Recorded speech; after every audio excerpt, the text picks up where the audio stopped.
We are ready, mate. Oh, hold on, sorry, 2 seconds.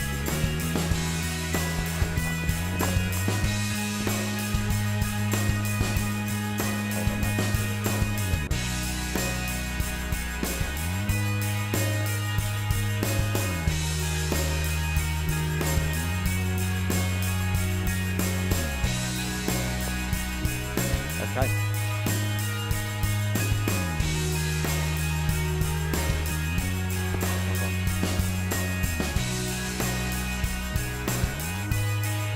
Yep, we're good. Yep. 10 seconds.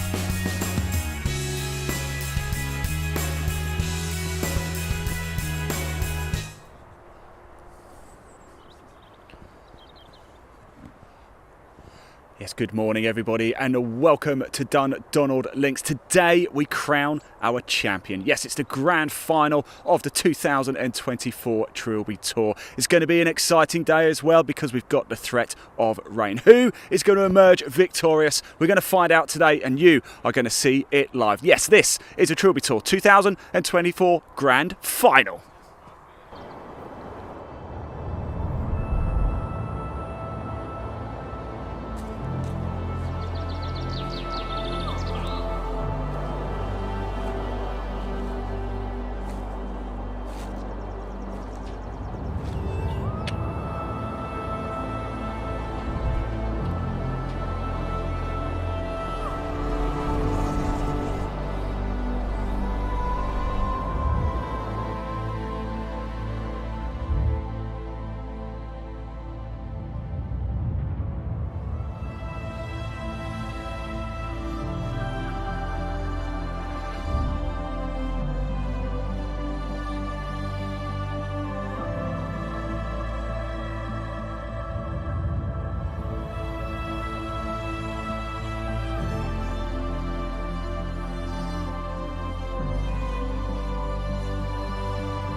Yeah, what a lovely introduction there. I absolutely love that shot there. So here we are, Dundonald Links. It is the 2024 Grand Final for the Trilby Tour. As we said, today we're going to crown our overall champion as somebody who might be right in the mix. Oliver Bradley, he's going off first. He was the winner at Springs earlier on in the year. Remember that one. Of course, every single event on the Trilby Tour so far this year has been brought to you live. And here we are, all the way now. Wherever you're watching this, stay with it. We are going to be live throughout the entire day, right until the very end, where we crown our winner. We obviously have, of course, last year's champion is in the field as well, Karen Beattie. She goes out last. So first group out at 18. We will grab a word with them once they've teed off. We'll certainly grab Oliver for a quick chat, shall we? After he's played his tee shot. Karen Beattie's in the field. Other players to look out for, of course, Andrew Robinson. He won here 2 weeks ago at the Championship of Ayrshire. We brought you that one live as well. Stephen Horrocks, he was your champion up at Saddleworth, and Sean Heslin, he was your winner all the way back in June at Killick Percy up in York. So today it comes to its conclusion at Dundonald Links. Where else could we possibly be? And we are at the glorious par 4 to begin with. We're going to stick around for every single tee shot here at the first, so do not worry. If you've got a friend or family member playing today, you just want to tune in, show a bit of support. The live chat is open at Live Sport now on YouTube. Please do comment. We do see them, we do read them out. If you've ever tuned into any of our live coverage for Trilby Tour, you will know that we do read it out as well. So it looks like we are moments away from getting underway. The very first tee shot of the grand final for the 2024 Trilby Tour. It's going to be Oliver Bradley and Paul Milet in the opening group. As I said, we are going to stick around for every single tee shot here. Every single player will have at least one shot shown live, probably even more as well. So we're going to get out on the course a little bit later too. We'll bring you the live leaderboards as well. If at any point you do want to find out more about the Trilby Tour, you can. There is a link in the body of this broadcast wherever you're watching it. It'll take you straight through to the Trilby Tour website. So what's up for grabs? Well, as you know, this is the UK's leading amateur tour. So we are going to find out who is the best amateur golfer in the UK today. But there's no prize money up for grabs, of course, because it is amateur golf. But the winner will get a brand new 2024 M5 GPS electric trolley. Thank you to MotorCaddy. And a Pro Series bag and a number of accessories as well. So actually, the prize does run into the thousands of pounds, doesn't it, really, the actual value for it. So good stuff indeed. We are very shortly about to get underway. We're just going through a few of the formalities here. Oliver Bradley will go off first. He's got a handicap of 21.3. He's got 23 shots today. Remember, the scoring is Stableford points to par. One leaderboard. Okay, last year we had divisional splits. We had Division 1 for the men and then Division 2 for the men and then a ladies separate one as well. This year it's a little bit different. It's just Stableford points to handicap, straight through, one leaderboard, overall winner. I'm going to get out shot because we are about to get underway here. This is going to be a cracker.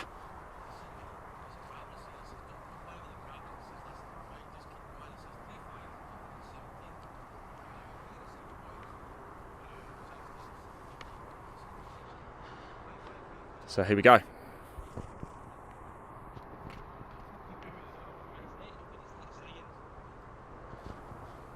Good morning and welcome to the grand final Trilby Tour here at Dundonald Links. And this is game number 1, 8 AM. And next on the tee, Oliver Bradley. And here is Oliver Bradley now.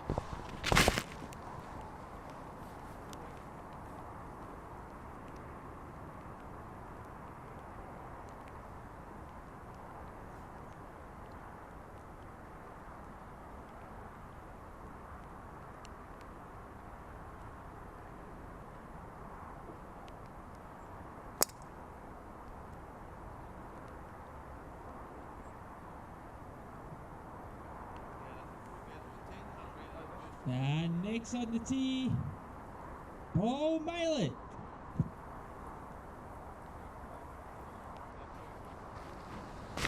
And here is Paul Milet now. Just watch this tee shot and Oliver's going to have a quick chat with us.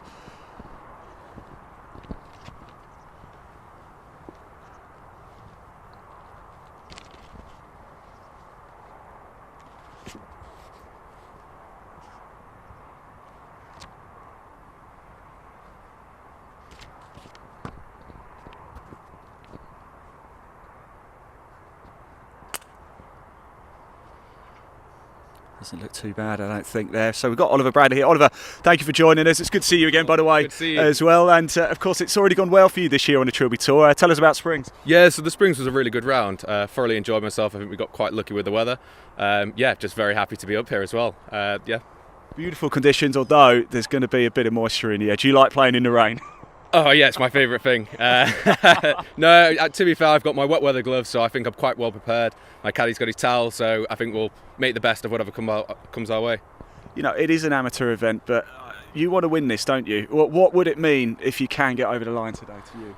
Oh, it'd be fantastic. Yeah, I've actually never played golf up in Scotland before, so it's kind of a bit of a first. So yeah, kind of having the win here up at the Trilby would be brilliant. Fantastic. Look, I'll let you get going. You're only a 2-ball to start, so you'll probably whiz around. But look, best of luck for it. I appreciate your time as well. Good luck there. Of course, Oliver Bradley, one to watch out for today as well. Winner at Springs earlier in the year. Right, so here we are. Next group will be Gordon McLean, Thomas Taylor Cross.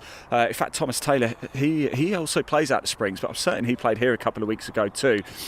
Beautiful conditions out in a minute, but we are expecting rain. It is going to be from about 10:30 or so. Just as the final group go out, we're expecting a bit of a downpour. So what is coming up today? Well, as I said already, we're going to be here at the first for every single tee shot. We are officially underway now for the Trilby Tour 2024 Grand Final. Every single tee shot right here live for you. So don't worry, you won't miss a thing. If you do have a friend or family member, you will see them tee off right here.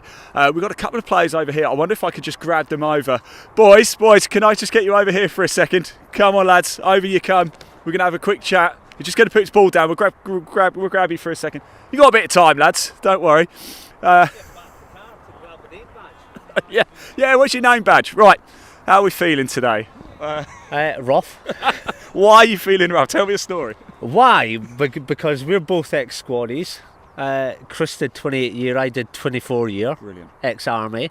one of our ex-army mates lives in Irvine, 10 minutes away, who we've not seen for years. Really? So we stayed at his last night, and we had a few You had a cheeky good ones. time, did you? You So- enjoyed I'm sure you can tell by my eyes. Do you know what? Don't zoom in, whatever you do. Listen, I'll tell you what though. It's one of those days, isn't it, where you do that, you could probably end up shoving around your life today, couldn't you? Yeah, I mean, at the end of the day, we come up. We didn't play yesterday. We come up a week ago. Played Yeah. the practice round, and the main thing for me anyway was just getting here and playing here. Yeah. It's a Yeah. beautiful course. I've never played it Do you know, before. I always say it's a hidden gem, but it's not anymore, is it? The events it's hosted, it's Yeah, a precisely. prestigious place. I mean, they had the ladies' professional open here 4 weeks ago, and it's absolutely gorgeous. West coast of Scotland. What more can you ask for? What more, indeed? Maybe a glass of water for you. Apologies. No, enjoy it, guys. Honestly, this is what golf is all about, isn't it? Come on, this is what it's all about. Of course, I'll tell you what. I don't know if we can. Big shout out to Carl as well, by the way, on camera duties today. Hello, Carl. Thank you. Got a nice cup of coffee this morning. Hope you're enjoying that. Let's just turn around. If you haven't ever been here to Dundonald Links before, if you haven't ever been before, you've really got to come down and pay a visit. There's the clubhouse behind us, absolutely beautiful. There's just the practice green just behind us. Now, last night, big thank you to Darwin Escapes as well, by the way, because they put us up last night, and there's a number of lodges over at the far side over there. Where our lodges, my door actually opens up onto a chipping green. It is absolutely sensational. It really, really is. As we just heard, the town of Irvine is not too far away either, but there's a number of golf courses. In fact, Troon is literally a few miles just over there as well. So it's a bit of the Gold Coast of golf, shall we say this way. Let's make our way back round, shall we? Not too long to go before we get our next group. In fact, what we might be able to do, Carl, is potentially catch the second shots into the green of our opening group. So let me get out of shot as we move the camera around. And we can see there, that is Paul Milett over there on the left-hand side. Oliver Bradley's over on the right-hand side. So it looks like it's going to be Paul Milett to play his second shot there. He did just a little bit left, but I think he's made it onto the fairway, hasn't he? Par 4 to begin with here. Maybe big opportunities. The pin looks like it's cut dead centre as well. It's 420 yards from the white markers, 321 from the red markers today. He's off the fairway, just ever so slightly in the light rough there on the left-hand side, but clear those bunkers nice and easy. Might be able to make it as well. So 420 yards, par 4 to begin with. Of course, we end with that par 5 at 18 as well. That means we often have quite a lot of high drama coming down the 18. It's never over. And we saw 2 weeks ago in the Championship with Ayrshire, it really did go all the way down to the wire. And that is what we're expecting today, especially with our defending champion in the Trilby Tour out in the final group at 10:30 this morning. So you can see a little bit of breeze here, but nothing too bad. In fact, 2 weeks ago, we had glorious weather. It was still as anything. Today, slightly different conditions. It's a completely different challenge today. We are going to have rain at some point. Do get your comments in as well. We can see them. We really, really do want to hear from you today. Please give a shout out. We do read them out. We'll go talk to the players as well. If there's somebody you really want us to go talk to, please let us know in that comment section. The live chat is open. Hit that like button. Hit that subscribe button as well. There's quite a number of you tuning in already, so please do get your comments in. We'd love to hear from you. And there we go, a nice shot looking down at the first here at Dundonald. After the first, we go straight into another par 4, then it's a par 5, then par 3. There are 3 nearest to pin competitions as well, so if you find yourself not quite in the mix in the Stableford scoring, there is still opportunities to walk away with a prize at the 4th, the 6th and the 11th. You may remember 2 weeks ago we based ourselves at the 11th, the par 3 for our second broadcast. We're probably going to move to a different location today just to give you a different look at Dundonald Links here. There is a mean pot bunker. In fact, there's a number of mean pot bunkers around here. You find yourself in one of those, dear oh dear, you could be in an awful lot of trouble. Next group are making their way down, and it's going to be Gordon McLean and Thomas Taylor Cross. Gordon's from Scarborough Northcliffe, plays off 3.9. Thomas Taylor Cross is from the Springs, plays off 1.2. Blimey. We've got a very capable group coming up next. We should see some cracking tee shots. Could our winner be about to tee off? We will find out later. I was expecting to get wrapped up probably around about sort of 4 o'clock today, maybe 3:30, 4 o'clock. Final group out at 10:30. Of course, because there's something on it as well, and it's a 3 ball, perhaps we are sort of expecting a a 4.5, maybe even 5 hour round. Now, there's a hardy soul over here as well, Carl. Sorry to make you keep turning around. I'm going to do this a lot to you today. I'm really sorry. There's a hardy soul over here who's in a t-shirt and shorts. Can I have a quick word? Can I have a quick word? Come here and say, yes, you. Because, where are you from? So you're Scottish? No. Where are you from? East Yorkshire, Driffield. Right, a Yorkshireman. I should have known, because only a Yorkshireman up in Scotland in what is essentially October would wear t-shirt and shorts. The golf's going to keep me warm. You've got Ryan's off 5, Richie's off 5, I think Gordon gets 4 or 5, so plenty of good golf out there today, so that'll keep me warm. What do you think is going to get it done today? Well, there's not that many playing, so I think for these lower handicappers, I think if you're shooting level, Doable, yeah. I think you're there or thereabouts. It just depends on the higher handicappers. It's nice to finish on a par 5, doesn't it? Keeps things open right to the end. Yeah, we played yesterday and I played a 14 and I got a birdie, so I was buzzing, got a little 4-pointer, so hopefully Ryan can do the same today. If you need a rain jacket, I'm going to be wearing it. So tough. Thanks for talking to us, mate. Right, we're about to get underway. Let me get out a shot and group number 2. Your 10 past 8 group about to tee off here. We are really getting into things now. I'm just going to go quiet and grab a nice sip of coffee whilst we watch this next group go.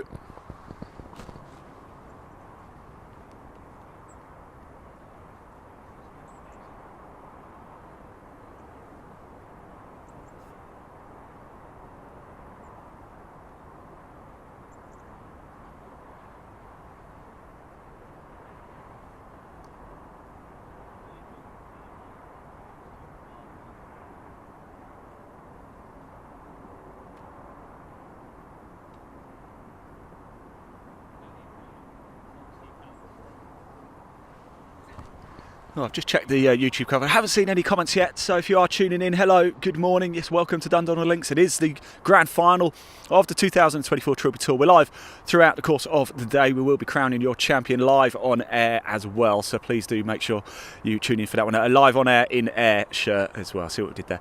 I haven't seen any comments yet, so please do get your comments in. Let me know where you're watching from this Monday morning. Are you at home? Are you at work? Are you on holiday?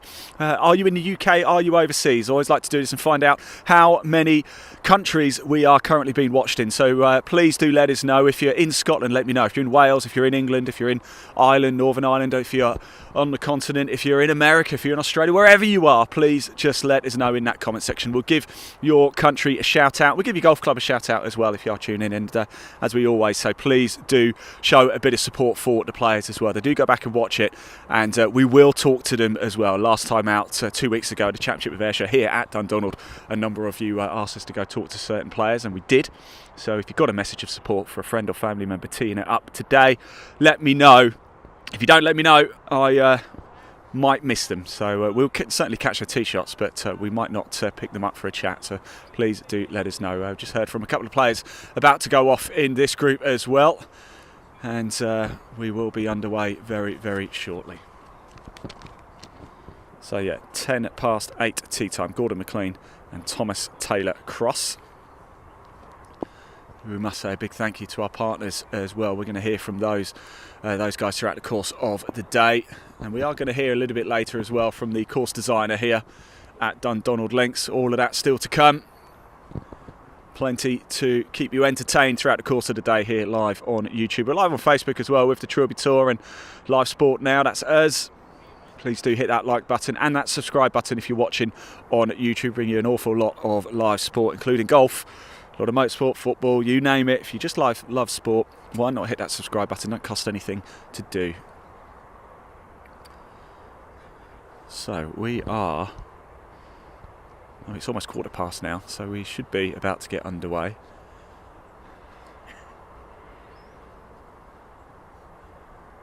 Nippy this morning, as you would expect at the end of September. It's hard to believe that tomorrow we move into October, final quarter of the year final event on the Trilby Tour this year. We've got a big calendar coming up in 2025. I can't quite reveal it all just yet, but I did have a quick chat with Ash this morning, and some exciting news, but in due course we'll officially announce the 2025 Trilby Tour calendar for you. Looks like we might be heading to a couple of different venues next year, so if you do want to get involved with the Trilby Tour, you look at this and think, yes, I reckon I can tee this up, I reckon I can have a go at this, get involved and maybe earn my stripes and earn my spot here. All of the players here today have earned their spot here at the Grand Final. They've either played at Springs or Killick Percy, or here 2 weeks ago in the Championship of Ayrshire. We also went to Saddleworth Golf Club as well for the Championship of Greater Manchester, and all of these players finished within sort of the top 6 or 7 or so, and of course all of our previous winners throughout the course of this year are here today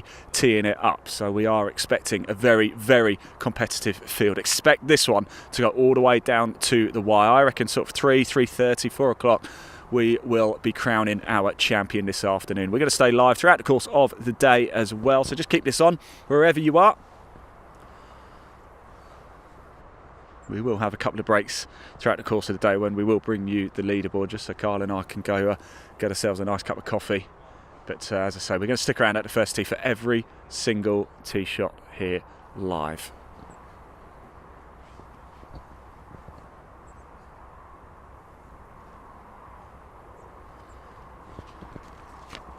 We just seem to be having a bit of a break. I thought we would have probably teed off this second group by now.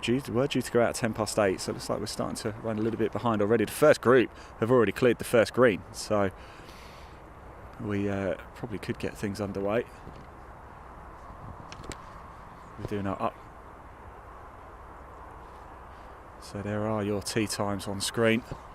You can see who's going out and who's going out when, so players to watch out for. Of course, Oliver Bradley, he's already teed off. He won at Springs. Andrew Robinson won 2 weeks ago here at Dundonald. Sean Heslin, he goes out at 9:20. He was the winner at KP, the Championship of Yorkshire. Stephen Horrocks, he goes out at 10:10. He was the champion of Greater Manchester. And of course, last year's champion, Karen Beattie, she goes out at 10:30. So certainly plenty to watch out for here.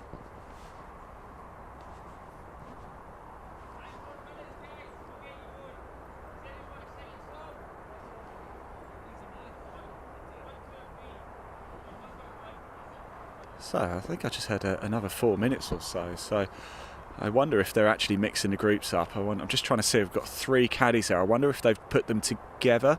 Have they? So I've got 1, 2, 3 caddies.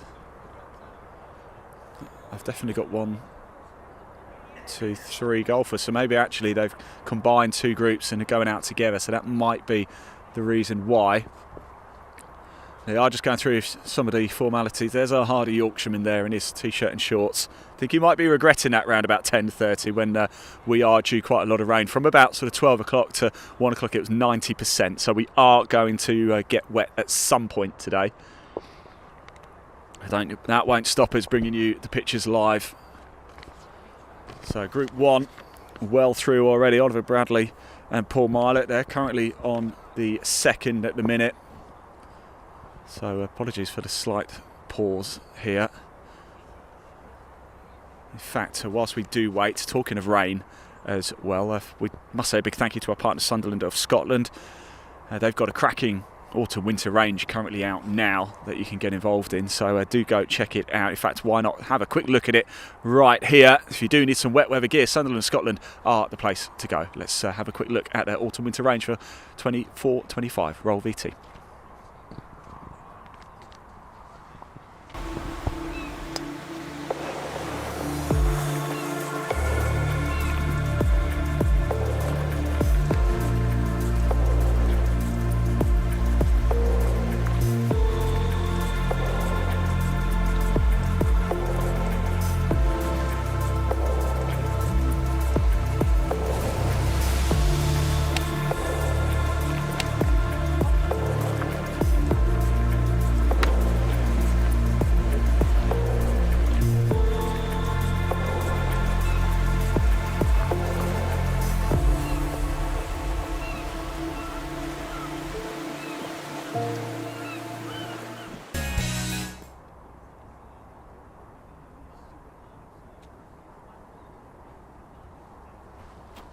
Right, everybody, I've just had a quick chat with our starter just to find out what is going on, and there's no Thomas Taylor Cross. He had to go back to America. So what they have done is they've combined the 10 past 8 and the 20 past 8 tee times together. So this is going to be Group 2, but it's going to be a combination of your 10 past 8 and 20 past 8. It's going to be Gordon McLean, Richard Harper and Ryan Wardle. They're going to go off in a 3-ball. So that's why we're not running behind, but there is no Thomas Taylor Cross in the field. So this is going to be a combination of Groups 2 and 3 going off as a 3-ball, and we will be going any second now. Well, let me just have a quick look online, see if we've had any comments come in. Where's everybody watching today?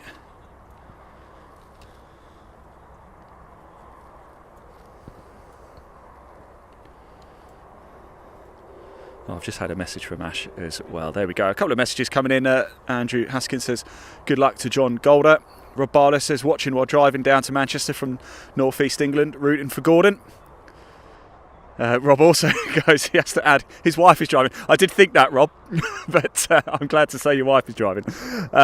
Evie also says, good luck to Michael Edwards today. Absolutely, yeah. As we said, we're at the first tee. You are going to see everybody tee off live here. So if you do have a friend or family member playing, you will see at least one shot. Although, as I said, we're going to separate this into multiple sections out on the course throughout the course of the day, so you're guaranteed to see them tee off at the first. You'll probably see a friend or family member or whoever tee off and play at different stages. So here we go. Next on the tee, Richard Harper. And it's Richard Harper now on the tee. We're back underway.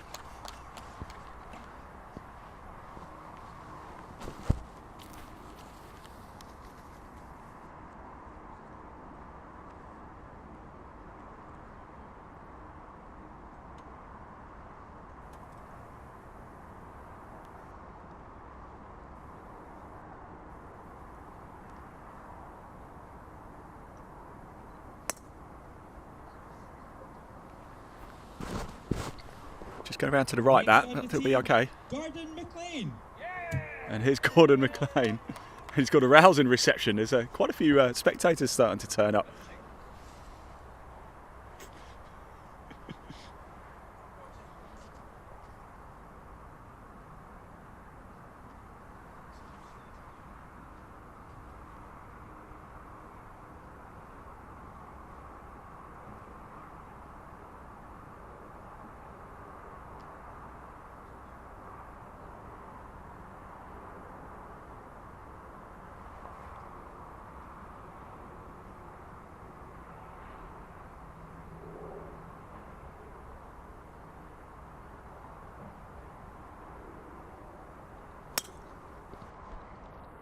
Nice shot.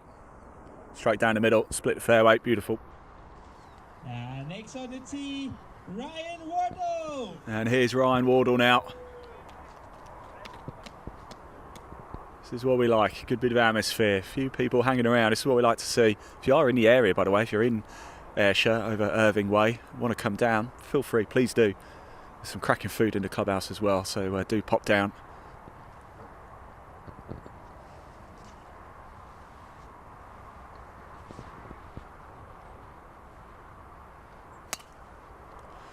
Oh, it's coming around nicely.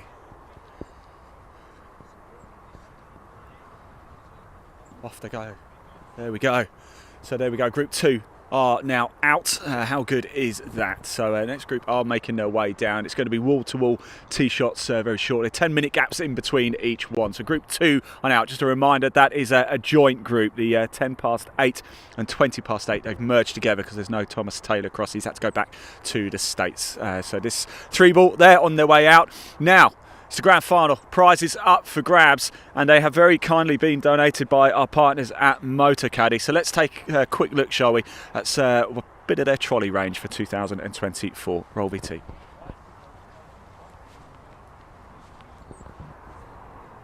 I'm here with the new Motorcaddy M1 and M1 DHC electric trolleys.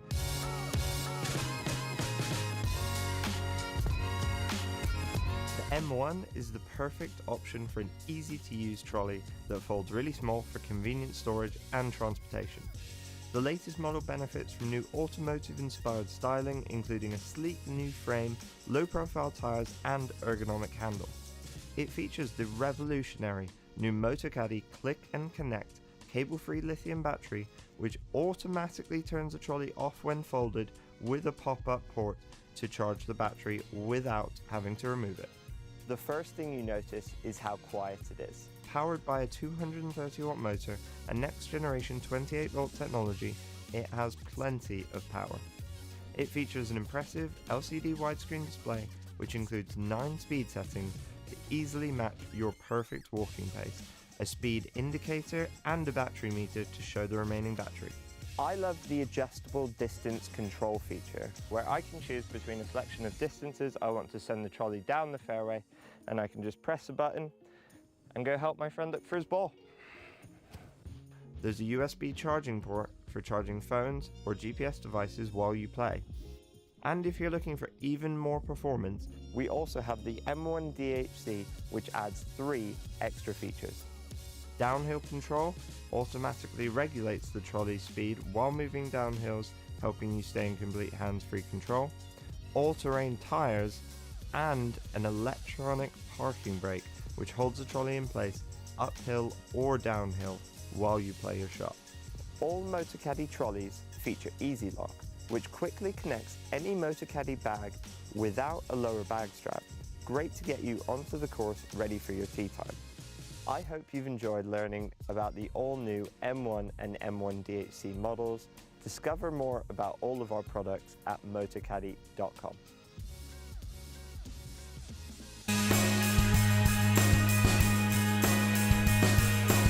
Right, everybody, here we are at the first tee with a man who knows this place very well. 2 weeks ago, Andrew Robertson here became the champion of Ayrshire. Andrew, does that add a bit of extra pressure today? It does, certainly does, yes. You don't feel it though, do you? We wait till we're out in the golf course.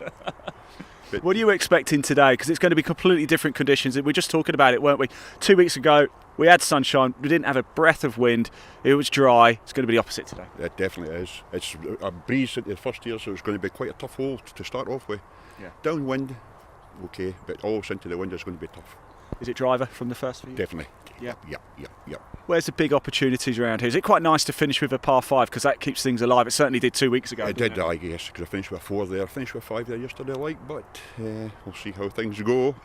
We certainly will. Look, extra pressure. I don't want to put it on you. So you go, enjoy, have a great round. It's great to see you again as well. Oh, look at this as well. Can we just get this hat in as well?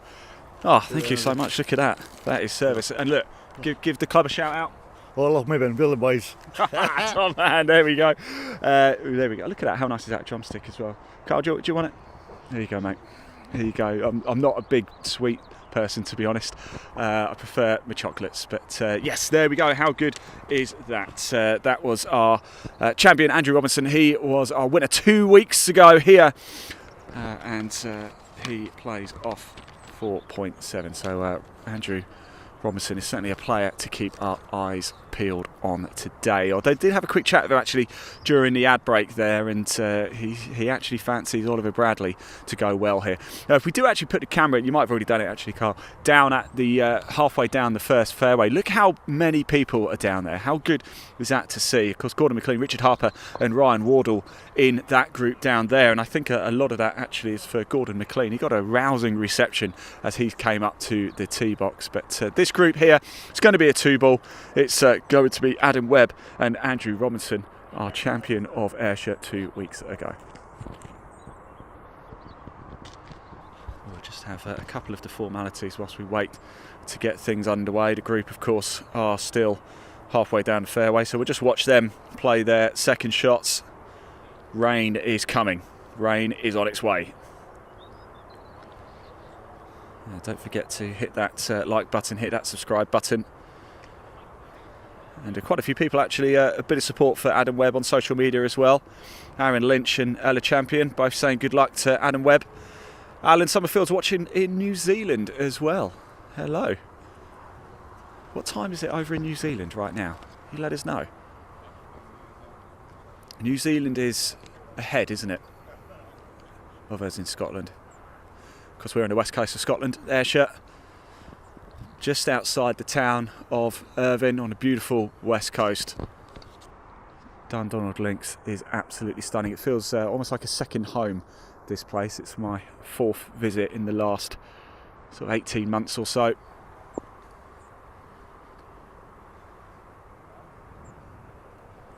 fact, even less than that, probably 4th visit in the last 14, 15 months.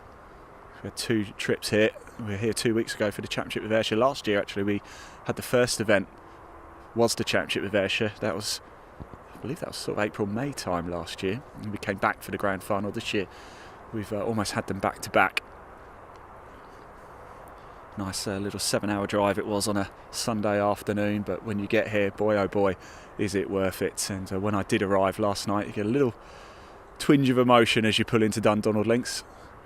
And it does look like we are about to get ourselves underway.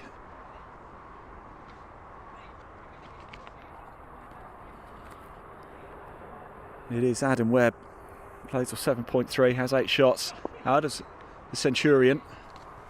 He's going to go first. Driver in hand. It's cold, there's a breeze, and the rain is coming. It's going to be testing conditions throughout the course of the day here at Dundonald Links. It's the very best of golf, and we will be crowning your champion later this afternoon.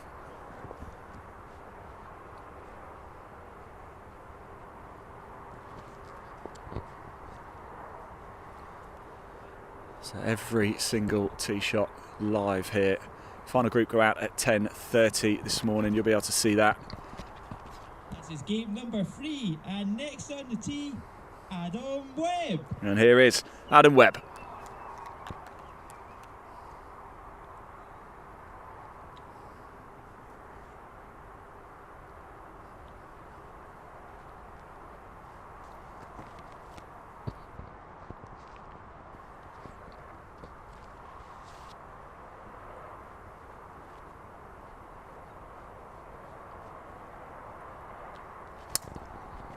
Well, that's coming round nicely. It was going left, but it's going to go dead centre, I think. Next on the tee, Andrew Robinson. That's a good shot. And here is our champion of Ayrshire, Andrew Robinson.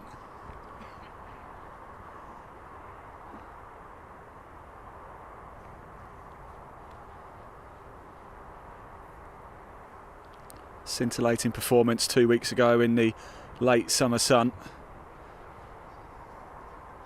Can he replicate it today? It's like a fairly nice tee shot as well. Away it goes. And our 8:30 group are off.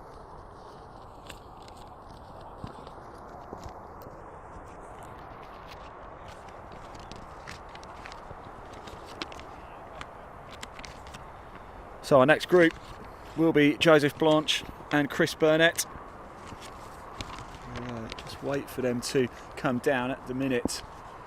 We don't have anybody here at the first tee with us, so I think it's time to hear from another one of our partners. These events don't just happen by magic, they require a bit of support.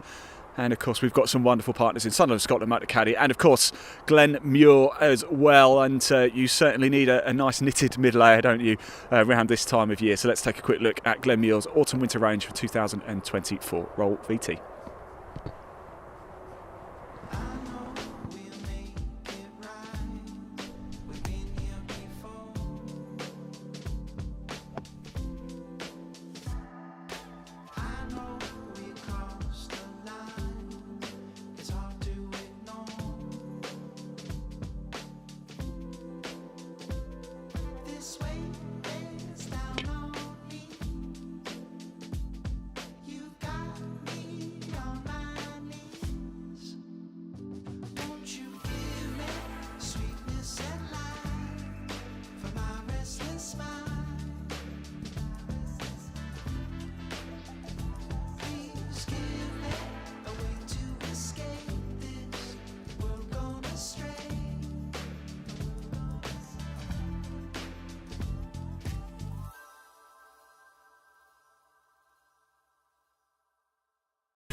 Right, yeah, big thank you to Glenmuir, of course.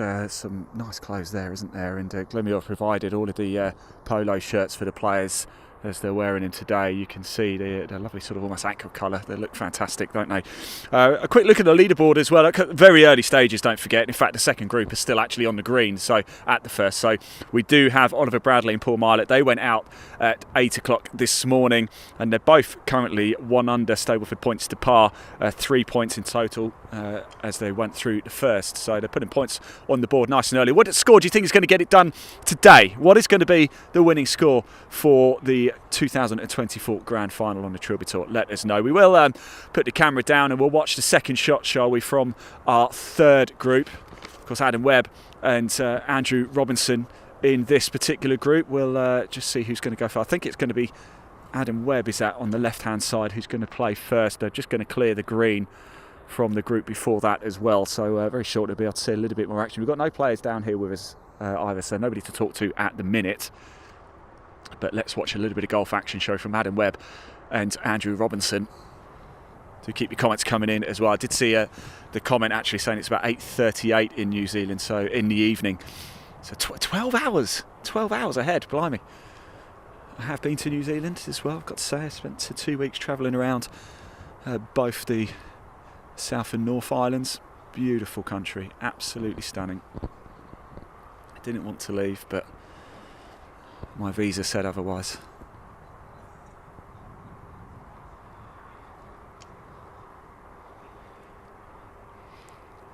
So do keep those comments coming in. A good number of you tuning in here. Thank you for watching. It's going to be a glorious day. We are at the first. We're going to stay at the first until just after 10:30 this morning when our final group go out. You will see everybody tee off. So by 10:30, every single player in the grand final would have had at least one shot shown live on camera. We'll talk to a number of players as well. I am just going to run over here because I've got a couple of players coming over, so I wonder if I can just grab a quick chat over here if I can. Let me just see who it is. Just a quick chat if we can, boys, if that's all right.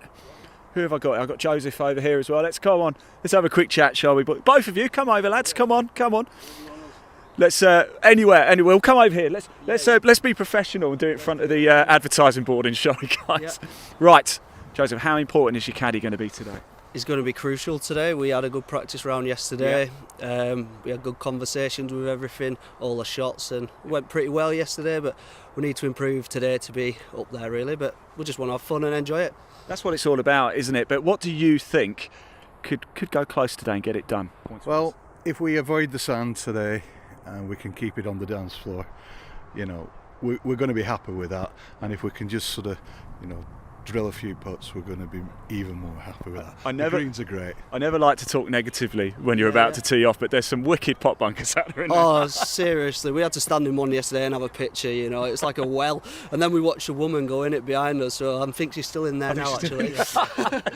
Get a ladder for us so she can get out. Get a ladder, mate, someone save her, please. But no, we're very much looking forward to it. Yeah, prime conditions really. Hopefully avoid the rain. It's due to come a bit later, but teeing off in these conditions, it's exciting. What were conditions like yesterday?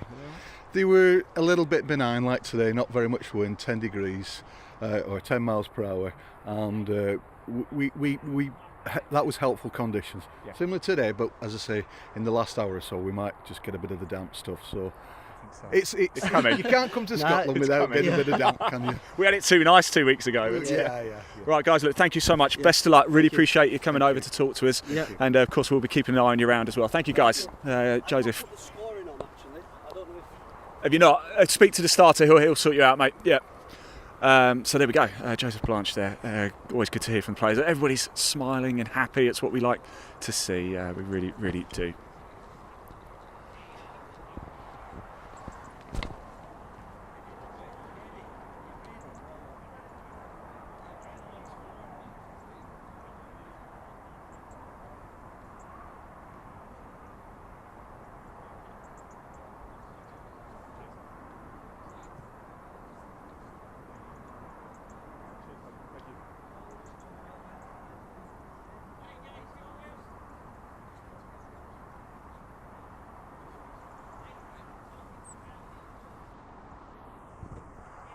Right, there might be a slight change in this group as well, actually. I've just had a quick chat with Ashley Pheasant, the Director of Golf for Darwin Escapes. It looks like Chris Burnett isn't here, so they're going to try and pull Peter Cosford into this group as well. So, 840 of Joseph Blanche. Looks like it's going to be Peter Cosford joining him as well. So, slight change. That doesn't matter. Plenty of golf to be played. We just heard from Joseph Blanche there as well, and his caddy. They played yesterday under similar sort of conditions. Maybe that will be of benefit to them. I'm sure it will. And as you can see, even at the first, there's a couple of wicked pot bunkers here, isn't there? It's such a wonderful place. But hit the sand and you are in trouble. It's you're certainly going to lose a shot if you go into any of the bunkers today. Stay out of them. You'll be fine. Well, do keep your comments coming in as well. Can see them. We have been reading them out, and we will find out later today who is the number one amateur golfer in the UK. It's the Trilby Tour Grand Final, the UK's leading amateur event. If you do want to find out more, if you want to access the leaderboard as well, by the way, you can. There is a link in the body of this broadcast. It'll take you straight through to the Trilby Tour website, and then from there, if you click on Championships, just give it a second or two to load up. You'll see Dundonald Links Grand Final. If you click on results, that will actually bring you through to the leaderboard at any point if you do want to access it. We will keep putting it on screen for you as well, so you don't actually have to do that. But if you do want to find out more and you want to get involved in 2025 and thinking, yes, I reckon I can tee it up, I reckon I can go toe-to-toe with these players, I've got the game to mix it, then back it up. Come play on the Trilby Tour in 2025. It looks like it's going to be an extended calendar. I can't reveal all of it yet because I simply don't know, but I've had some very interesting conversations with the team here at Darwin Escapes, and it looks like we might be going to a few different locations as well next year. So keep your eyes peeled across the Trilby Tour social media channels. In due course we will announce the 2025 calendar, and I can promise, one thing I can guarantee is it's going to be an absolute corker, so make sure you stick around for that one. So next group are about to get underway. I was just waving at the cameraman over there. I wonder if he's taking a picture. He is. Probably find that on the dark web somewhere.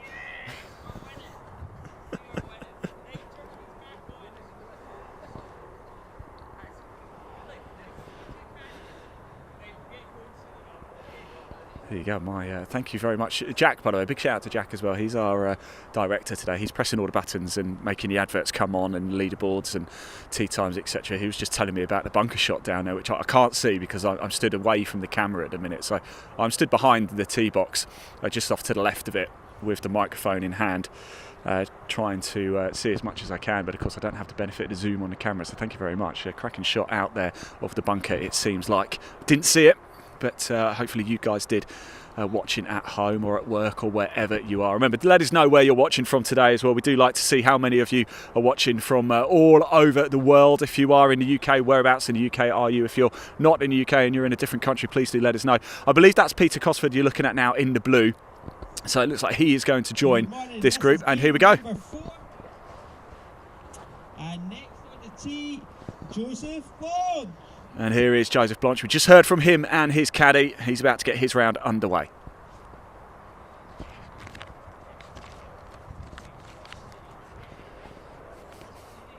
So Joseph Blanche, he plays off 15.6, has 17 shots today. Rich Stableford scoring. That is how we will determine our winner. Just one straight leaderboard, no divisional splits like we had last year. And actually, I think this is a good way of doing it.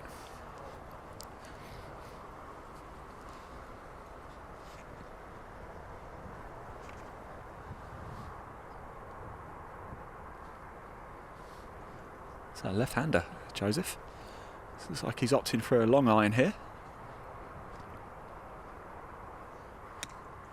It's nice. Looks centre to me. Watch the ball come down.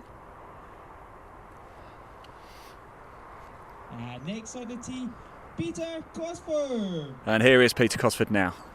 He's joining this group. He was due to go off before. He's due to go off at the 8:50. Sorry, after. He's due to go out at 8:50, but he's going to join Joseph Blanche now and go out in this group at 8:40. Yellow ball, blue outfit. We're not going to miss Peter today, are we?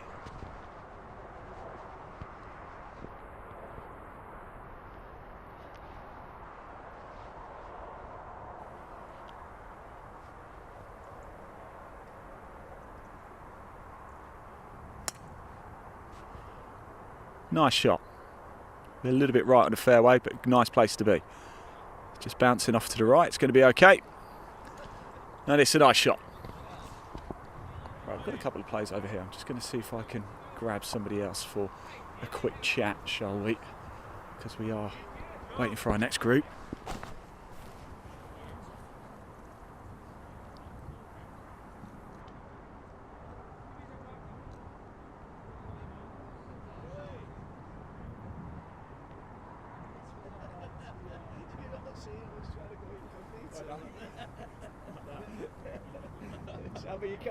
How you doing, Mike? All right, you good? Sorry, mate. Keep bashing your feet. Right, everybody, here we are. I'm here with Mike Jackson now. He's about to go out. And Mike, did you play yesterday? Yes, did. How did you get on? Yeah, quite good actually. Quite good. Yeah, weather was decent enough. So. Similar to it. I've spoken to a couple of players, and they said early doors it was quite similar. So that's only going to help matters, right? Yeah, I think so.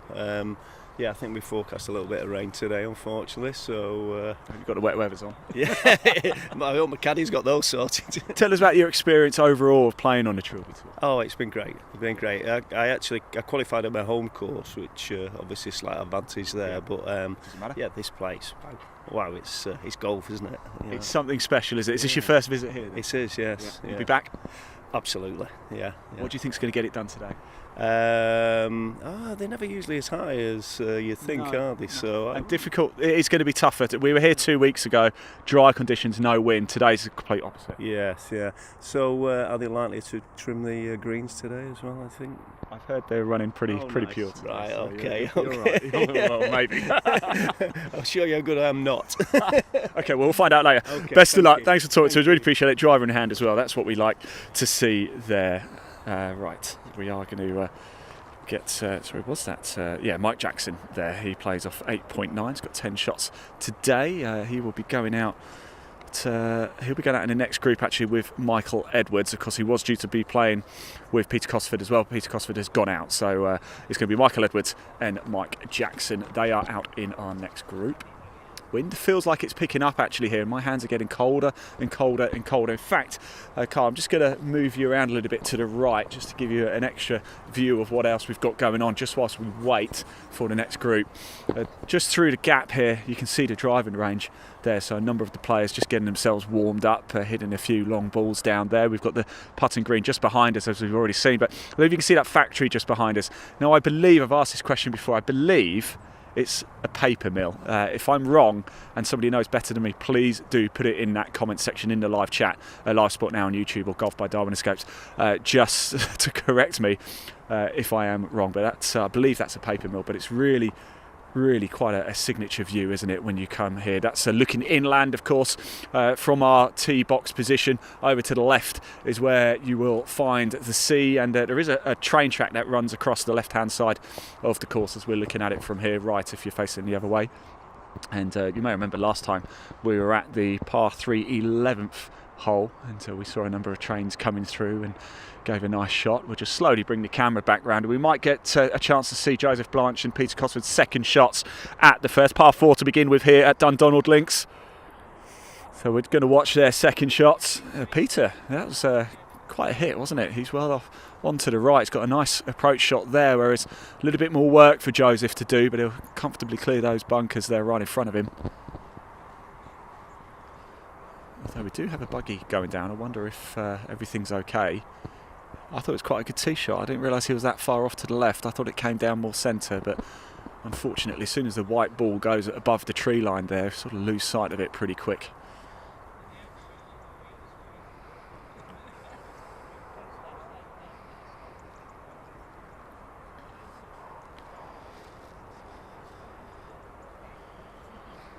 Well, here we are at the first. What a season it's been on the Trilby Tour. Started back in June at Kinloch Percy, just outside York for the Championship of Yorkshire, and then we headed down south to the Springs for the Championship of Oxfordshire, and we made our way up to Greater Manchester, Saddleworth Golf Club for the Championship of Greater Manchester. That was a new club for 2024, and then of course we've come up here 2 weeks ago. We were at Dundonald Links for the Championship of Ayrshire, And here we are 2 weeks later now for the grand final, and hearing from a lot of the players, just a chance to even play this course is more than worth the trip, and it does feel like a bit of a second home as well for me, this place. One of my favourite places to come. It is so worth the 7-hour drive, I've got to be honest, it really, really is. Rain is coming today, conditions are going to be difficult, but this is golf, this is what we expect, this is what we want to see. What do you think the winning Stableford score is going to be? Pop it in the comments section. I'll tell you something as well, if you get it spot on, right, if you get it absolutely spot on, and if there's a couple of you who draw a name out of the hat randomly, I will donate, personally, I will donate a Trilby Tour hat to somebody. If you get the Stableford scoring point absolutely spot on, put it in the comment section, you can have one of these hats. Hope that's alright, Ash. But don't worry, I will sort you out a hat. So let us know if you want a Trilby Tour hat. All you've got to do is put a number in that comment section in the live chat. If you're watching on YouTube, if you're watching on Facebook, if you're watching on LinkedIn, Twitter, etc, just comment, what score do you think is going to get the job done? If you are correct, we will send you a Trilby Tour hat. Of course, if there's a few of you who get the score absolutely bang on, then we don't have endless amounts of hats, but we'll have to draw one out of a hat. But all you've got to literally do is just put a number down in that comment section. What is the winning score going to be today? Pop a number in, and if you get it right, you've got a great chance of going away with a Trilby Tour hat. We'll send you one in the post. Right, so here we go. Next group are about to get underway. As you can see, Peter Cosford and Joseph Blanche are making their way down to the green, so we can get this next group out. It will be at 8:50. It's going to be Michael Edwards and Mike Jackson. We've just heard from Mike Jackson.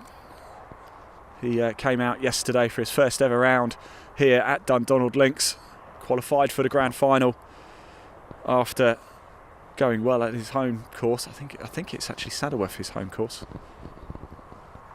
Remember correctly, we've brought you every single Trilby Tour event live so far in 2024. This is now the grand final.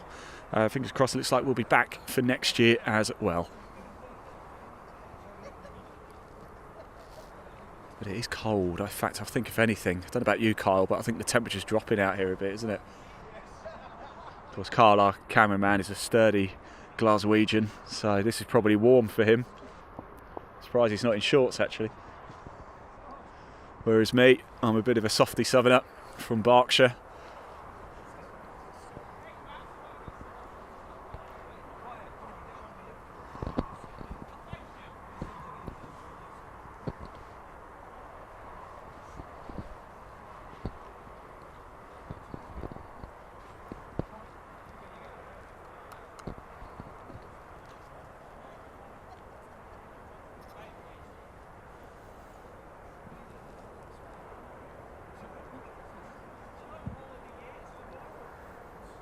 And welcome to game match So here we go. number 6. Match And number next 6. on the tee, Michael Edwards. And it's Michael Edwards to go first.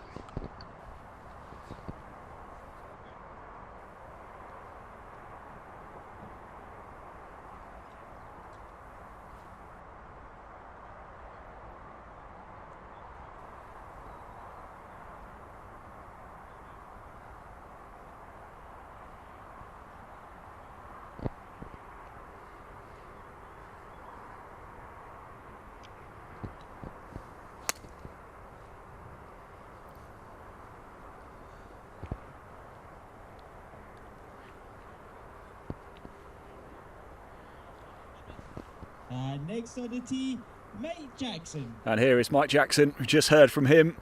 About to get his round underway.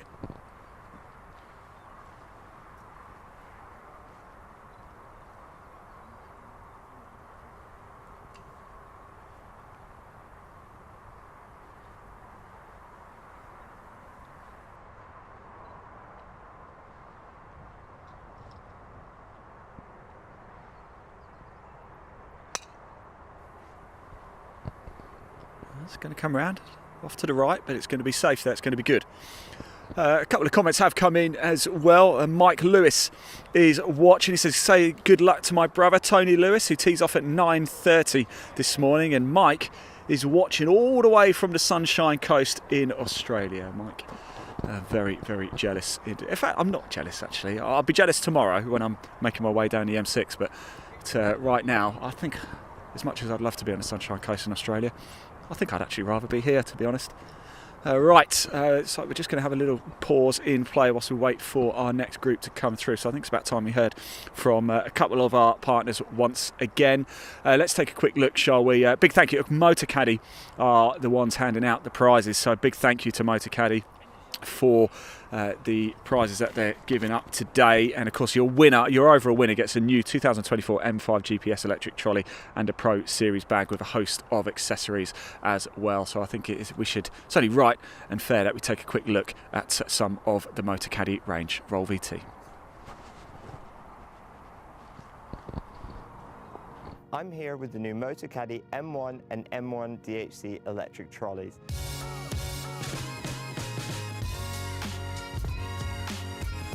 The M1 is the perfect option for an easy-to-use trolley that folds really small for convenient storage and transportation. The latest model benefits from new automotive-inspired styling, including a sleek new frame, low-profile tyres and ergonomic handle. It features the revolutionary new Motor Caddy Click and Connect cable-free lithium battery, which automatically turns the trolley off when folded with a pop-up port to charge the battery without having to remove it. The first thing you notice is how quiet it is. Powered by a 230 watt motor and next generation 28 volt technology, it has plenty of power. It features an impressive LCD widescreen display which includes 9 speed settings to easily match your perfect walking pace, a speed indicator and a battery meter to show the remaining battery. I love the adjustable distance control feature, where I can choose between a selection of distances I want to send the trolley down the fairway, and I can just press a button and go help my friend look for his ball. There's a USB charging port for charging phones or GPS devices while you play. And if you're looking for even more performance, we also have the M1 DHC, which adds 3 extra features. Downhill control automatically regulates the trolley's speed while moving down hills, helping you stay in complete hands-free control. All-terrain tyres and an electronic parking brake, which holds the trolley in place uphill or downhill while you play your shot. All Motor Caddy trolleys feature Easy Lock, which quickly connects any Motor Caddy bag without a lower bag strap. Great to get you onto the course ready for your tee time. I hope you've enjoyed learning about the all-new M1 and M1 DHC models. Discover more about all of our products at motorcaddy.com.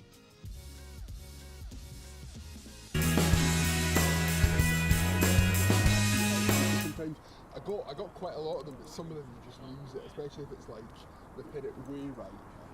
You know what I mean? Because as soon as it gets into the sky, it's almost like. But yeah, if you can, just a little bit of that was so helpful for that last one. So I was like, a little bit to the right, like that, perfect, got the ball landing, so you're like fine. So yeah. Right, here we are back. Me and Carl just dancing around, trying to keep warm a little bit as well, and we'll see if we can keep track of the shots for you. Next group are making their way to the tee very shortly. 9 o'clock, Norman Kane. Of course, we know Norman very well, don't we? Damon Turton and Jeff Carter. A few of you getting in touch as well in the live chat, so thank you very much. James Wright says, go well to the presidents. Steve Hallcroft says, missed out by a couple of points for the final. Looks great. 38 points, my guess. But I don't need a hat, I've got 3. Okay, so I'll tell you what then, Steve. If you get it bang on and you're the only one, you can nominate somebody else in the comments to have a hat. As you've already got 3. Andrew Cox says, good luck, Petchy and Robbo from MW Golf Society. Rob Barlow says, 39 points is my guess. So, yes, as we said, please do get your guesses in. It's very, very simple. Just put a number in you think Stableford Scoring is going to get the job done today. And if you get it bang on, we'll send you out a Trilby Tour hat. We are just watching the group ahead, as you can see, and just walking around the bunker there. I didn't see where the tee shots landed. We've seen quite a lot of that, haven't we? One goes left, one goes right. And I think we're about to have a nice photo for this group as well. It is going to be a 3-ball. And it is going to be Norman Kane, Damon Turton and Jeff Carter.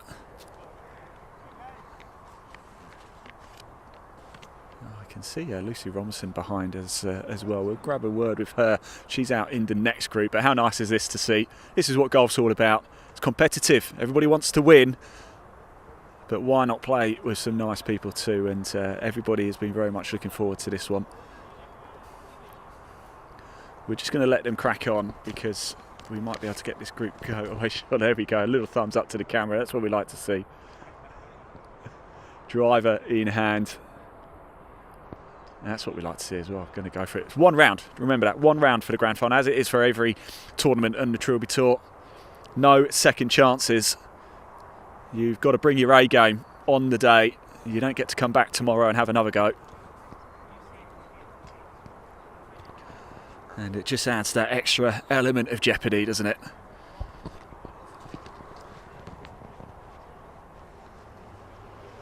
Well, thank you to all of you tuning in. Do hit that like button as well. Hit that subscribe button if you're watching on YouTube. It just it's completely free to do. And don't worry, we don't hassle you or anything. It just means if you do want to watch any live sport for free for the rest of 2024 and heading into next year as well, if you want to make sure you don't miss the Trilby Tour in 2025, you won't.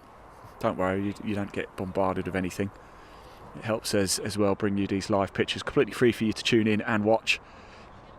There's a good team of us involved in this. Myself, big thank you to Carl, who's out on the course with me. We've got Jack, who's in the clubhouse at the minute, pushing all the buttons, and a big thank you to the team as well, based in Solihull in Birmingham, 24/7 for providing a lot of the infrastructure for us to be able to bring you those pictures as well. So there is a team behind the camera that enable us to bring these live pictures for you. So 30 seconds, we're going to get straight underway here, so it's nice to see. So not much longer to go, and we're about to see our next group, 9 o'clock, go out, tee off and get underway.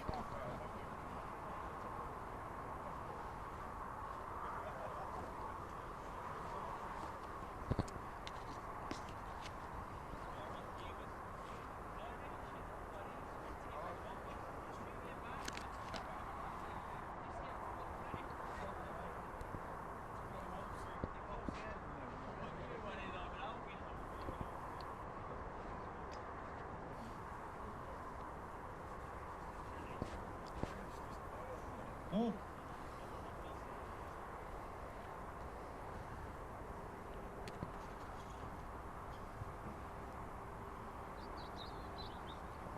This is game number 7. And next on the tee, Norman Kane. And here is Norman Kane now. Dare we say a Trilby Tour veteran? Is that fair to say?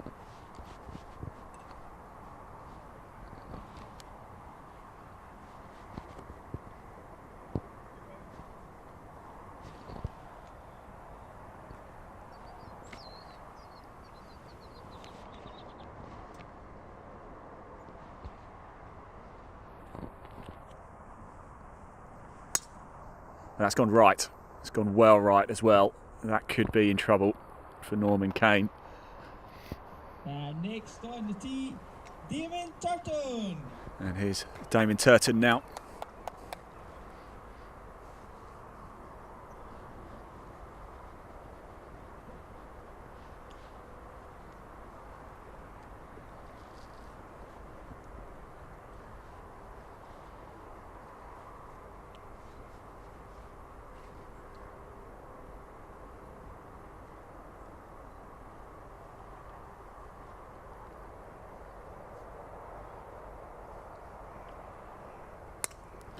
That was going dead centre, down the fairway, lovely shot, beautiful, right down the middle of the fairway. Next on the tee, Jeff Carter. And here is Jeff Carter.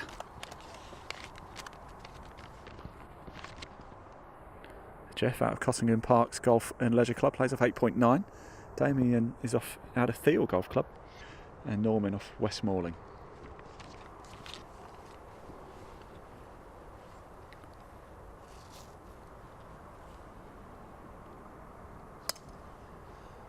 Didn't catch that, but it sounded good, didn't it, off the face. Down the centre, it looks like that one as well. So we'll just have to see if Norman Kane can find his ball. Could be in trouble well off to the right-hand side. Those sort of mounds and dunes on the right. Might be a difficult one to find. I thought he might have hit a provisional, but he's decided not to. There is a bit of space on the right-hand side, so should hopefully be able to find that one. Right, next group. I really want to speak to Lucy Robinson when she comes down. She is out next.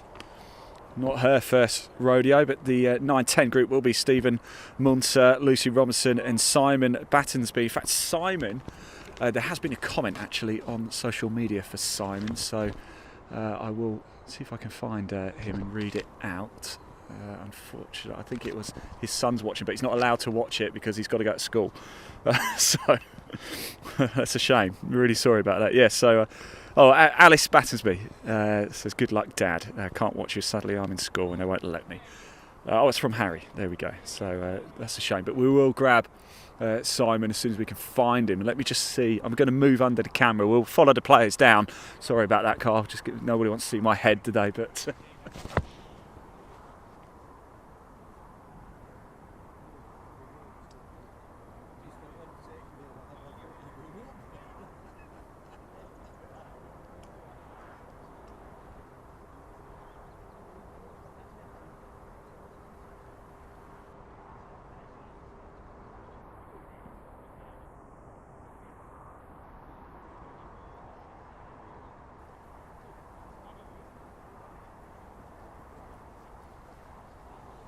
Well, I've come back actually because I can see Lucy Robinson is walking alongside me. Sean Heslin's caddy's over here, and we will grab a quick chat very shortly with Simon. But Lucy's going to have to come over and have a quick chat with us. Carlos, over you come. Come on. It's good to see you again. It is. It really is. Everybody's, you know, I'm wired up this time, so people can get away from me. How are you? I'm good, right. Ian. How are you? Yeah, very well. It's very good to see you. Of course, not your first rodeo on the Trilby Tour. What are you expecting from today? Some rain. Yeah, it's coming. It is coming later. Coming. I had a really good round yesterday, so I'm hoping for more of the same, to be honest. Well, let's keep it positive then. What went particularly well for you yesterday? My out of the bunker shots. I went in a couple of bunkers, and they are pretty gruesome when you go in there. Some nasty pot bunkers out there, isn't there? Yeah, there's a couple. My long game was pretty good, and I absolutely love the greens in Scotland. I've decided this is the place to play golf because the greens are phenomenal. What else would you rather be doing on a Monday? There's nothing better to do, is there? No, nothing better, as long as it stays dry. What do you think is going to get it done today? 39, I reckon, 39 or 40. I think it's quite a long course. There are some tricky holes out here, so I think 39 or 40, I think we'll get the job done. Which you think is the hardest? And then let's end on a positive, which is your favourite? So let's start hardest first. Hardest hole. I think there are is it the 11th, 12th? You know, the 11th is a par 3. So the 12th, because you've got literally a very narrow fairway and it just falls off either side. So I think that's probably the most difficult. And based on yesterday, my most favourite was the 18th. Brilliant. What a great hole to finish. Well, look, best of luck, Lucy. Great to see you again as well. We will see you later, no doubt, as well. I do really, that's Lucy Robinson there. She's going out in the next group. I really want to find Simon because I've got a message for him. Let me just go find him.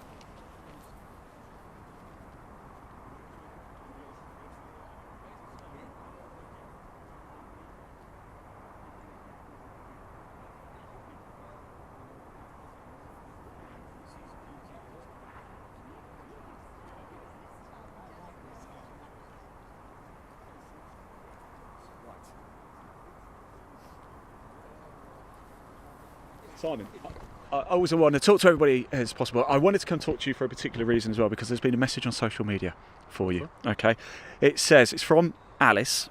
It's actually from Harry, though. Right. Good luck, Dad. Can't watch you. Sadly, I'm in school and they won't let me. So they might watch it back. Have you got a message for some family out there? I've tried to get through to the final so many times, and I'm through to it today. So hopefully, I will do my best, and hopefully we'll just see what happens. Well, congratulations and welcome. Have you played a practice round here? No. Okay. Played it about 12 years ago. So we're going in a little bit blind today. Yeah. Do you know, sometimes it works out. Yeah. Just see how it goes today. Looks good conditions. Expected it to be raining today, so which the weather forecast did say it was going to be raining all day. But am I right? I think you play out of Alton Hall? Yes. I've been up Alton a few times on a couple of other tours. A nice track, isn't it? Yeah, really good. Hard. but they're saying this is easier than Ultanal, so we will see. We're going to find out, aren't we? Look, best of luck, Simon. I really Cheers. appreciate that. Thank you very Enjoy it. much. Well, you've got nice warm hands as well. There we go. That was Simon Batsby. We've just heard from Lucy Robinson there as well. Next group heading out very, very shortly indeed. In fact, the starter, I think, is eager to get the players coming over. I've got my big gilet on, as you can see, because it is quite nippy today. I might be able to take it off a little bit later, you never know, but I've got my massive gilet on to keep me warm at the minute. How's it going?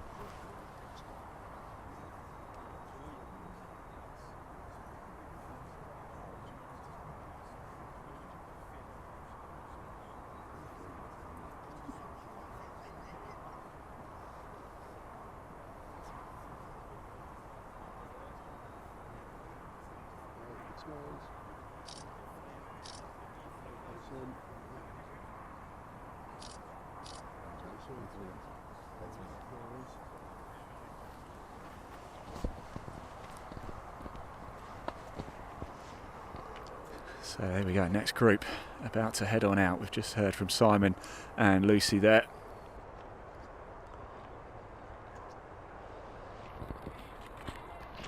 Every tee shot will be caught live for you. And we are about to have Stephen Munster, Lucy Robinson and Simon Battersby about to head on out for your 9:10 tee group. So another hour and 20 minutes or so here at the first tee. Once we finished up here, after 10:30, we will pop the leaderboard on screen for you. We're going to move the camera to a fixed position where you can watch some of the groups come through at a different hole whilst we just go get ourselves a cup of coffee. But then we will be back on course, so don't you worry about that. Plenty of on-course action to bring you live and exclusive.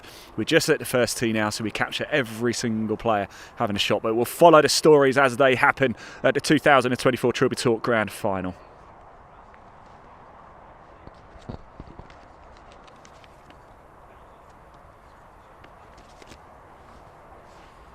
So not too long to go before this group head on out. And do keep your comments coming in, we can see them. And as I say, we have just been reading them out as well. Scores. James Wright thinks 40 points is going to do it. Eamon Whelan says 41. Jonathan Stevens says, I played here in the Trilby Tour weeks ago. Yes, 2 weeks ago. Sorry, Jonathan, I can't speak properly. I will go for 37 points today, and that will be a very good score round. Dundonald, superb. Mark Sumner says 42 points and a good waterproof. Yeah, it's coming, isn't it? There's moisture. Although, actually, if you look at the skies now, it looks pretty nice. We're expecting rain, I think, round about 10:30 or so another hour and 20 minutes. Maybe a little bit later than that. 11. I did say it said about 90% chance of rain from about 12 to 1 o'clock this afternoon. So whatever happens, we are going to get wet at some point.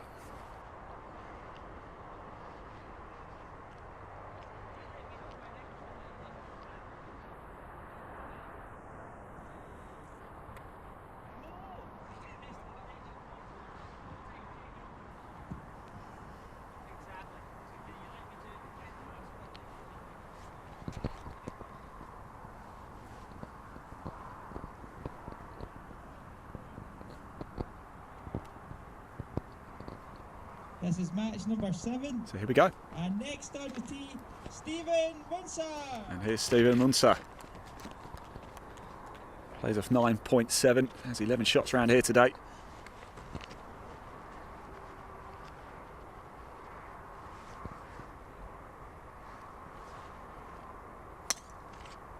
Oh, nice. It's high. Central. Slightly off to the right, but it's going to be okay. It's going to be a nice shot. Next on the tee, Simon Battersby. And here is Simon now. Son Harry, unfortunately unable to watch because his school won't let him.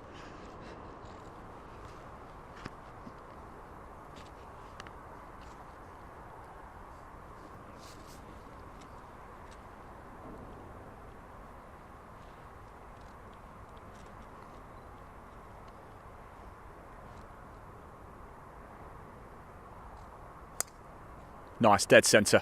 Beautiful shot. Shot, Simon. Next on the tee in a few minutes' time, Lecky Robinson. So I start having a bit of a giggle with with Lucy down there. She's just making her way down, obviously, to the, I believe they're going off the Reds today, actually, so we might struggle to see it. Actually, is it off, or is it off to the left? I'm not too sure where the ladies' tee box is. I thought it was off to the right, but actually I might be thinking of the second.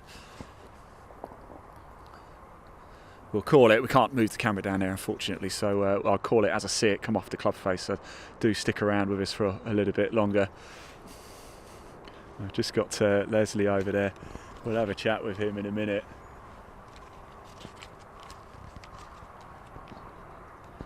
Leslie Boswell out in the next group, of course, another Trilby Tour veteran, dare we say.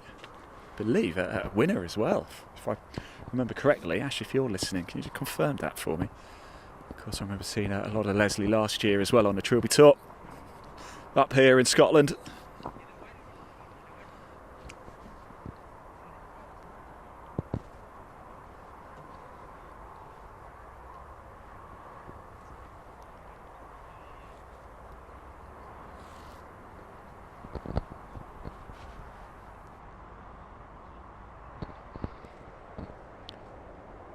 So remember how the scoring works today. There is just one straight leaderboard. It is Stableford scoring. Yeah, unfortunately the ladies' tee is off down to the right. We're not going to be able to move the camera, unfortunately. It's got it set on a tripod here at the first. I'll call the shot as I see it. And she's about to tee off. She's just behind that ridge over on the right-hand side, that line of, is it gorse? Would you say, is that gorse, Kyle? You're a Scotsman, you should know your gorse and your heather, and she's played it. It's down the centre as well. It's a good shot, nice shot there from Lucy Robinson. In fact, 3 cracking tee shots in that group. So Lucy's now underway as well. Keep an eye on her. Don't forget our defending champion Karen. She goes out later at 10:30. She's in the final group. Karen Beattie, our 2023 Trilby Tour overall champion.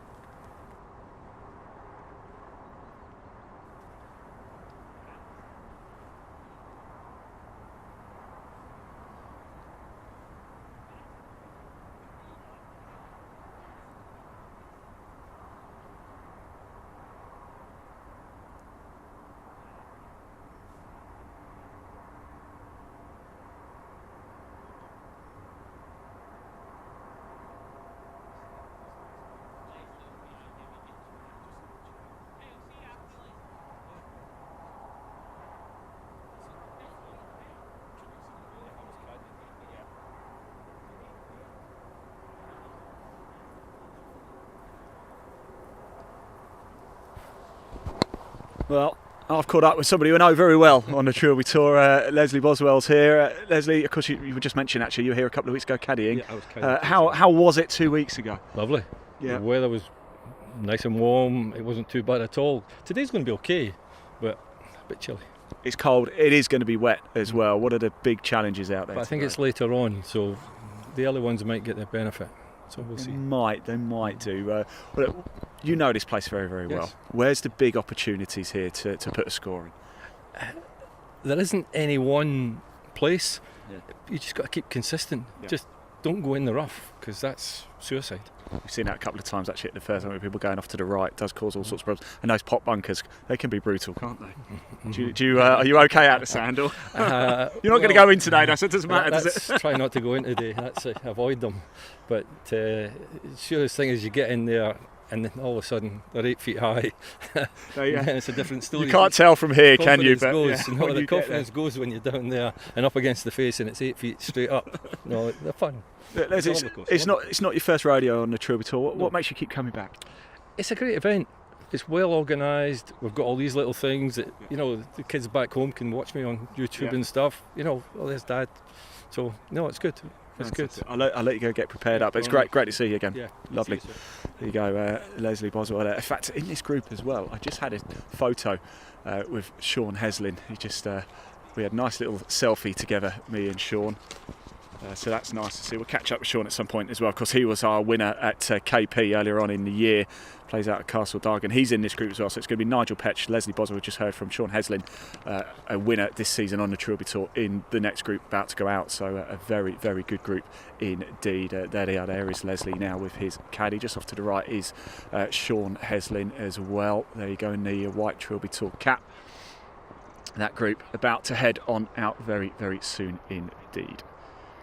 And very much looking forward to seeing how they get on. I haven't actually checked the leaderboard. I know we've been putting it on screen for you, as well as the tee times, etc. So you're probably aware more of how things are looking. A long way to go, of course, still here. Final group out at 10:30 this afternoon. So an awful lot of golf to be played today. We are going to stay here at the first all the way through till 10:30 in the final group when they head out. Then we're going to move the camera to a fixed position just whilst Carl and I go warm up, actually, get ourselves a coffee. But we will be back out on the course. And of course, we will be back at 18 later as well for the closing stages, where we will crown our 2024 Trilby Tour winner, overall champion on the Trilby Tour. What an honour that is. What a thing to have in your CV as well, that. Of course, Trilby Tour, the UK's leading amateur event. A number of tournaments we've had this year started at KP back in June, and we went to the Springs in Oxfordshire, then we went to Saddleworth in Greater Manchester, and then 2 weeks ago we were here for the Championship of Ayrshire. Now we're back for the grand final as well, and no better place than teeing it up. To make the grand final is some achievement in its own right. We heard from Simon before, didn't we? He's been trying for a long time to make it to the grand final, and he is here, and he is now out on the course as well. If you like it, if you think you can do it, then why not take part in 2025? The starter's asking the players to come over and join the party. Let me see, have a quick look at the leaderboard myself as well, so I can see where things are at the minute. Oliver Bradley going well. He is on 14 points at the minute. He's currently on the 7th hole. Joseph Blanche is on 10. He's on the 5th. Mike Jackson is he's got very well. Oh, here we go. Next group. Next on the tee, Nigel Petch. And it's Nigel Petch on the tee.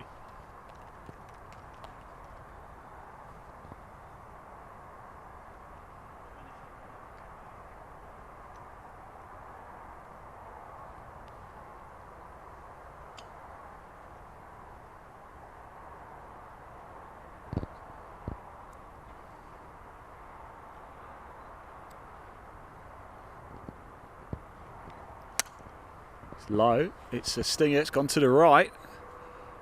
It's just going into those mounds over on the right hand side. I think he's going to be okay. Leslie Boswell. And here is Leslie now. We've just heard from him.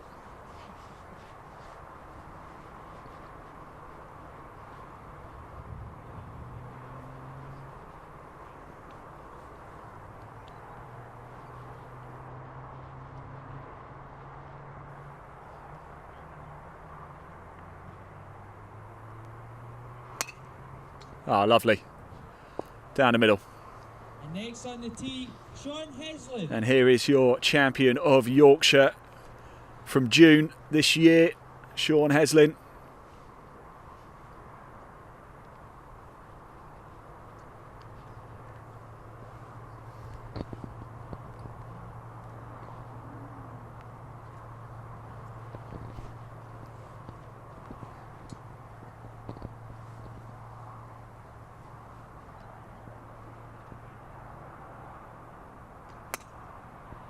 Nice, just swinging around to the right, that's going to be okay.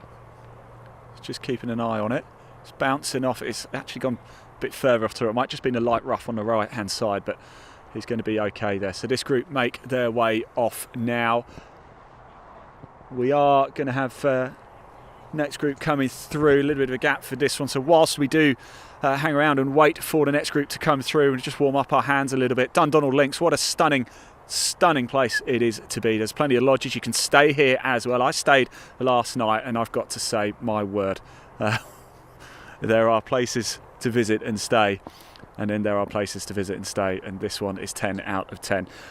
We do have a little interview to play with the course designer here at Dundonald Links whilst we wait for the next group, so let's hear more information about the course design here at Dundonald Links. Roll VT.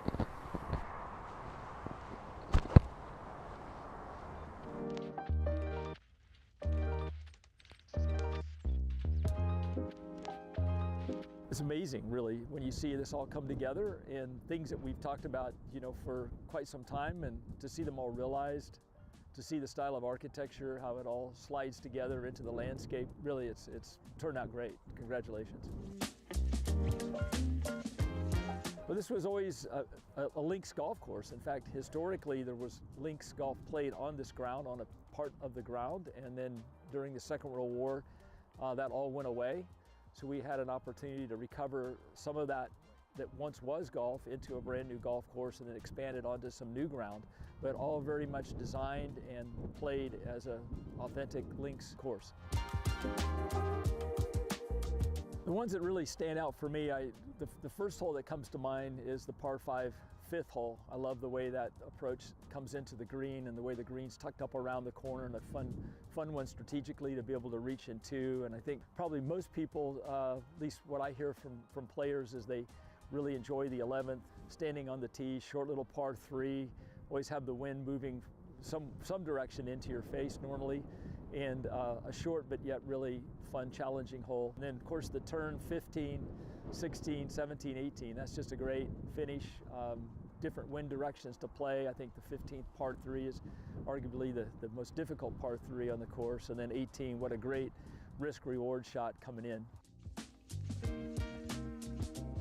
That's where you want to be. You can walk out of the place with your friends, meet your friends here if you're in a group of several friends, or even meet new friends around the putting greens.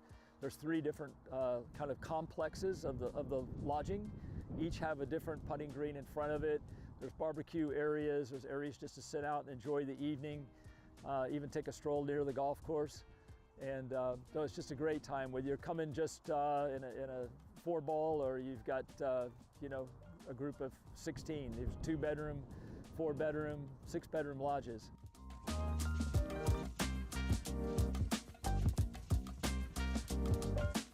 Well, I think what people describe to me is the variety of the shots that they play throughout the round, and more so than just is there a great hole or a couple of great holes. It's just the rhythm of the golf course and how much they enjoy the variety of shot making within the course. And certainly the breezes that come off the sea always have a big factor in who the ultimate winner is and how they manage that. And playing bump and run golf, being able to recover from around the green is always a big part of playing here.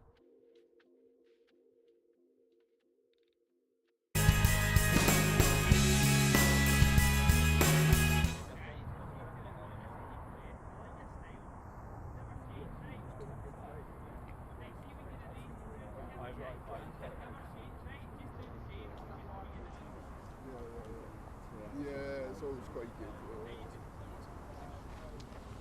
There we go, good stuff indeed. We are back now at the first. Next group, as you can see, are just getting themselves geared up. We can probably pop the camera down actually for the group we've just seen tee off there. There's going to be a slight delay actually because the green isn't clear yet at the par 4 first here at Dundonald Links. But the next group will be Gareth Thomas, John Golder, Sean Roberts. Been a bit of support on social media for John Golder. Remember, do get your comments coming in. We can see them, and our live chat is open with us on YouTube. If you're watching on Facebook as well, we can also see your comments too. We're also live on LinkedIn on my page, Ian Waterhouse. So if you are watching this and you're on LinkedIn, do give me a little connection request. We're obviously clearly interested in the same sort of thing. So do let me know. So next group gearing up. Get your comments coming in. What do you think the winning score is going to be today? If you get it nailed on, then we'll send you a Trilby Tour. And of course, if there's a lot of you who get it absolutely nailed on, we don't have an endless amount of hats, but we might have to pull 1 or 2 out of a hat, so to speak. But just all you got to do, comment what do you think the winning score is going to be, and if you get it dead on, and there's not too many of you who get it dead on, we'll send you a Trilby Tour hat. We've asked a couple of the players as well. Lucy Robinson, I think she said about 37. I've seen some good score, 39 I think she said, but I've seen some good numbers coming in that live chat section. Tell us where you're watching from today as well. Where in the world are you? Are you at work today? Are you in the office? Are you at home? You got a day off? Are you on holiday? Tell us where in the world you're watching from. Or if you're over in Australia, New Zealand, where we know a couple of people are watching from, is it the end of your day and you're just chilling out at home after a busy Monday?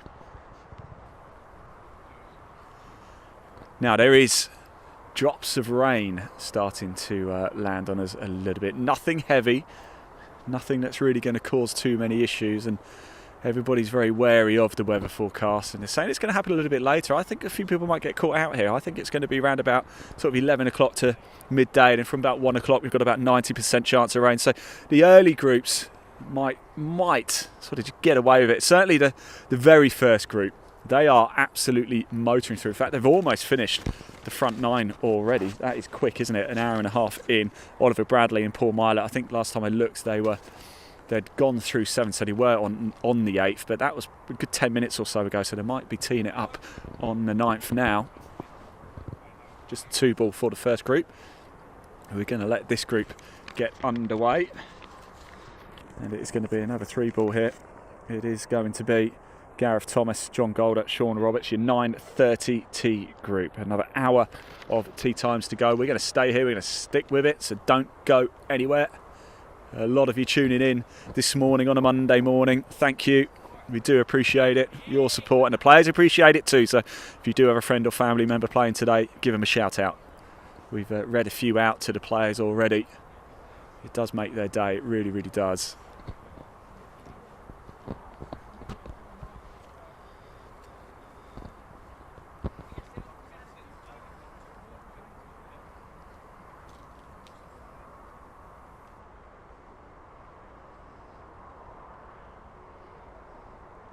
And yeah, the rain is, there are a few thick drops. I think when it comes, it might come quite heavy as well, so we're definitely going to need the waterproofs. We'll certainly take our equipment and hide it underneath up there, so it'll be nice and safe.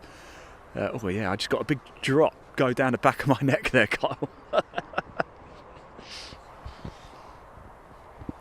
Well, we're live from Dundonald Links for the 2024 Trilby Tour Grand Final. We are literally right behind the first tee box here. We've been chatting to the players, we've been watching the shots, been having a lot of fun here. And here we go. And first on the tee, Gareth Thomas. And here is Gareth Thomas.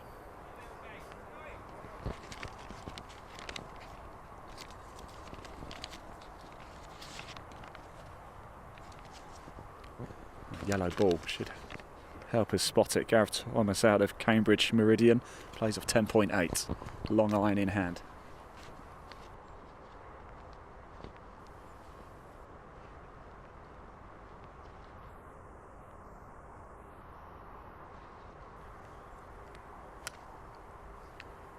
I'll say it should be easy to see. I didn't see it at all, actually. Might see it come down. Next on the tee. No. Oh, yes. Just went on the left-hand side there. Nice, on the fairway on the left. This is John Golder now. Out of Shirehampton Park Golf Club, plays off 10.5.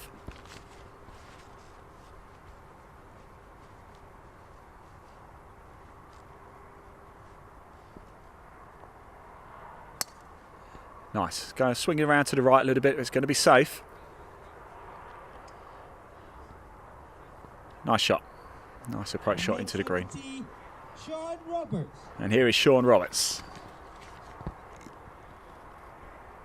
Sean plays off 12.7. Don't have an attached club for him.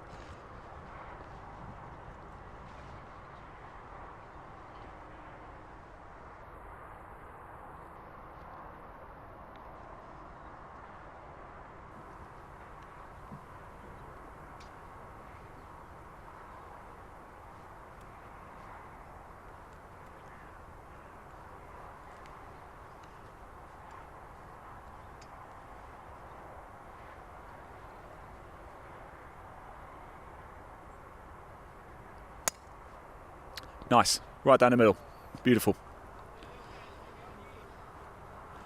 Good shot. There we go, 9:30 group are out on the course. I'm just going to move under the camera, so sorry about that, Carl. See if I can find somebody to have a quick chat with in the next group.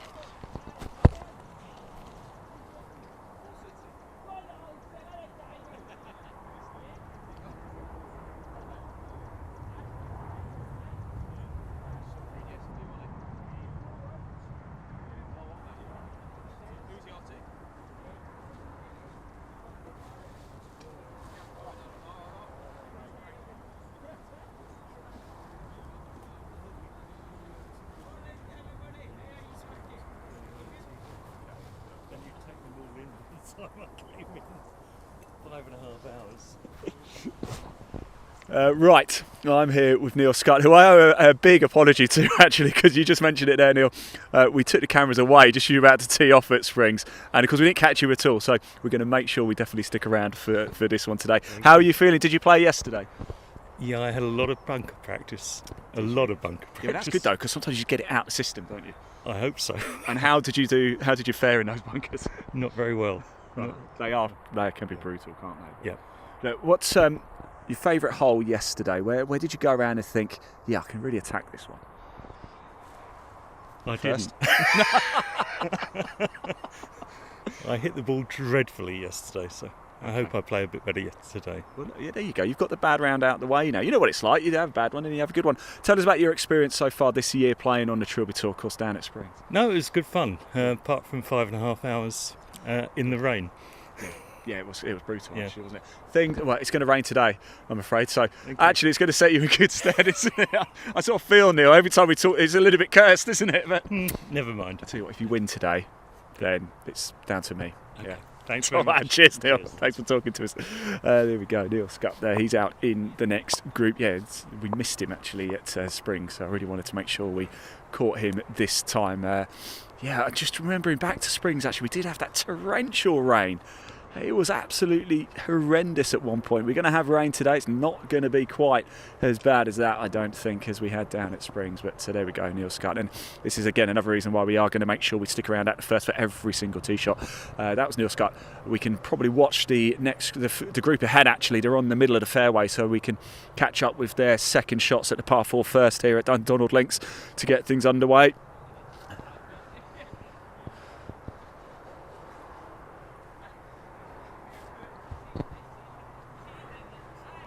And I'm sure the temperature is dropping. It was a beautiful morning this morning. I got up about 6 o'clock and made my way over to the clubhouse in darkness, but there was something really calming about it, as anybody will know who's an early riser.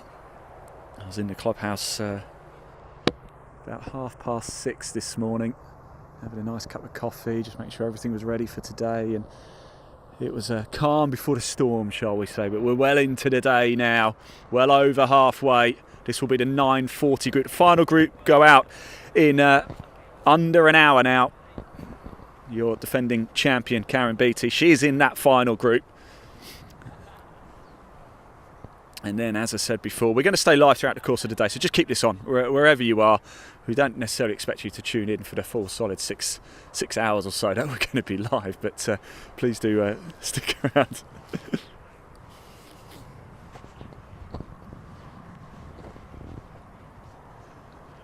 When we've finished here at the first, we will go, we'll hear from the course designer again, and 5 reasons why you really should come and visit Dundonald Links, as well as hearing from our partners again. We'll bring you the live leaderboard. We're going to move the camera to a different hole position, and then we'll give you a nice shot as the players come through, whilst Kyle and I just go get ourselves a cup of coffee and maybe a little bacon bap and get warmed up. Yeah.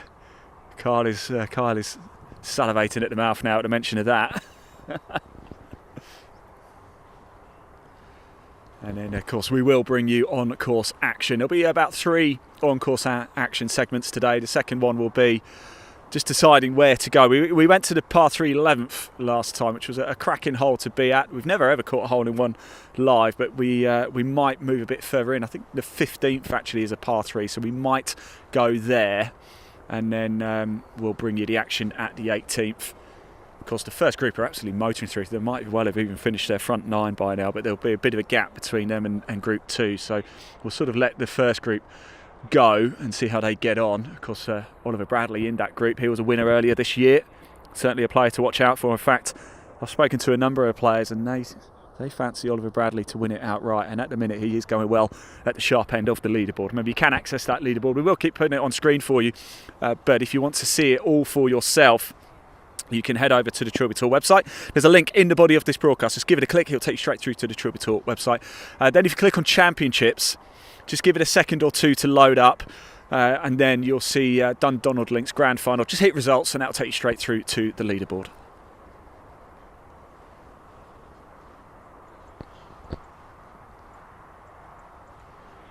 think I'm going to have to get my waterproof for the next segment.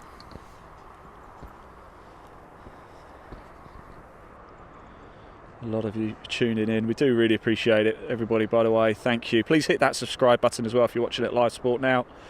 Our YouTube channel, it really does help us bring you even more live golf.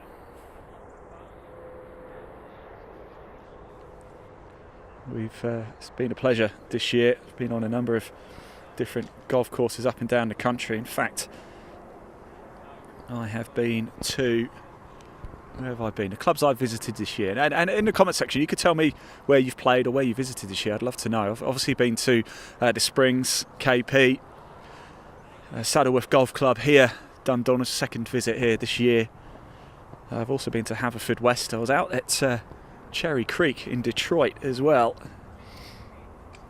for the Cairns Cup back in end of July, beginning of August. Blackwell Grange as well, so a number of different golf courses, Blackwell Grange and Darlington. So it's been a cracking year on the golf course. Thoroughly enjoyed it, but it's not over yet. We have a big day of golf ahead of us here still. Another 40 minutes or so of tee time still to come. We've just heard from Neil Scutt. He's about to tee off in this group.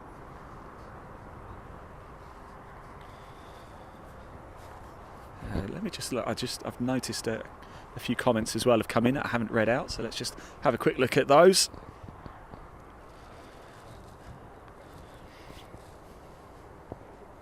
Yaboa says, how much does it cost to enter the Trilby Tour? It's a good question, actually, but to be honest, I'm not totally sure. It might differ per championship, but best place to find out is to go to the Trilby Tour website. I believe you can find out details. I'm not so sure. Obviously, registration won't be open yet for 2025 because the calendar isn't officially confirmed, but the best thing to do would be to head over to the website. You can get hold of an email address from there and just drop them an email for rough costings. I don't know is the simple answer personally. Great Grandma's watching from the Philippines in Manila. What time is it over in the Philippines? I'd love to know. Amy Timmins says, good luck, Sean Timmins. I'll be watching all day at work. Excellent, Amy. Susan Crowe says, watching from Barnsley in South Yorkshire, supporting Andrew Crowe. Big up the Yorkshire. In fact, there is a caddy out at the minute from Yorkshire who's in t-shirt and shorts. We interviewed him a little bit earlier. The tough, hardy soul is. We are feeling drops of rain at the minute.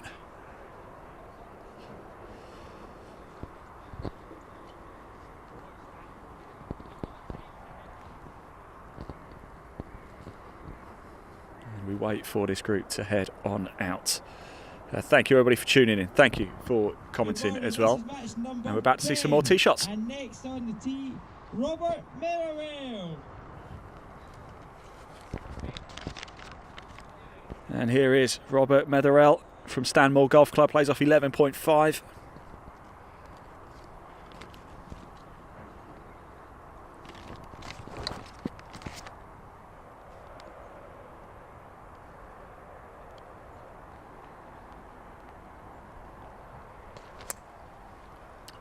Nice, it's gone left, but it's swinging back round to the middle of the fairway. Good shot. Next on the tee, Neil Scutt. And it's Neil Scutt, and we're finally going to get to see a shot from Neil Scutt. So apologies for missing Neil down at Springs in the Championship of Oxfordshire, but here he is now. We just heard from him as well. Did play yesterday, but didn't play well apparently. Visited plenty of the pot bunkers around Dundonald. That's a good shot though, right down the middle. Bit of a confidence boost to that one. Beautiful tee shot. Right, somebody I want to find now in the next group is going to be Andrew Crowe. Charlotte says, good luck, Stephen Horrocks. That's from Charlotte and Joe. Yeah, of course, Stephen Horrocks. I believe he was our champion of Greater Manchester, isn't he? Yes, up at Saddleworth. He goes out at 10:20 today, Charlotte, so make sure you stick around for that one.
Right, we are just watching the players come down. I'm just going to grab somebody for a quick chat. He's coming down to us now, so let me grab him because I know he's got somebody tuning in. Andrew, quick chat, very quick chat, because I always go out on social media and ask people to get in touch with us and sort of let us know. Yeah. And right now, Susan is tuning in and watching. That's my mother. That's my mother. Is it? Have you got a message for her? She's watching from Barnsley right now. Keep watching. What are you expecting from today? It's going to be tricky conditions, isn't it? Yeah, it's going to be a bit wet, I think, but yeah, wind don't seem too bad. So. Did you play yesterday? I played yesterday. Yeah. How'd you get on? Not too bad, 33 points. Okay. Never played it before, so happy with that. So you've got to be quite positive going in today then, thinking, okay, 33 yesterday, I can put some that wet more on. stays away on that. Yeah, good luck. Look, used to put it straight away. Cheers, pal. Thanks for talking to us, really appreciate it. There we go, that's Andrew Croder. Susan, that one there is for you. Sorry about that, Carl, as well. I know you're trying to put the wet weather gear over the camera as well, because it's coming down, it's starting to get wetter and wetter and wetter here. But that was Andrew Crow. He's out in the next group. He's out with Tony Lewis, I believe. Let me just double check that for you. And we'll pop the camera down at the first, and very shortly we'll be able to see those second shots at the par 4 first. In fact, somebody asked me about the yardages I remember seeing for the first. It is a par 4 to begin with, so let me just get the yardages for you from the white markers here. Yeah, 420 yards. From the reds it's 321, par 4 to begin with, so 420. The second is a par 4 as well, 374 yards. Then we go to the par 5 third, 516. Then we've got a first par 3 at the fourth. There's a nearest pin competition at the fourth, the sixth and the 11th today as well. It's 172 yards. And then the fifth is a par 5, 521 yards. Then we've got the shortest hole, and of course it is the sixth, 139 yard par 3. Then the seventh is a par 4, 382. The eighth is a par 4, 346. The ninth is also a par 4 at 354. Then on to the back nine. Your 10th is a par 4 as well, 374 yards. Then actually I thought the sixth, the 11th is the shortest hole in the course at 118 yards. 118 yards, nearest pin competition there as well. At the 12th, it's a par 4, 337 yards. And another par 4 at the 13th, 372. Par 5 at the 14th, 506 yards. The 15th is a par 3, 169. I think we might head up there a little bit later as well. Then the 16th is a par 4, 407 yards. The 17th is a par 4, 397 yards. And the 18th is a par 5 at 518 yards. So I hope that helps and answers a bit of the question there. Whilst we just wait for the next group to go on, we are just going to wrap the camera up actually with some wet weather gear. So we're going to hear from our partner Motor Caddy, a very valuable partner. In fact, it's they who have donated the grand final prizes. So let's roll the Motor Caddy VT.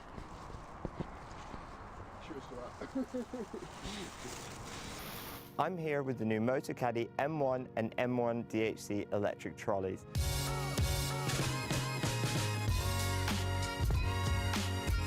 The M1 is the perfect option for an easy-to-use trolley that folds really small for convenient storage and transportation. The latest model benefits from new automotive-inspired styling, including a sleek new frame, low-profile tyres and ergonomic handle. It features the revolutionary new Motor Caddy Click and Connect cable-free lithium battery, which automatically turns the trolley off when folded with a pop-up port to charge the battery without having to remove it. The first thing you notice is how quiet it is. Powered by a 230-watt motor and next-generation 28-volt technology, it has plenty of power. It features an impressive LCD widescreen display, which includes 9 speed settings to easily match your perfect walking pace, a speed indicator and a battery meter to show the remaining battery. I love the adjustable distance control feature, where I can choose between a selection of distances I want to send the trolley down the fairway, and I can just press a button and go help my friend look for his ball. There's a USB charging port for charging phones or GPS devices while you play. And if you're looking for even more performance, we also have the M1 DHC, which adds 3 extra features. Downhill control automatically regulates the trolley's speed while moving down hills, helping you stay in complete hands-free control. All-terrain tyres and an electronic parking brake, which holds the trolley in place uphill or downhill while you play your shot. All Motor Caddy trolleys feature Easy Lock, which quickly connects any motor caddy bag without a lower bag strap. Great to get you onto the course ready for your tee time. I hope you've enjoyed learning about the all-new M1 and M1 DHC models. Discover more about all of our products at motorcaddy.com.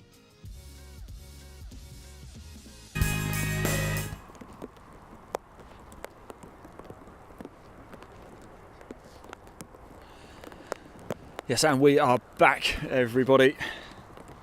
And so we've just wrapped the camera up there. Let's have a quick chat, shall we? Actually, here with Tony Lewis. Tony, how are we feeling? All right? You got the waterproofs today, I hope? I have, yes. Got my waterproofs. It's going to be... and my waterproof skin as well, so... You got shorts on. You can't see. You've got shorts on. Are you mad? No, much more comfortable under waterproofs. Yeah, actually, do you know what? That's actually spot on. I've started like this, so yeah. Have to get changed. Did you play around yesterday? Yes, we did, yeah. Lovely. How'd you get on? Yeah, lovely conditions. Yeah. George, my caddy, local guy, sorted me out and showed me around nicely. Say, how important is he going to be for you today then? He had trouble reading my putts, but he says, I'm going to leave the putting to you because you seem to know what you're doing, so we'll go for that one. What are we thinking at the first? We go and drive. We've seen a couple of people go long irons. Are you going I'm not the longest person in the world, so I will be going driver and hopefully straight down the middle like I will for the rest of the round. I hope so. Look, great to see you, mate. Thank you very much. I love this, by the way. Thank you. It's so good. You're Cheers, welcome. mate. Take care. There we go. Tony Lewis there. He's about to head on out.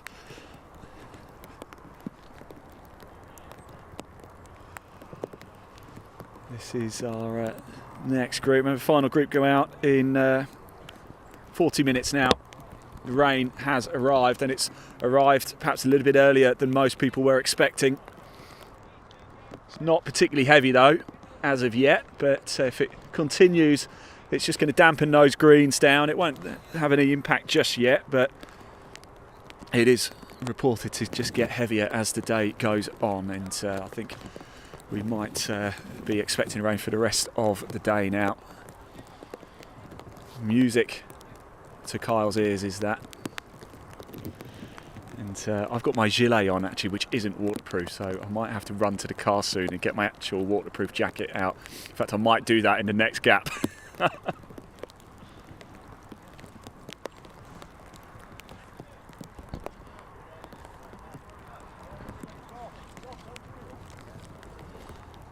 So very shortly we are about to see, in fact we are ready to go now, so it's going to be Andrew Crowe and Tony Lewis getting underway. I did see a couple of extra comments as well. There was, I think Maggie commented showing a bit of support for Sean Roberts. Sean's actually teed off, Maggie, but we'll catch up with him a little bit later.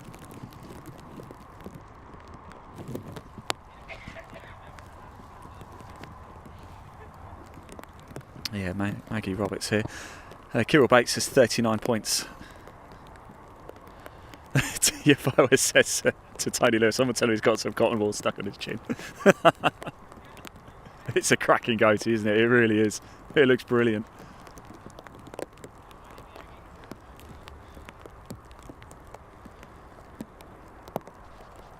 So you keep your comments coming in. As you can see, we do read them out, and we'll show your messages of support if you've got a friend or family member playing today. Even if you don't, you just want to show a bit of support.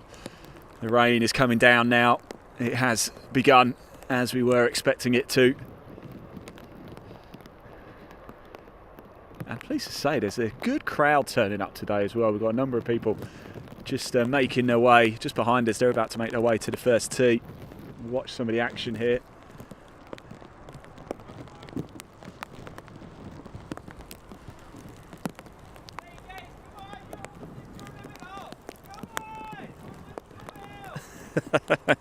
Starters having a bit of banter here with the spectators as they make their way down.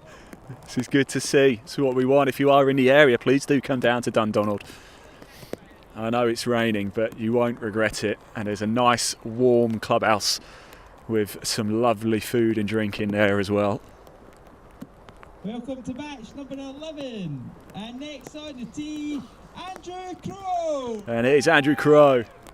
Big shout out and woo from the support. Driver in hand for Andrew. Here we go, Susan. This is the moment.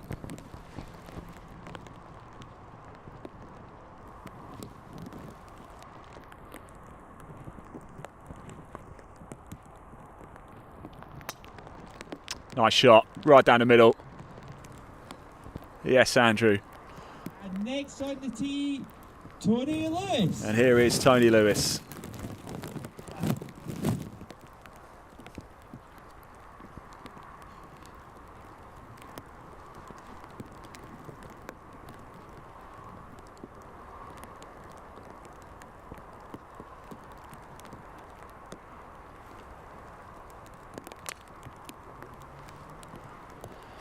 I didn't see that one, I've got to be honest. But it's down there. Right, I am going to go and get my waterproof, so we will pop the leaderboard on screen for you.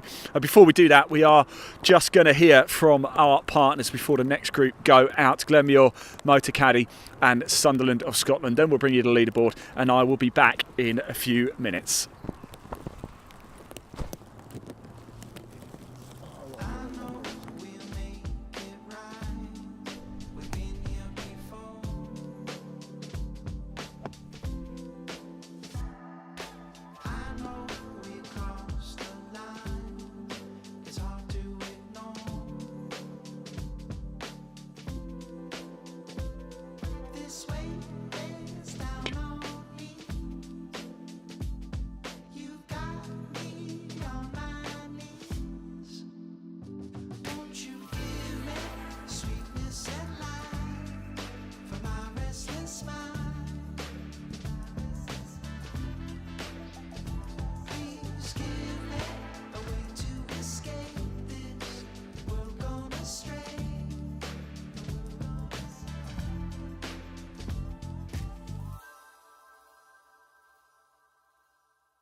I'm here with the new Motor Caddy M1 and M1 DHC electric trolleys.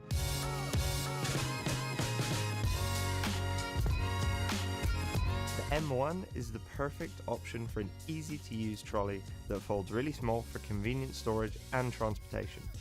The latest model benefits from new automotive-inspired styling, including a sleek new frame, low-profile tyres and ergonomic handle. It features the revolutionary new Motor Caddy Click and Connect cable-free lithium battery, which automatically turns the trolley off when folded with a pop-up port to charge the battery without having to remove it.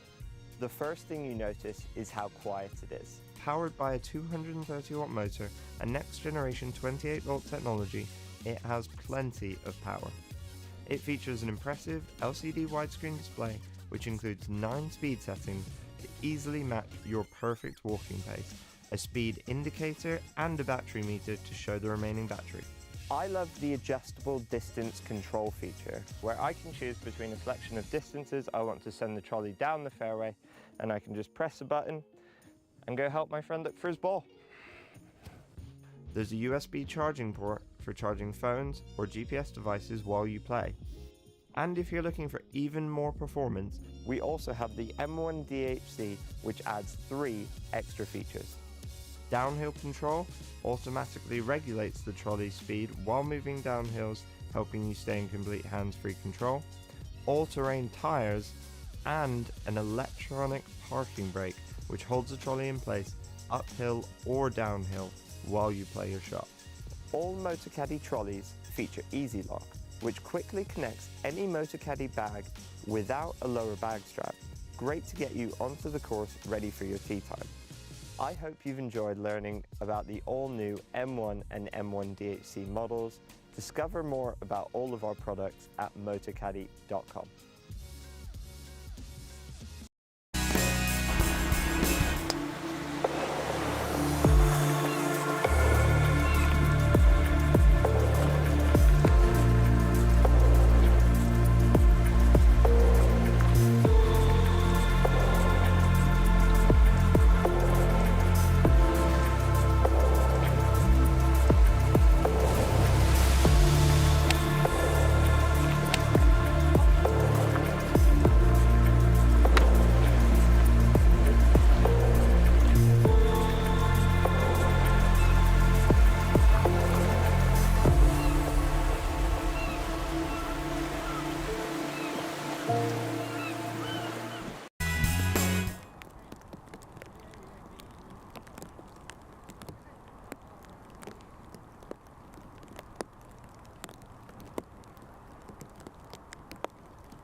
This is match number 12. And next on the tee, Daniel Locking.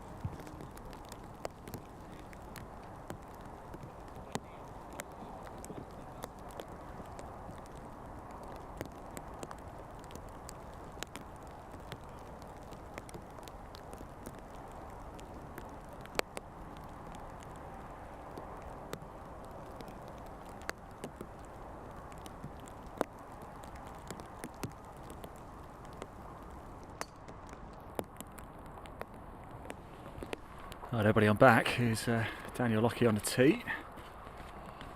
And next on the tee, Les Thompson. So, there you go, Daniel Locking teeing off. Plays a 13.4 from West Kent. Now we have Les Thompson on the tee. Plays off 14. Please say I've got my waterproofs on now as well.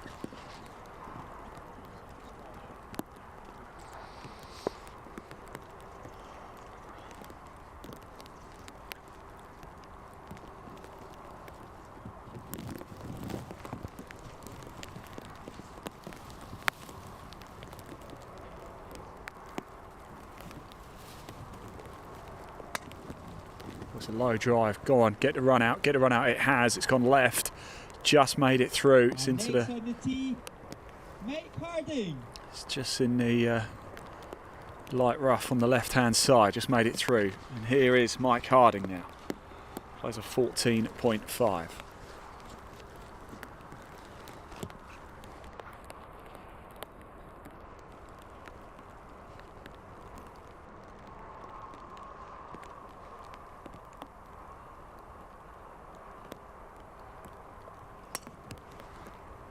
Did that go a bit left off the face, did it? You have a look, see if I can see it come down.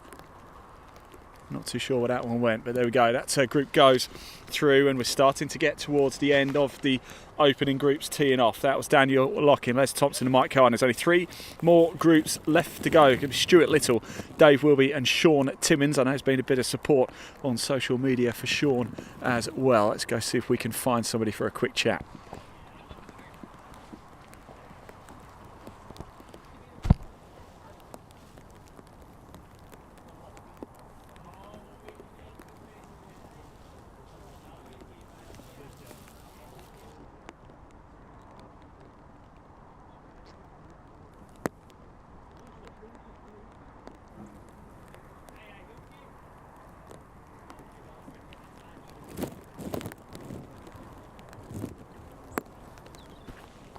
Right, here we are. Found somebody to have a quick chat to, and we spoke in the clubhouse a little bit earlier, didn't we? Yeah, we thought the rain might hold off a little bit longer than this, but it's come early, hasn't it? It's not too bad though, is it? It's, as long as it stays downward rain instead of sideways. It's not too windy actually, is it? Conditions still quite a nice weather to play golf. Yeah, no, we're fantastic. Yeah, looking forward to it. So, did you play yesterday? No, but I've got a caddy who's played here quite a few times. So.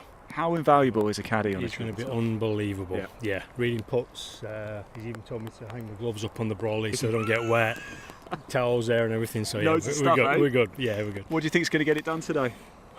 I'd say 36, something like that. Yeah. Maybe a good 38. So depends. I mean, I qualified on 33, and I didn't think that'd be enough, but we did. So here we are. I'm looking forward to it. Thanks Best of very luck. much. Appreciate your time. Cheers. Really do. Thank you. Good to see you again as well.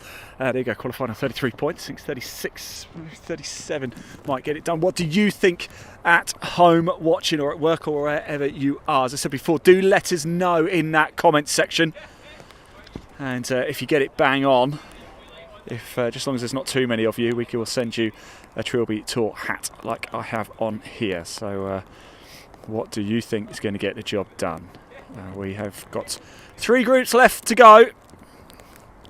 Do keep your comments coming in. It's been a wonderful morning so far. Every player that has gone out has had a shot taken live on camera. A lot of people commenting as well. Yubo says best go-to I've ever seen. Yeah, that was for Mr. Lewis a little bit earlier, wasn't it? Leslie Harris says good luck to Lucy Robinson.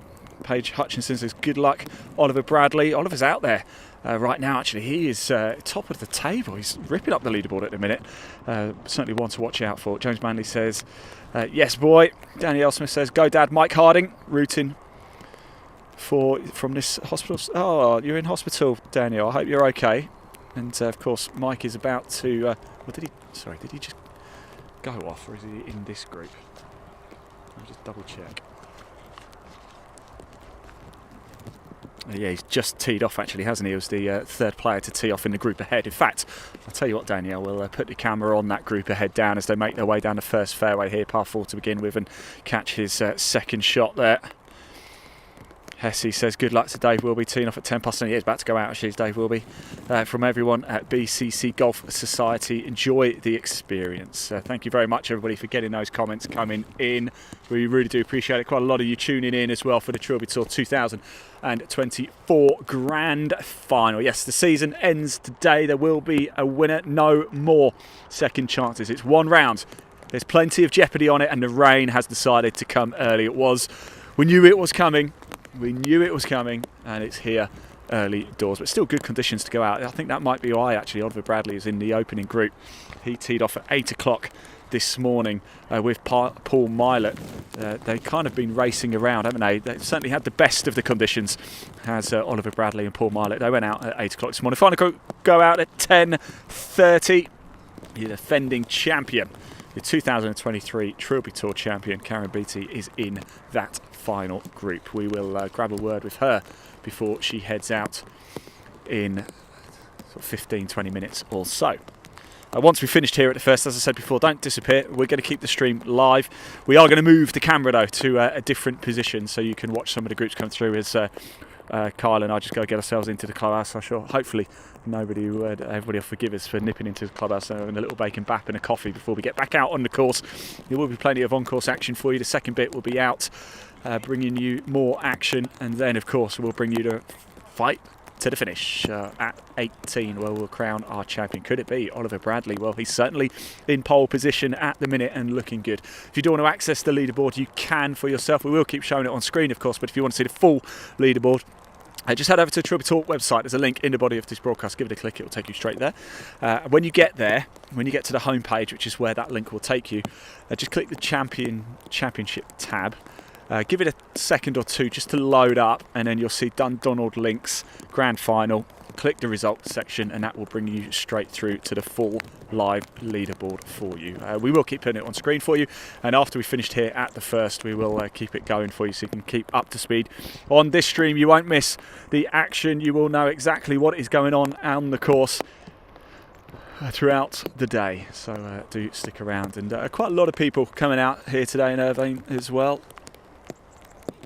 We're on the Scottish west coast here, not too far from Glasgow.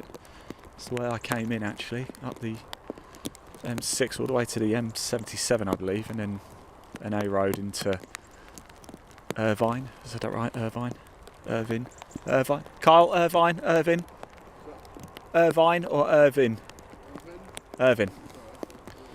Kyle's from Glasgow, so he should know. I did actually last year when we came up. Actually went into Irvine for a drink or two just to see what the town was like.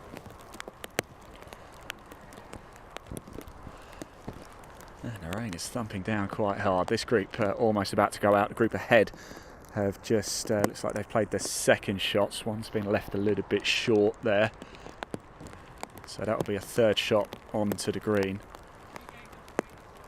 But we are going to get things underway now. We're in the closing stages of the groups. This is the third from final group to go off.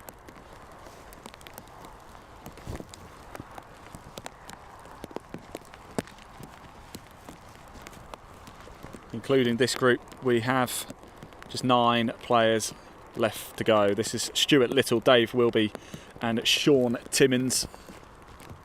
Been a bit of support on social media for all 3 of these players. This is match number 13.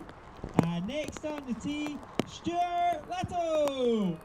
And here is Stuart Little.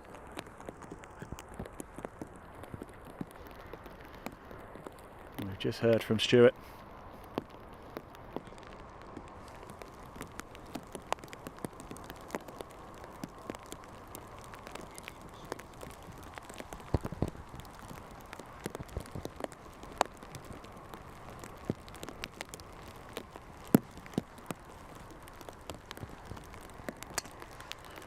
Started off left, it's coming back round. It's going to be left of centre of the fairway. Good shot. Dave Wilby. And here's Dave Wilby.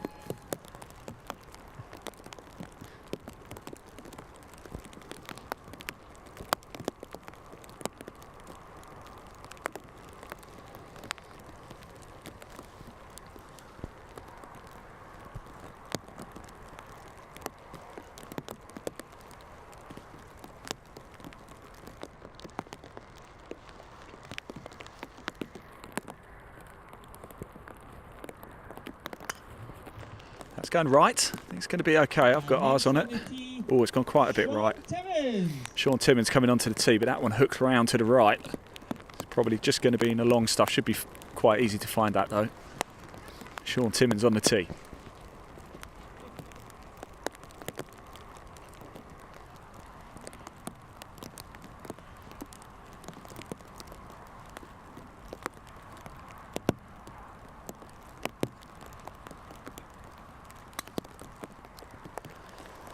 Lost eyes on that quickly, I'm afraid.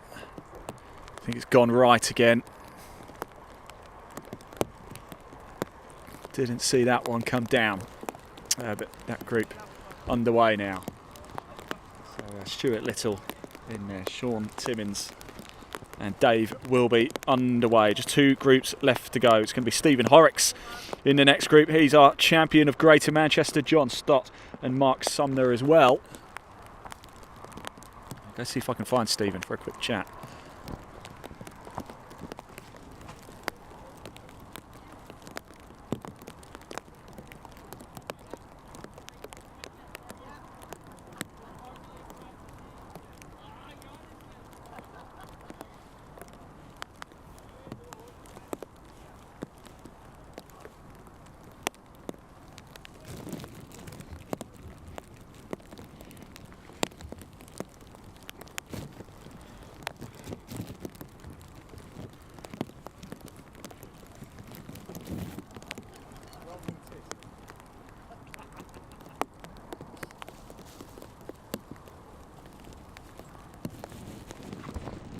Right, I've managed to get the man I wanted to get, Stephen.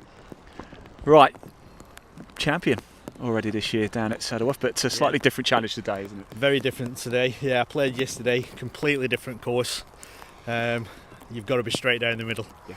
There's no going left or right. So yeah, it's going to be a bit tricky. And with the weather that's just come on, I think it's going to make it a little bit worse. You're going to be all right out here, though. What went well? Because I know you played yesterday. So what went well yesterday? I think it was just keeping a level head. Yeah. You know, just trying to find my way around the course. Never played it before. Great course, absolutely an amazing condition. Yeah. So yeah, it's just plotting my way around yesterday, making a few notes. So hopefully that'll help today. But I think everything's going to change with this rain. What have you made of your experience of the Trilby Tour as a whole this year? Absolutely amazing. Yeah, really well organised. The Saddleworth obviously was a new one to the calendar.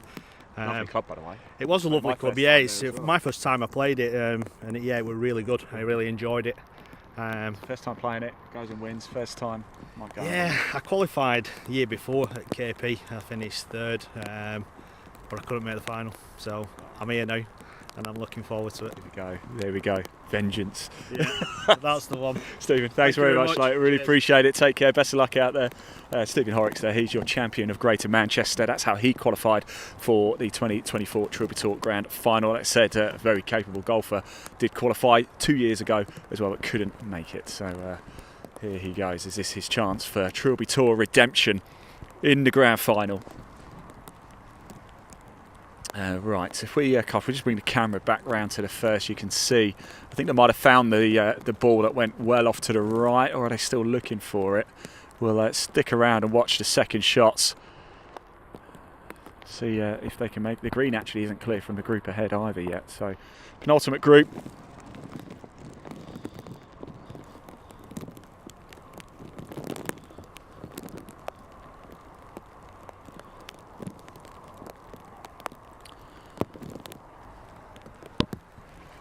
Penultimate group about to head on out. I'm just getting a word as well, because of where we are in Scotland. A lot of the golfers actually have got planes and trains to catch and long drive homes.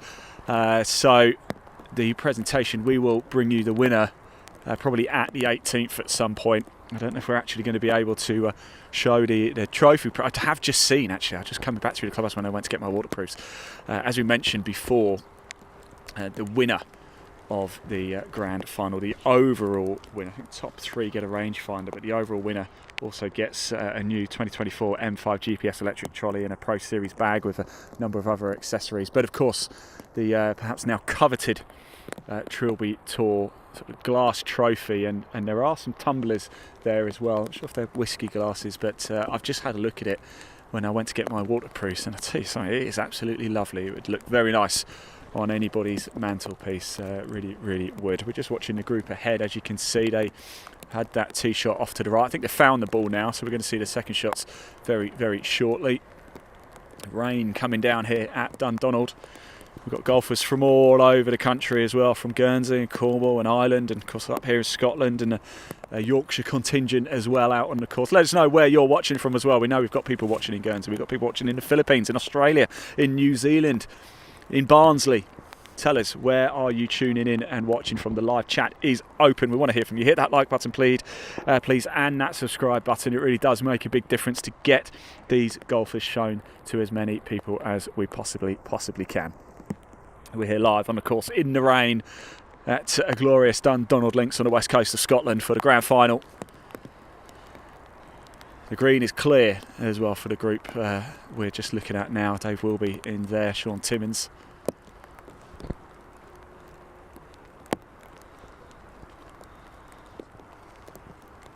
And Stuart Little as well. We are about to see Stephen Horrocks, John Stott and Mark Sumner go off our penultimate group. One more group after this one.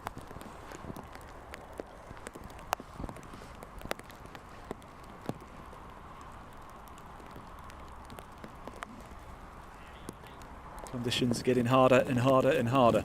Oliver Bradley out first. He was top of the leaderboard last time I had a quick look. And going very well indeed. Could he put a big marker down early on and set the score to beat?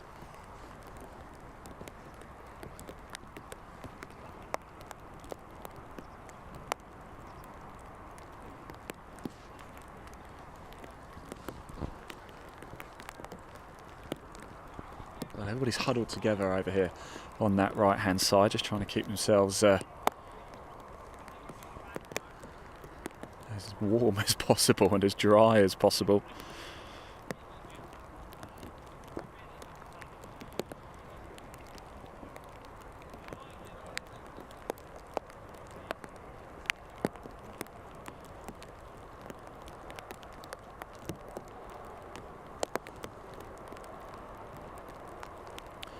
Lots of you getting in touch throughout the course of the day. We're live on YouTube, we're live on Facebook, LinkedIn as well. Do keep those comments coming in. Joanne Horrocks is watching as well, saying good luck to Stephen from Joe and Charlotte. Yeah, well, we've just spoken to Stephen. In fact, they might even be, I think, are they over there on the right under the brolly? Are they listening? I think it might be the two ladies over there on the right hand side. That might be Joe and Charlotte. If it is, we're going to have to see if we can embarrass them. If it's not, Joe and Charlotte, if you're not, and you are actually watching somewhere else, apologies.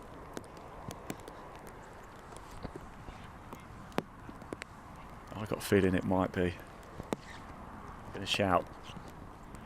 Joe, Charlotte. I don't think it is. Anyway, we are about to get this group underway, our penultimate group. Our champion of Greater Manchester, Stephen Horrocks, is about to tee off. Our Saddleworth champion, John Stott and Mark Sumner.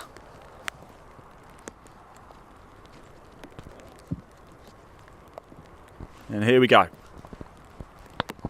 This is match number 14. And next on the tee, Stephen Horrocks. And here is Stephen now. Woo!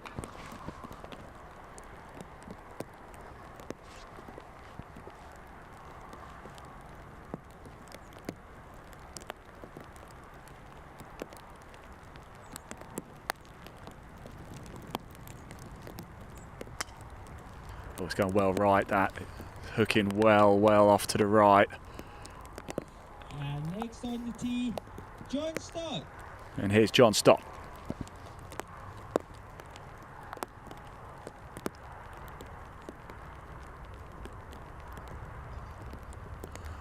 I think Stephen might hit a provisional here. We haven't seen anybody hit a provisional actually at the first. Here is John Stott though. And I think Stephen is going to go again after Mark Sumner's teed off. Again, that one looks like it's gone off to the right. Didn't see the bounce. Next on the tee, Mark Sumner. Here's Mark Sumner now. We've seen quite a few hook off to the right over the last sort of half hour or so.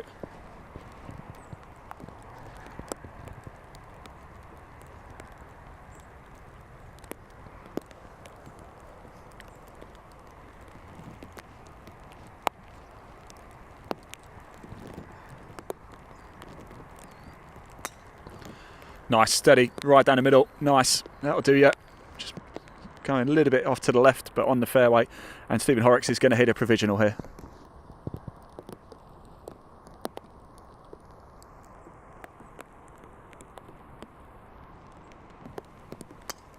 Much better. Look at that. Splits the fairway. He'll just be frustrated as to why I didn't do that first time. Penultimate group out. And then there were three. 3 left to go. 10 minutes time. We will see Mark Miller, Tom Coles, and your 2023 Trilby Tour champion, Karen Beattie. I'm going to go see if she's here actually, Karen, see if I can find her.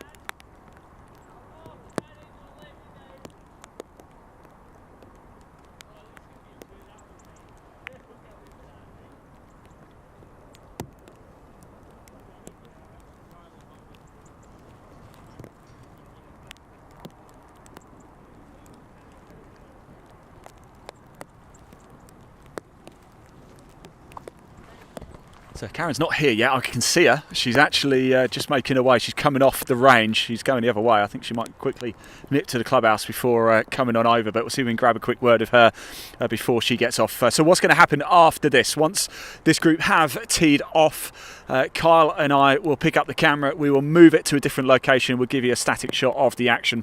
Whilst that's taking place, we're going to hear from our partners. We're going to hear from the course designer here at Dundonald. Give you 5 reasons why you've really got to come visit, and the leaderboard too. So don't switch off. Stay with it. We're going to stay live throughout the course of the day. Then when we've moved the camera, we're just going to set up a static shot so you can watch some of the groups come through. So we haven't decided which hole to go to yet, but we will pick a hole that's going to have quite a lot of action on it for you.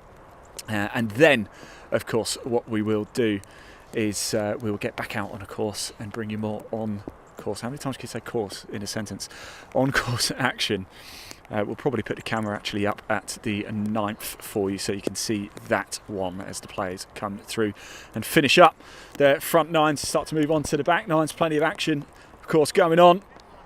And I can see Karen's caddy is coming up. As I said, Karen did just run off. We will very quickly grab the quickest of quick words with Karen once she does come through. Our champion from last year, of course, knows this place very, very well indeed. So it's going to be a thriller there. We've got Tom over there. We've got Mark over there as well. There's Karen's caddy there as well. He's just going to make his way off. Rain come down. It's starting to ease off a little bit actually. Maybe conditions might improve a little bit before they get worse again. It is going to rain quite heavily, I think, from about 1 o'clock this afternoon. That's obviously going to have an impact. Oliver Bradley, though, going very, very well. He was off at 8 o'clock this morning. And we were almost 2.5 hours into. I can't believe we've been here at the first tee for 2.5 hours. It just absolutely flies by, doesn't it? Every single player has had at least their tee shot caught live so far. 3 more left to go. We will catch them And then, of course, we are going to move the camera. So wherever you're watching this, just keep it going. We're not going to cut the feed. We're just going to keep it going. We'll keep you as entertained as best as we possibly can. But Kyle and I definitely need to get in that nice warm clubhouse for a little bit and have a bacon bat and a coffee because it is cold. So where is Karen? Where is she? Where is she? Where is she? I'm going to get out of shot for a second, actually, because I'm sure nobody wants to see me. We'll pop the camera down, actually, at the first, shall we, on the fairway, whilst we watch. I can see Stephen Horrocks. I'm not so sure he found his ball, actually, because he's making his way to the centre of the fairway. That was his provisional that he shot, so maybe that ball did go well off to the right. So it looks like maybe he's lost that one.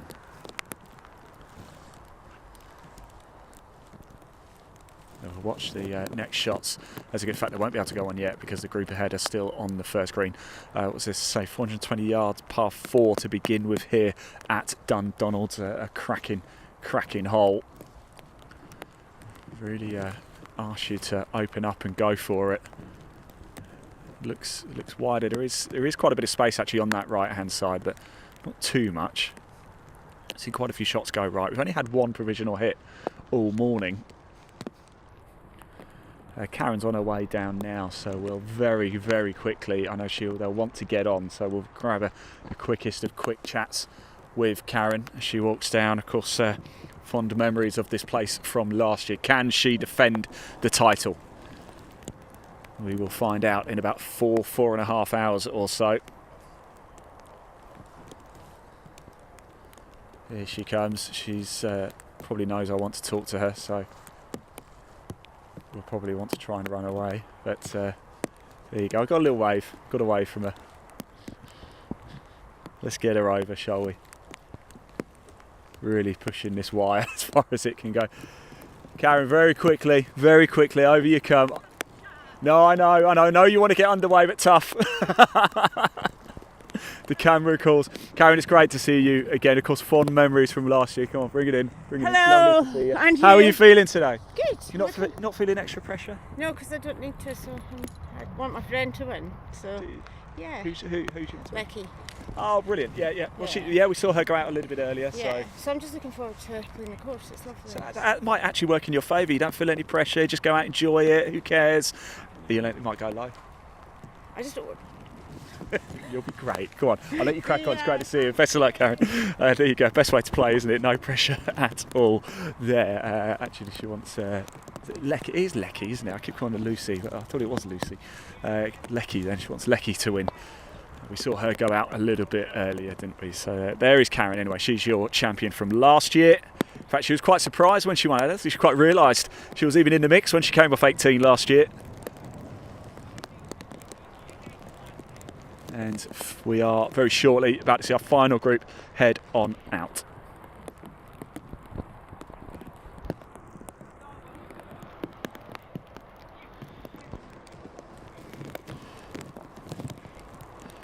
Oh, I just had it confirmed as well. It's nearest to pins, get the rangefinders. Yes, that would make sense, wouldn't it? Yes, absolutely. So it's the nearest to pins.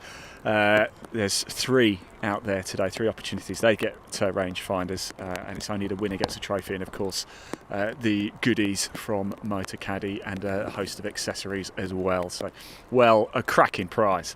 You know, actually the monetary value runs well into the thousands, doesn't it?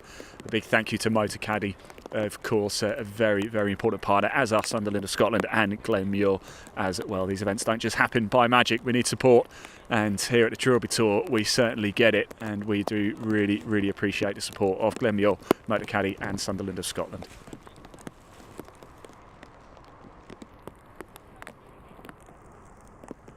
So final group about to get underway.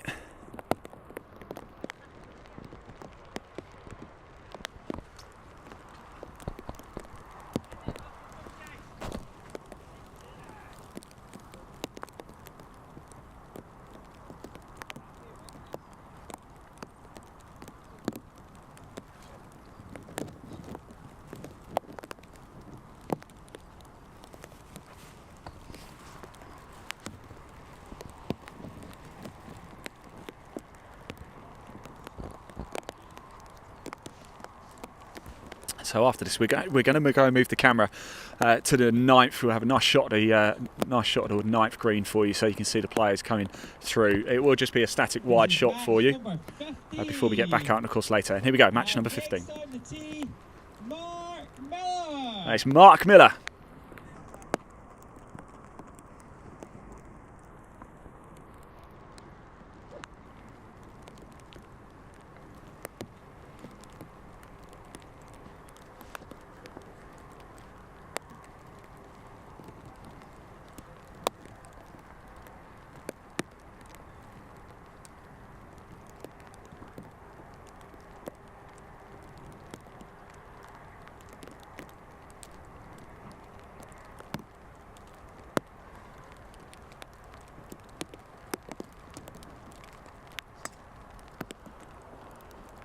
I think he's topped that one, hasn't he? It's gone just into the long grass on the right there.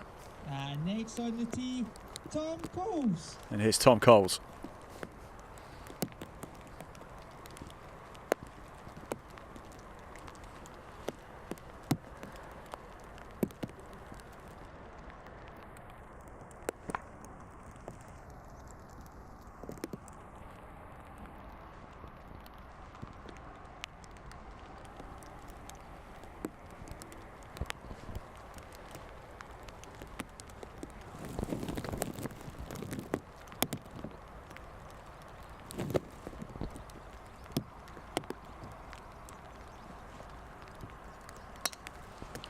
Then it came off left of the face. Is it going to swing back round? I lost it as soon as it hit the clouds.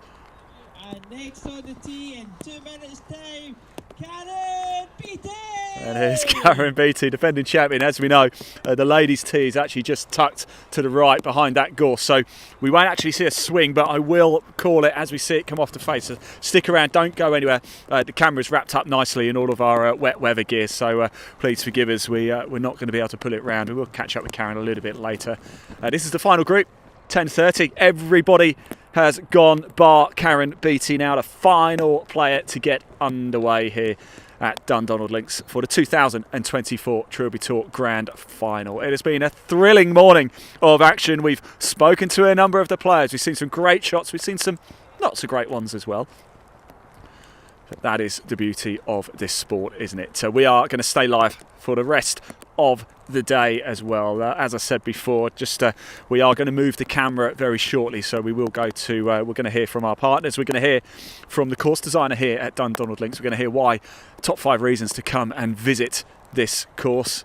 And our starter is done and dusted for the day with his barrel. There he is, look.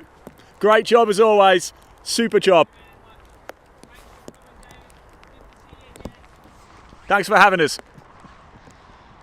Starter's job is done, but ours is not. In fact, it's only really just begun. This is the first on-course part, and as you can see, Karen is just about to load up here.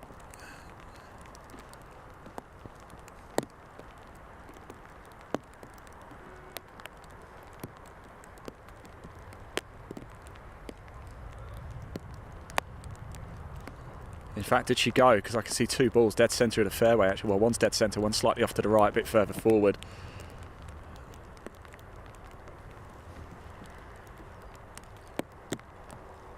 So, no, Karen is about to tee off here. I think that was the second shot, wasn't it, actually, from our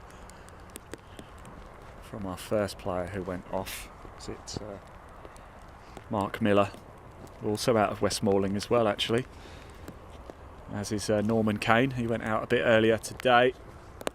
First group out at 8 o'clock. Oliver Bradley riding high.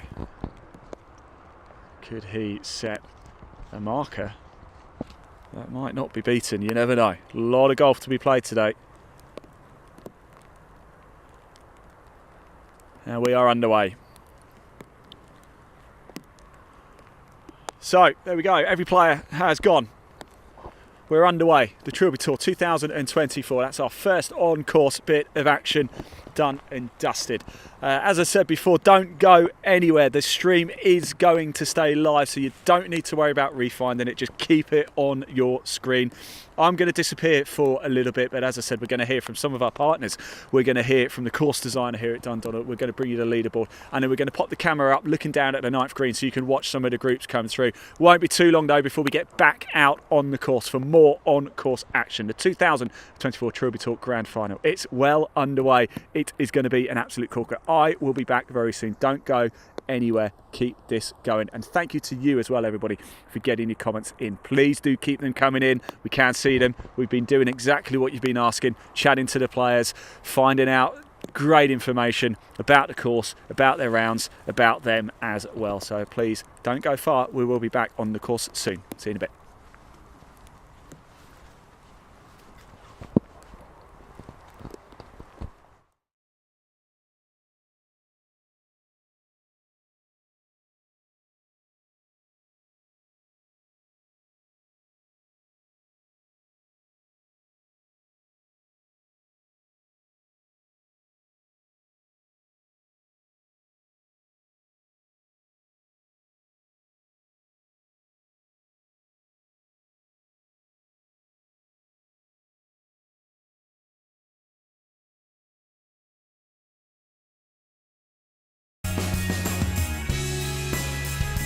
I'm here with the new Motocaddy M1 and M1 DHC electric trolleys.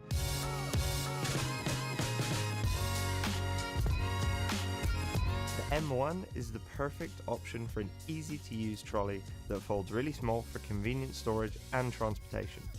The latest model benefits from new automotive-inspired styling, including a sleek new frame, low-profile tyres and ergonomic handle. It features the revolutionary new Motocaddy Click and Connect cable-free lithium battery, which automatically turns the trolley off when folded with a pop-up port to charge the battery without having to remove it.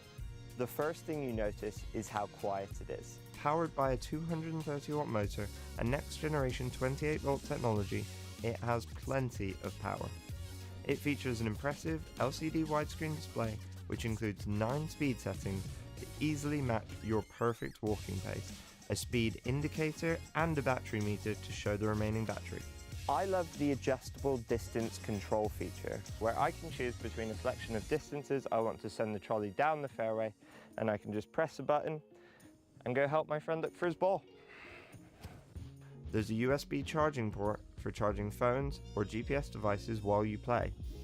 And if you're looking for even more performance, we also have the M1 DHC, which adds 3 extra features. Downhill control automatically regulates the trolley's speed while moving downhills, helping you stay in complete hands-free control. All-terrain tyres and an electronic parking brake, which holds the trolley in place uphill or downhill while you play your shot. All Motocaddy trolleys feature Easy Lock, which quickly connects any Motocaddy bag without a lower bag strap. Great to get you onto the course ready for your tee time. I hope you've enjoyed learning about the all-new M1 and M1 DHC models. Discover more about all of our products at motocaddy.com.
Winter is almost here. For many of us, that means wet, miserable golf courses. So here are 5 reasons why you should take a winter golf trip here to Dundonald Links.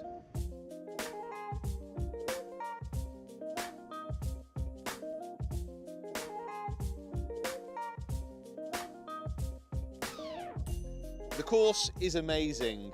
Never go on winter greens, never go on winter tees, and you never have to use mats off the fairway. This is just fantastic all year round.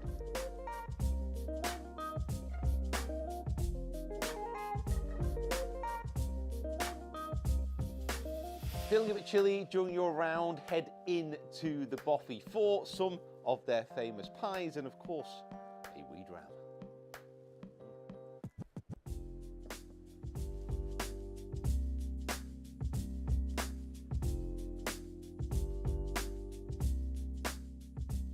After your round, come into this amazing clubhouse. Grab yourself a sauna or a steam before coming up here to the Canny Crow restaurant. Grab yourself a game of pool, a beer, and get stuck into the new menu.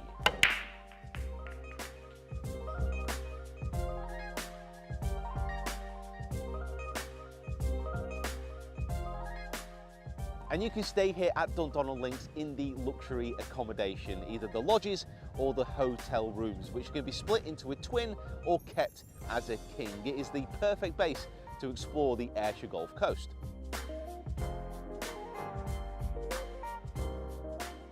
And finally, because the cost is significantly lower in the off-season, it gives you plenty of spare cash to spend here in the Pro Shop on golf goodies. And those are the 5 reasons why you should come to Dundonald Links for a winter golf trip. Head over to dundonaldlinks.com for more information.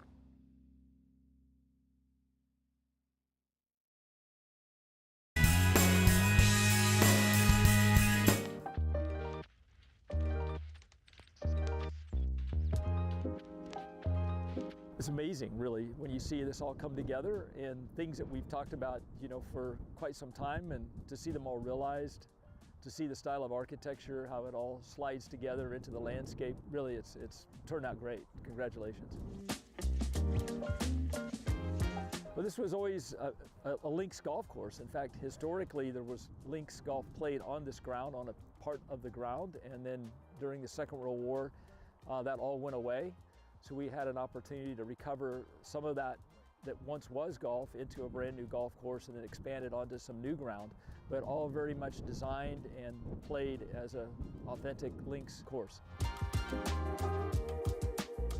The ones that really stand out for me, the first hole that comes to mind is the par 5 5th hole. I love the way that approach comes into the green and the way the green's tucked up around the corner, and a fun one strategically to be able to reach into. And I think probably most people, at least what I hear from players, is they really enjoy the 11th, standing on the tee, short little par 3, always have the wind moving some direction into your face normally, and a short but yet really fun, challenging hole. And then of course the turn 15, 16, 17, 18, that's just a great finish. Different wind directions to play. I think the 15th par 3 is arguably the most difficult par 3 on the course, and then 18, what a great risk-reward shot coming in. That's where you want to be. You can walk out of the place with your friends, meet your friends here if you're in a group of several friends, or even meet new friends around the putting greens. There's 3 different kind of complexes of the lodging. Each have a different putting green in front of it. There's barbecue areas, there's areas just to sit out and enjoy the evening, even take a stroll near the golf course. And so it's just a great time, whether you're coming just in a 4-ball or you've got a group of 16. There's 2-bedroom, 4-bedroom, 6-bedroom lodges.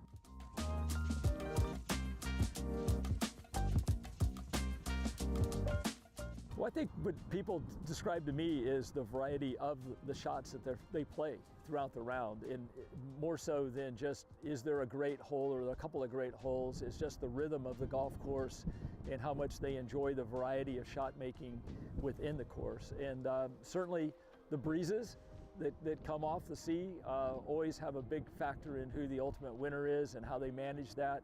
And playing bump and run golf, being able to recover from around the green is always a big part of playing here.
altogether, or 8. 6. 3 goldfish, 3 caddies, yeah.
before we sort of shoot off, I'll probably just quickly nip to the van and just go out, if that's alright. Yeah, I'll just do a little piece to camera now. If I'll just let Jack know, hang on, just before we do it. And then we'll drive down 10, and then the 11th is a par 3, so we'll go to the...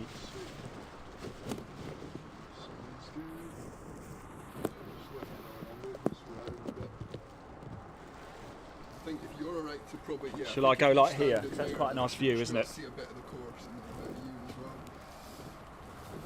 But I'll leave it on this for a second until we get it all clear. And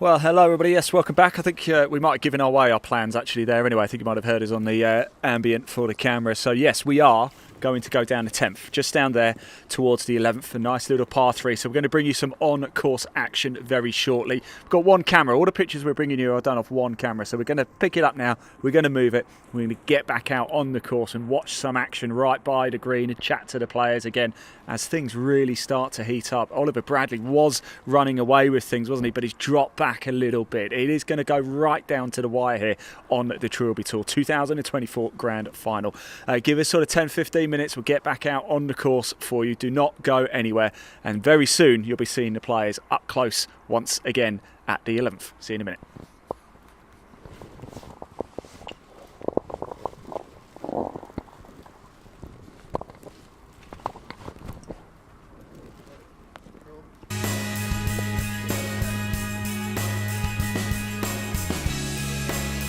I'm here with the new Motocaddy M1 and M1 DHC electric trolleys.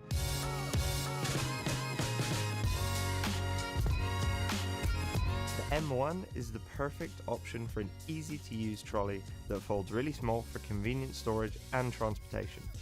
The latest model benefits from new automotive-inspired styling, including a sleek new frame, low-profile tyres and ergonomic handle. It features the revolutionary new Motocaddy Click and Connect cable-free lithium battery, which automatically turns the trolley off when folded with a pop-up port to charge the battery without having to remove it. The first thing you notice is how quiet it is. Powered by a 230 watt motor and next generation 28 volt technology, it has plenty of power. It features an impressive LCD widescreen display which includes 9 speed settings to easily match your perfect walking pace, a speed indicator and a battery meter to show the remaining battery. I love the adjustable distance control feature, where I can choose between a selection of distances I want to send the trolley down the fairway, and I can just press a button and go help my friend look for his ball. There's a USB charging port for charging phones or GPS devices while you play. And if you're looking for even more performance, we also have the M1 DHC, which adds 3 extra features. Downhill control automatically regulates the trolley's speed while moving downhills, helping you stay in complete hands-free control, all-terrain tyres, and an electronic parking brake, which holds the trolley in place uphill or downhill while you play your shot. All Motocaddy trolleys feature Easy Lock, which quickly connects any Motocaddy bag without a lower bag strap. Great to get you onto the course ready for your tee time. I hope you've enjoyed learning about the all-new M1 and M1 DHC models. Discover more about all of our products at motocaddy.com.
Right, everybody. Yes, hello. Welcome back.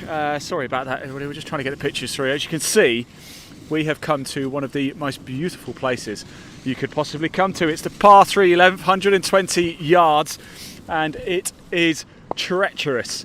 This green undulates wildly. There is a nearest to pin competition as well, and look how close that is. We're just in the final throes of setting the camera up, but what a beautiful place. One of my favourite places to be in the World Golf is stood here on the mound overlooking the 11th green here. Plenty of action going on the course. Oliver Bradley was flying, wasn't he, at the start of the day, but he's run into a little bit of trouble, and I know that Oliver actually has a 12:30 train out of Irvine, so and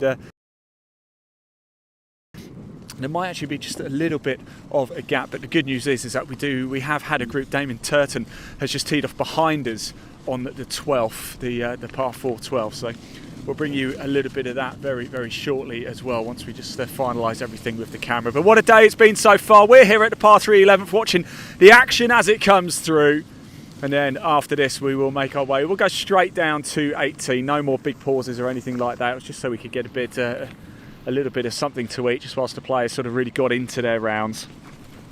But here we are now. So we've just had Norman Kane, Damon Turton and Jeff Carter go through. So the next group through here will be Stephen Munser, Lecky Robinson and Simon Battensby, making their way down to 10th at the minute. So we might just have a little pause just to give ourselves a little chance. But the good news is, fingers crossed, we'll be able to turn the camera around when we're at the 12th hole here. It's what a beautiful sight. You've got that paper mill in the background there, haven't you? You can just see the roofs of the lodges here at Dundonald Links. Thank you everybody for getting in. Thank you for your patience as well. This morning, every single live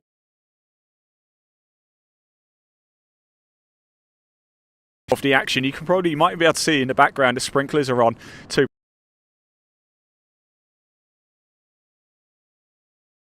Wet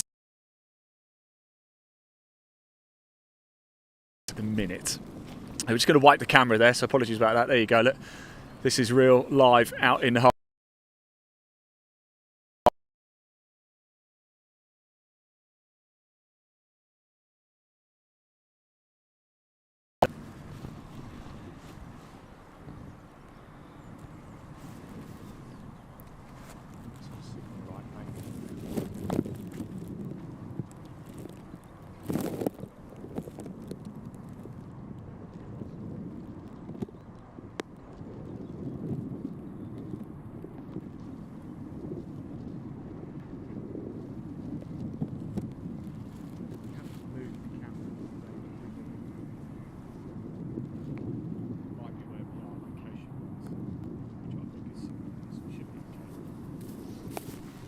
Yeah, we'll do. If we, I don't know how easy it is, Kyle, if it's possible to turn the camera around. If it's not, don't worry about it. If it's possible just to turn the camera around, we can see Damien Turton's group ahead. They're just on the par 4 12th hole at the minute, as you can see, just whilst we wait for our next group to come down and come through. Rather interestingly here as well, as I said, they've got sprinklers on as well, just off down to our right. You can see the sprinklers running all the way across. That's quite something. Probably not quite needed today with the rain that we have had. Of course, we got quite a heavy downpour earlier on today, didn't we? But there you go. You're looking now out to sea as well. What a beautiful sight. You've got a train track running across the back as well. It's the 2024 Trilby Tour Grand Final. You are currently looking at Norman Kane, Damon Turton and Jeff Carter. They teed off at 9 o'clock this morning. They're now making their way down the 12th. And look how much it undulates wildly. It is quite something special. In fact, on the drive down, as we came in the buggy down 10, we're quite remarkable how up and down it is. It's a real test. It's a real challenge today. Thank you, everybody, for tuning in. And let us know still, what do you think is going to get the job done today? What score is going to go away as champion and your 2024 Grand Final winner? So we'll just watch them make their way onto the grid. We've got a ball well over onto the left-hand side over there. It's good to see Jeff Carter's in this group, Norman Kane as well. As a train is about to come into shot as well in the background. Looking over the west coast of Scotland here. We're in Ayrshire. Troon, it's just off to our left, actually, not that far away. Beautiful sight. Really, really nice. Up on the hill here. A little bit of a gap whilst we wait for the next group to come through as well.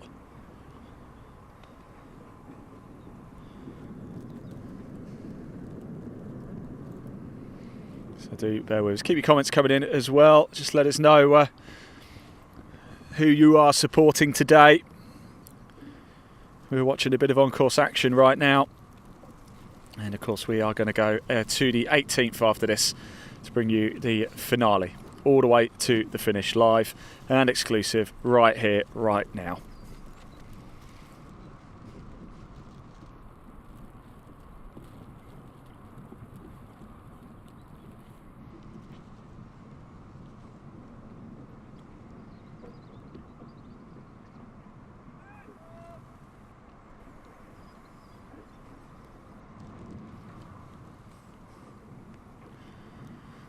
So I just had a big shout of 4 right, actually. Not too sure where that's come from. But currently at the minute, as you can see, a few commenting as well. Dean saying, come on Dave Wilby, it's not that hard. Of course, played it a couple of years ago. Nice steady track.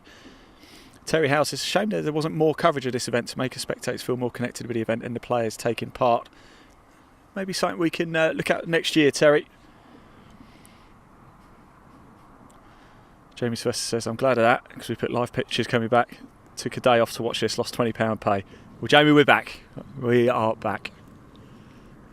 And so we are here at 11. We've got a cracking view, waiting for the group behind to come through. But as I said, we're looking at Damien Turton here, Jeff Carter and Norman Kane in your 9 o'clock group.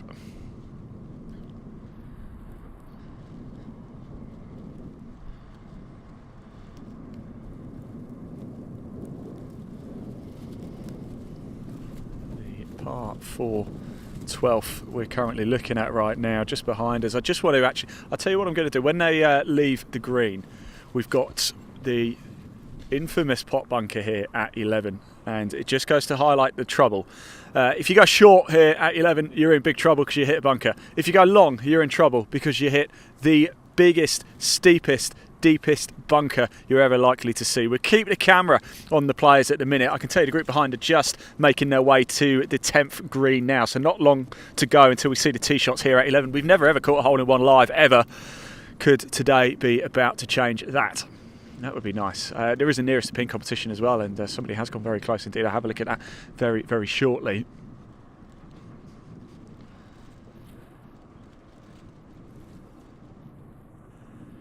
And so they are just on the 12th green. Some of the clouds behind us are looking quite threatening again. I think we are due Another bit of rain, I thought around about 1 o'clock.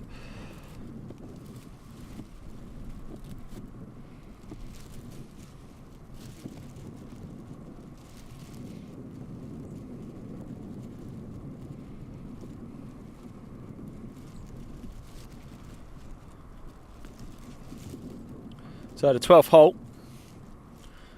that we're currently looking at, it is par 4, about 330 yards or so, so a relatively short par 4, but a wildly difficult one. The green is slightly elevated. Behind us where we are at 11, we're looking at roughly around 120 yards to the middle of the green.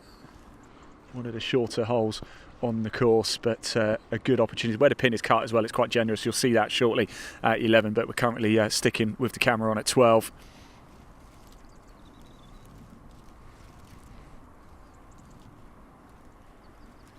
There's about to have another train coming through as well. Lovely sight here.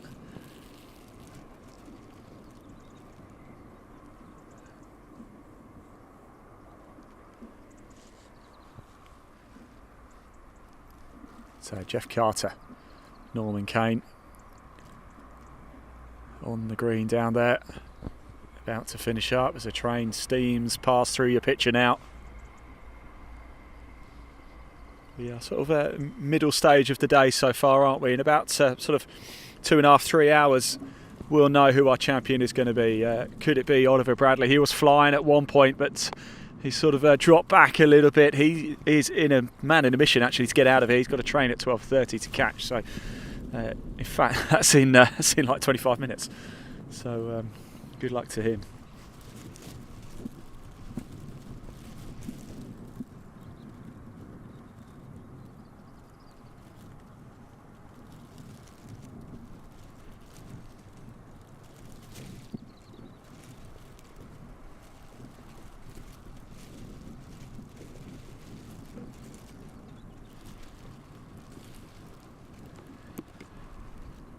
It does seem to be taking quite a while for this group to get finished up on 12, doesn't it? So the group behind, Lucy Robinson in this one, they are finishing up at 10. So we'll just stick here on the green at the minute at 12 before we turn the camera around, because we are about to see our tee shots in a couple of minutes here at the 11th, par 3.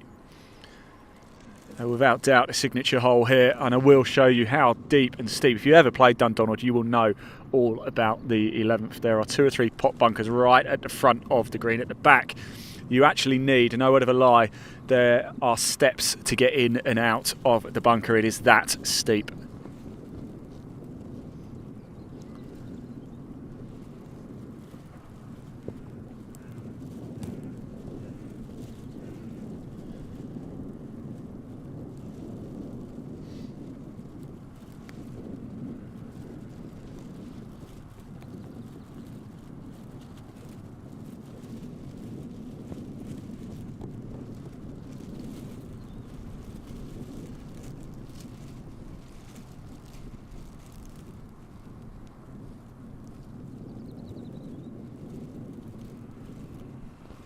So off they go, the Nat group make way now. Right, whilst they go, I'm going to head down to the bunker. Right, now I'm not tall at all. In fact, I'm short. I'm 5'7", so bear that in mind. So I'm going to have to put the mic down, but I'm going to run down and show you how steep this bunker is. Remember, I am 5'7", so I'm not tall, but I'm still 5'7". So this is how steep it is.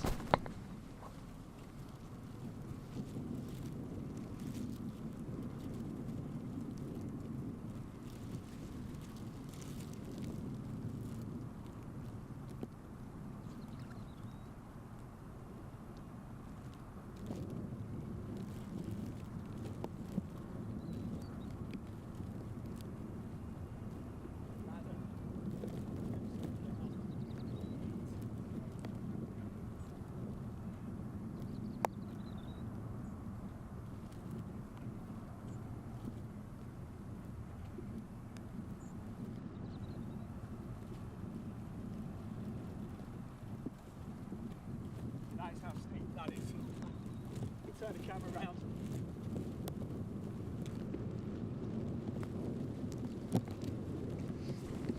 So there you go, that's to give you an example of how steep that bunker is.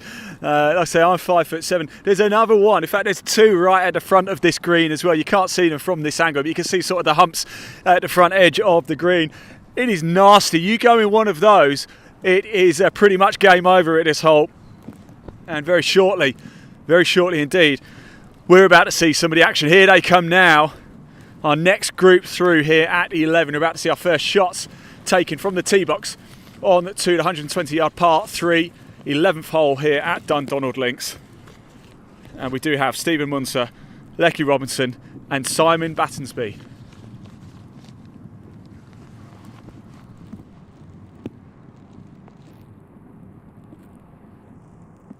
Right, back into the heart of the action now.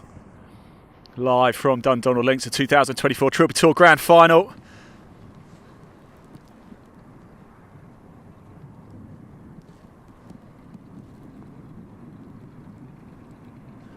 Just so we feel a few more spots of rain as well. We are expecting quite a bit of heavy rain, 90% from 1 o'clock, it's said here.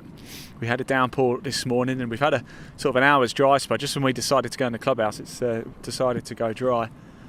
But here we go, players measuring up. This should be fascinating to see. Lecky Robinson's just making her way to the red tee markers. Play is going off the whites today. 120 to the middle. Pin is cut fairly central, slightly further, just back off centre. And the nearest to pin competition here. It'll be interesting to see what clubs they play. What would you play here if you were stood on that tee box right now? 120 yards to the middle, but you cannot go long and you cannot go short. Well, you can go long. If you're going to go long, actually, you kind of want to go long towards us, actually, which makes me feel a bit nervous. So we've never ever caught a hole-in-one live. If you've had a hole-in-one, let me know in the live chat. I've never had one. Not really ever come that close, to be honest, either. If you have had one, tell me, and tell me where it was, and we'll give you a shout out.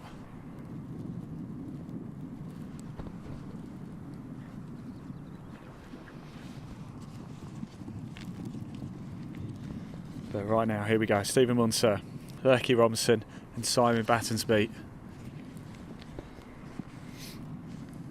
at the par 3 11th.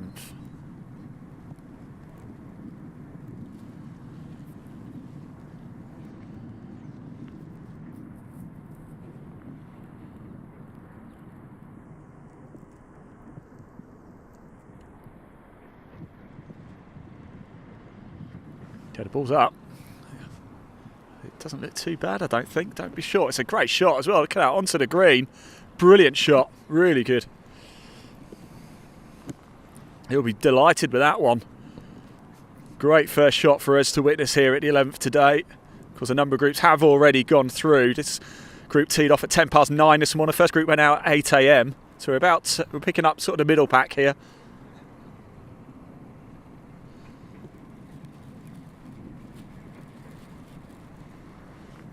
So what is surely the signature hole here at Dundonald Links. Second shot now, second tee shot here at the 11th.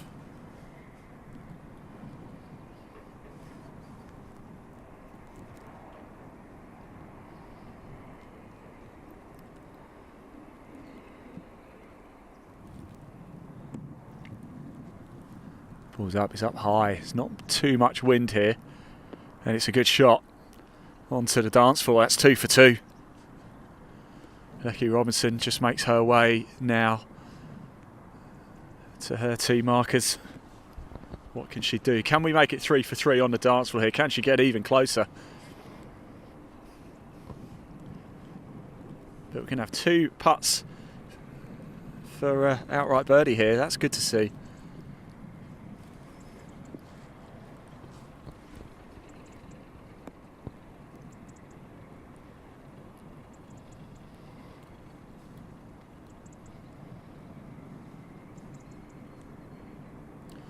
It's like Lecky and her caddy are just deciding what club to play here. Just taking the time to have a little bit of a think about this. It's elevated from their tee position.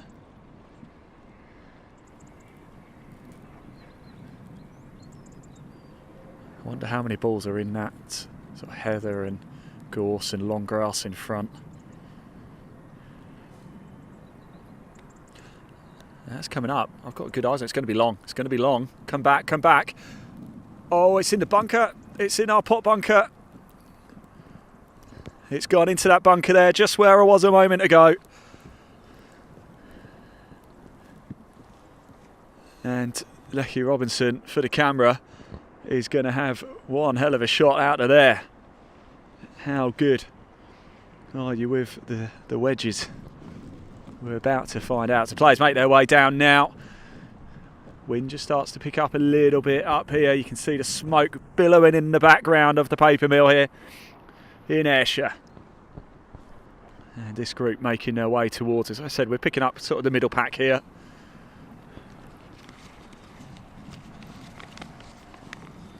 Stephen Munsell plays off 9.7. Lecky Robinson plays off 10.1. Simon's off 10.1 as well. The beauty of being in this position too, as we at the start when we first came here, you saw we'll be picking up the tee shots from 12 as well. Although I do believe the group behind this are already on the 10th green, so we're going to have a lot of action come thick and fast now, which is exactly what we want here. There has been a bit of a delay whilst we sort of moved the cameras around and had a bacon back, but thank you for sticking with us. The next time we head to 18, we'll go straight there, so there won't be such a lengthy delay. But we're back live right now.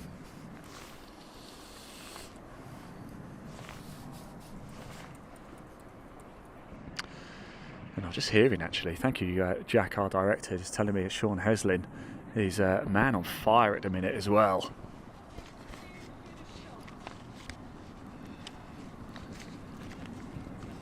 There goes Lecky Robinson to find a ball in the bunker. Sean Heslin's in the group behind. Of course, he's our champion of Yorkshire, won at KP back in June. And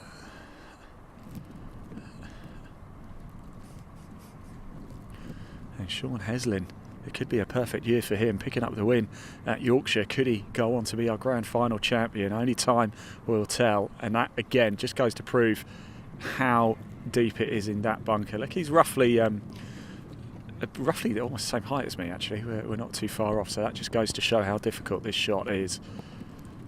You've got to go uphill as well. Not only do you have to get it out of bunker, you've got to get it uphill as well. Go again.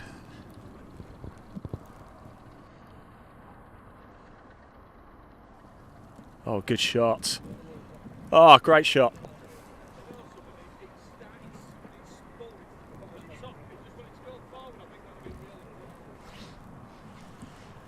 That's the toughest shot, the hardest shot, isn't it? Good shot, one.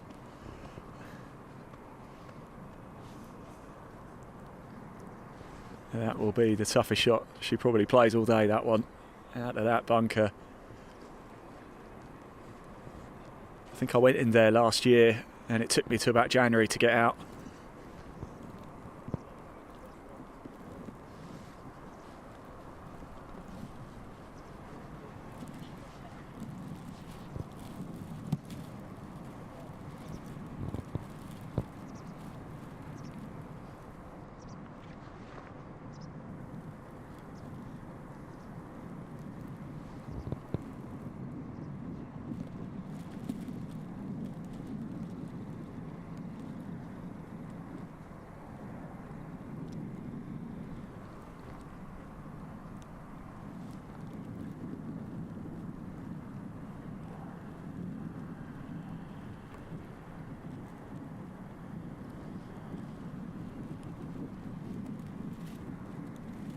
Here is Simon now. Simon Battensby. This is his second shot, so this is... Oh no, it's not Simon. Apologies. It's, Simon's not going to go. I was looking at Simon. This is Stephen now. Go on, go on! Oh! Stephen Munsell there. Oh, with a 2. Rest it just goes, the rest of it's not been that good. Just for the camera, that one. And here is Simon now.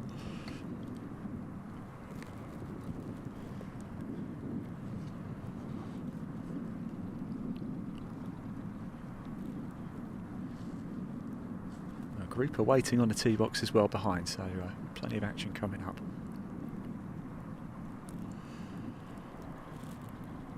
Oh, he's pushing left. Had the pace. His direction was just a little bit off. A little bit of work to do, but that's Simon there. That will be for a 3. Oh, I think Lecky actually missed one out the bunker, didn't she? So this will be for a 4, I believe.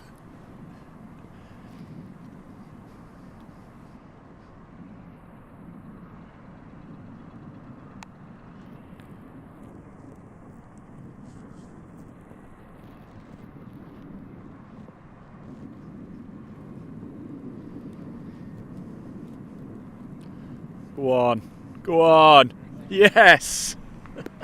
Brilliant, the putter's come hot.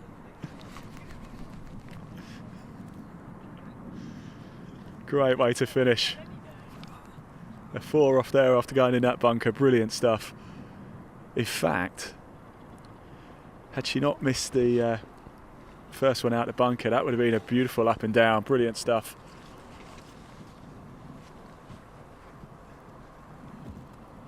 Stephen, what club from the tee? From the tee? Yeah. 50 degree. Nice. Well done, guys. 50 degree, that was from the tee.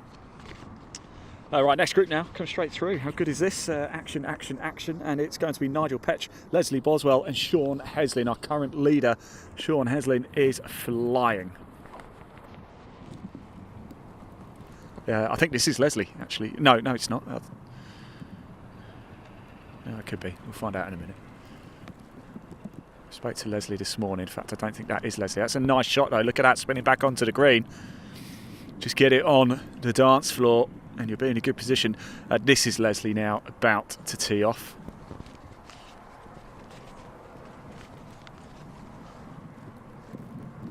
So it was Nigel Petch who went first. This is now Leslie Boswell on the tee.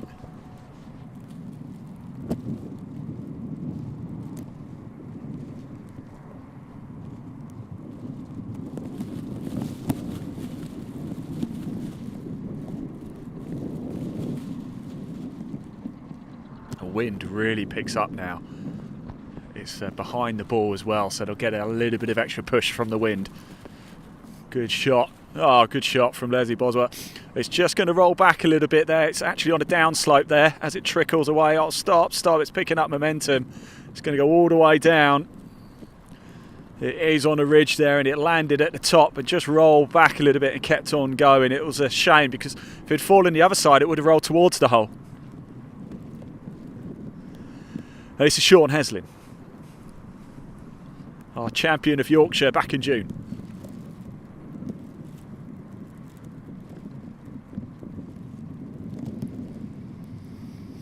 Coming our way, this one. Can't see it, lost sight of it as it comes in. Oh, lovely shot, get a bit of backspin. Stop. That's it's going to hold.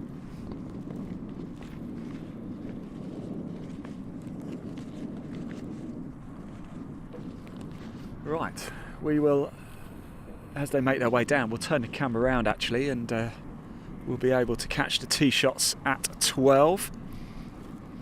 Stephen's just teed off, so it's going to be Simon next, and then of course Lecky will go. Par 4, 12th here. 330 yards, I believe. This is Simon now, plays out of Alton Hall. We heard from him at the start of the day when he was on the tee box. This group went out at 9:10 this morning. This is the 12th. Oh, it's up. Got good eyes on it as well. It's coming around nicely. It's a good shot. It's on the sort of right-hand side of that ridge on the fairway. Lovely shot. Lecky's just going to make her way down to the red tee markers.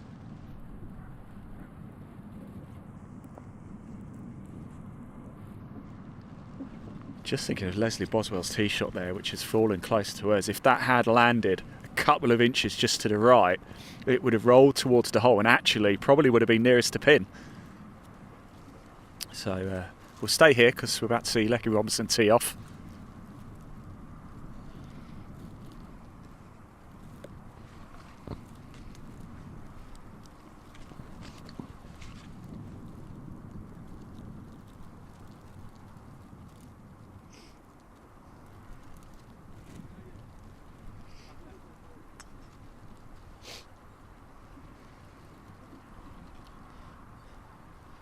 couple of...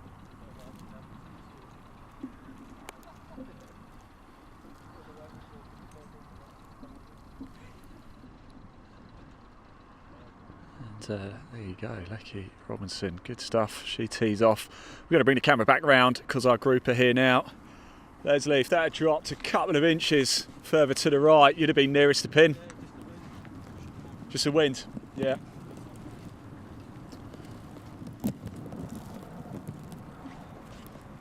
Lots of you getting your comments coming in as well. Terry says that was meant in the nicest way. Oh, no, Terry, thank you very much. We appreciate it very much, we do. Kent Nicholson wants to know what happened to Corinne Binks, the golfing princess from KP Club. She didn't qualify, unfortunately, Kent. Daryl says, why is that thing near the pin? Because that's the nearest to pin competition, Daryl. We have them going on here at 3 holes. This is one of them. As you can see, Leslie's just taking it out so he can get a clear line of sight for his ball. Got putter in hand.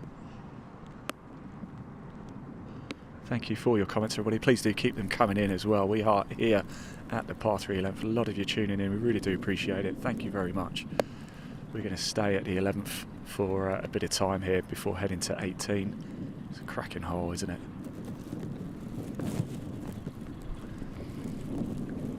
That's Nigel Petch there, and there was enough on it. It's a difficult putt. There was no flat greens here whatsoever. Everything is going to be tough, and here is Leslie now.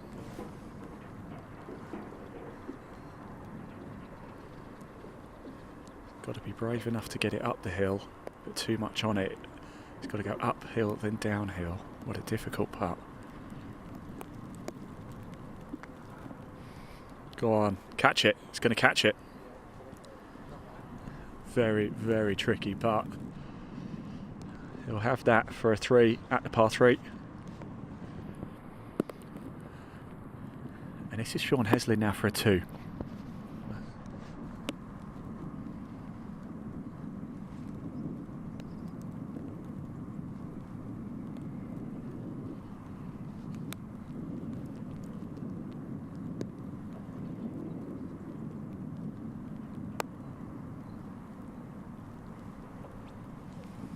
It's going to be short. Is it going to be short?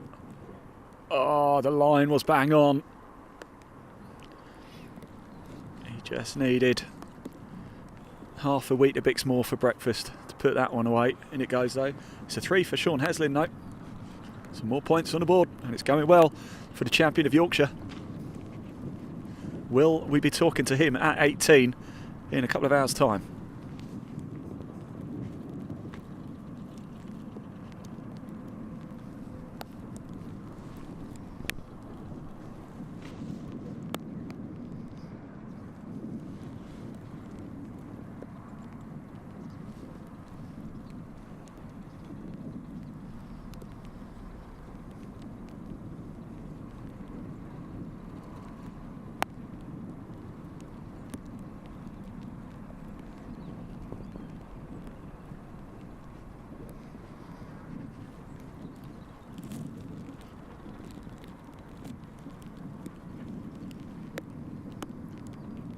Yes, good stuff. 3 for Nigel Petch there. Wind's picking up a bit, isn't it? Whew. Right, they're going to make their way through. As you can see, next group are already on the tee box. We're getting the best of both worlds here, aren't we? Able to capture the tee shots at 12 and the tee shots here at 11 and the holding out as well. So brilliant, brilliant stuff. Great entertainment. And the groups are coming thick and fast now. I can already tell you the group behind this group are halfway down the 10th as well. So lots of action coming up. Don't go anywhere. Stay right here. In a couple of hours' time, we'll be crowning your 2024 Trilby Tour Grand Final winner, who is going to be the outright champion in 2024. Well, in about 120 minutes we'll know. So this is your 9:30 group. It's Gareth Thomas, John Golder and Sean Roberts.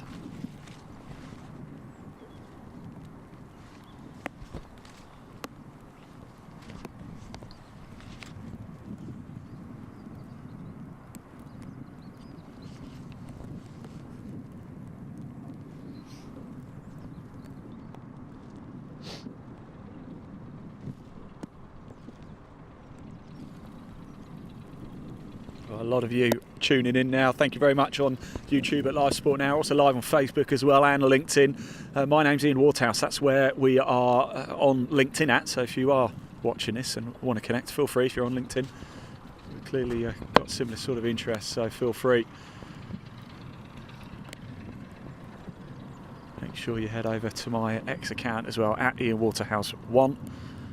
Plenty of live sport. And please do hit that subscribe button if you're watching it Live Sport Now on YouTube as well. It really helps us bring you a lot of live golf. This is completely free for you to tune in and watch, but there is a team of people behind the scenes bringing you the pictures. I've got Carl stood just to my left. Both of us are on the course right now. We are literally right here on the course. That one's coming towards us. And it's a good shot as well. I thought it was going to be a little bit short, but it wasn't. It's trickled on into a good place.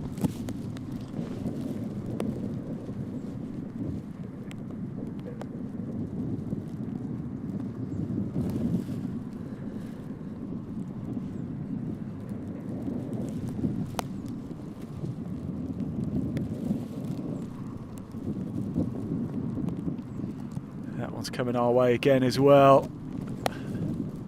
Go on, get up. It does. Hold, hold. Stop, stop, stop. Oh, good. No, no, no. Stop, stop, stop. Hold, hold, hold. Yes.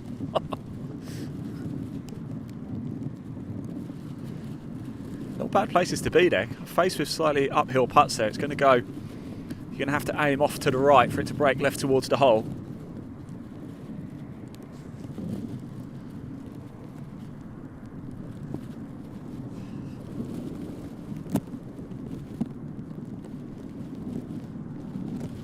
Ball's up nicely.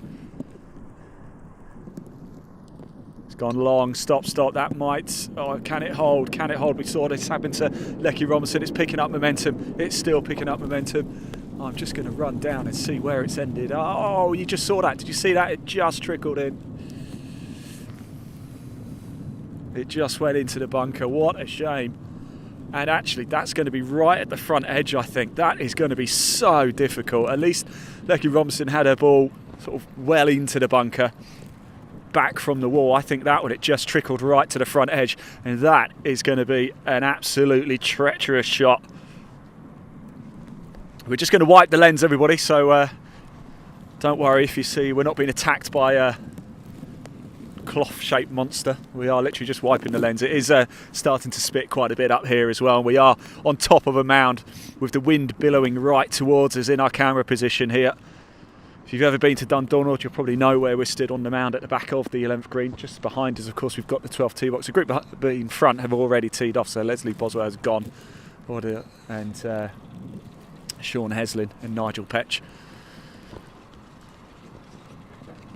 But now we turn our attention to Gareth Thomas, John Gold and Sean Roberts. Teed off at 9:30 this morning. Here they are on the 11th green.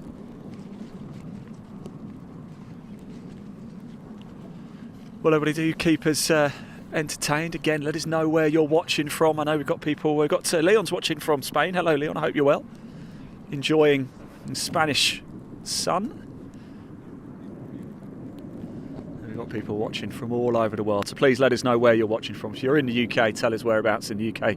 If you're overseas, please tell us whereabouts overseas. We know we've got people watching in New Zealand, in Australia, in the Philippines. Pop it in that live chat, and there you go. That is going to be a brutal, brutal shot.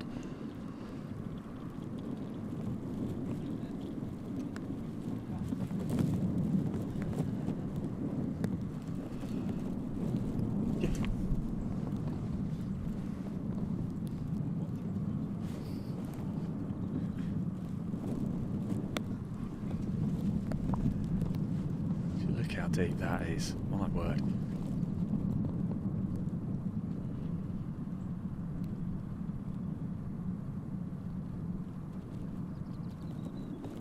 Oh, nicely out, but stop. Oh, stop, stop, stop. What a shot. If you go much deeper, you end up in Australia in there.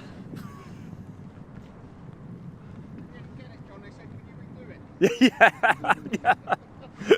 Caddy's just saying we didn't get it on camera, so yeah. Yeah, just chuck it back in there and go again.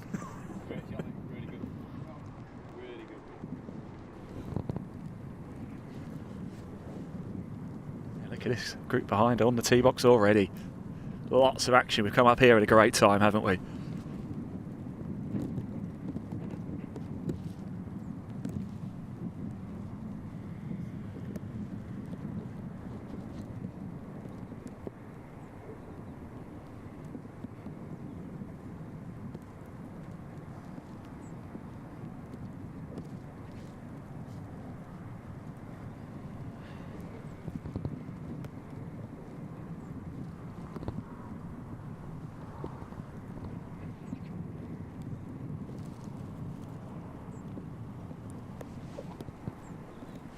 Go on, just pushing left, it's fine.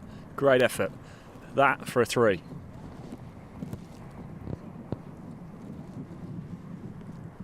So not a bad position to be in from there for your putt. Up the hill.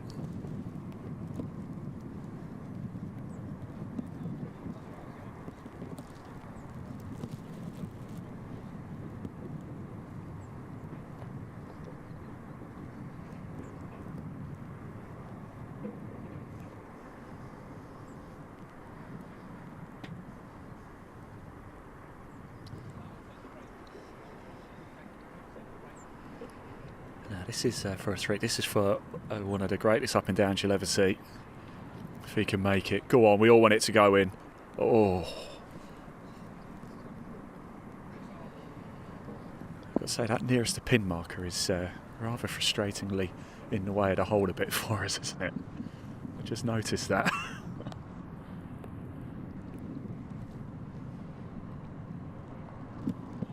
Then it goes for a 4. Not a bad effort at all. That could have been a sky-high score from where he was in that bunker.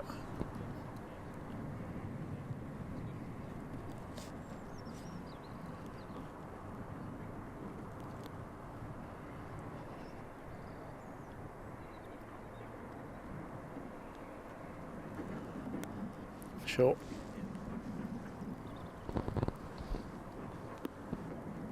Oh, I can say just off to our left actually, we've got the 18th tee box. And Peter Cosford, the group who went out. Is it Peter? Yeah, it is Peter.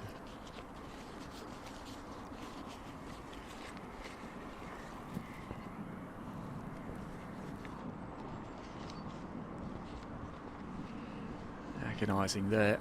In that one drops. Yeah, Peter Cosford is just going down 18 now. He went out second at 8:20 this morning.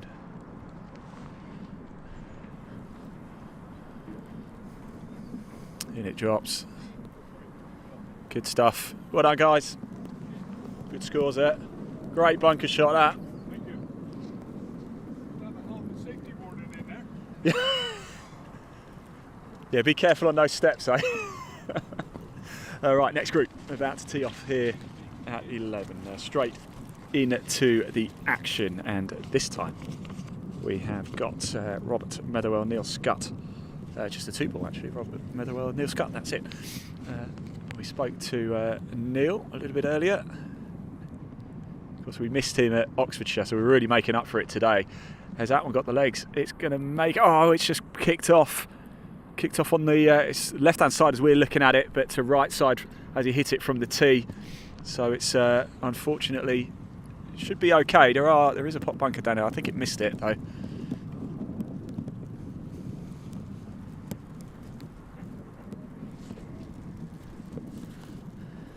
This one's coming our way. I think this is going to be good actually. Come on, just stop a bit. Oh, it's going to kick on. It's not in danger of going in the bunker, but it's just going to trickle into. Yeah, it's just. I don't know if you can see it on the camera, but if you have, yeah, not a terrible position to be. Whilst you're down this way, actually, Carl, we'll turn around, shall we? Catch the tee shots of the group we have just been watching. So we're now back with Gareth Thomas, John Golder, and Sean Roberts as they're about to tee off here at the par 4 12th as the train just goes off in the background.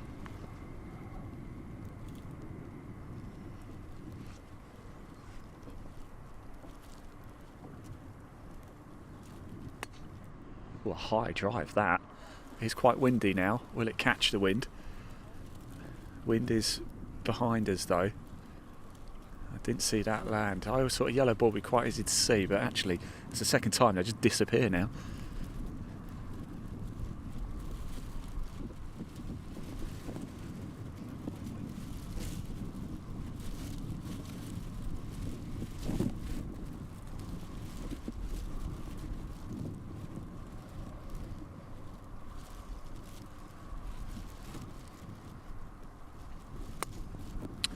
shot's going. Yeah, that's going to be dead centre, I think, that one. Good shot.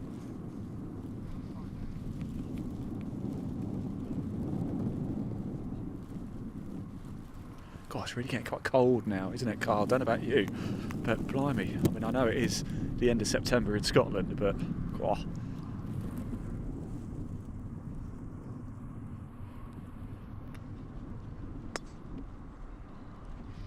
It's a nice shot. Is that good? It looks good to me. There we go. Right, and just in the nick of time to bring the camera back round. It is going to be the first tee shot that we saw over in the far side over there to go.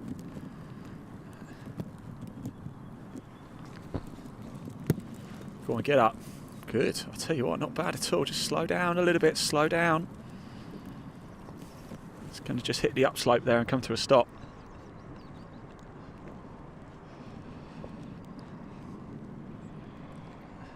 And here we have the next shot.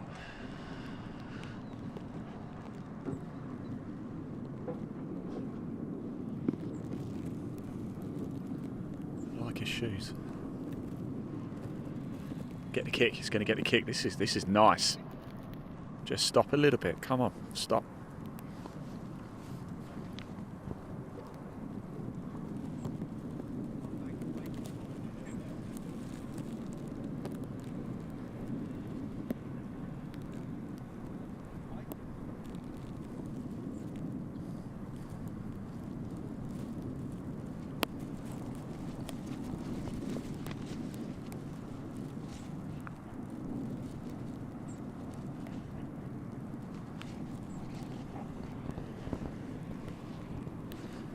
Go on, go on.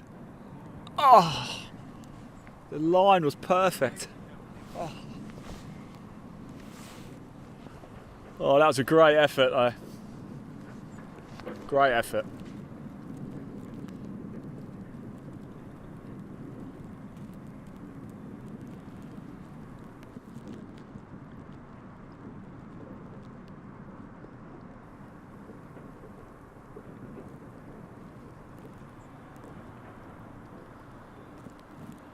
Yes! Yes! We love a fist pump. Right, we'll follow this group round actually and watch them tee off here at 12 as well. Group behind are not too far away actually. I think they're actually on the 10th green, but they're not on the tee box yet. So we'll stick here with Robert Metherill and Neil Scott as they make their way around. How's it going today, guys? All right? All good?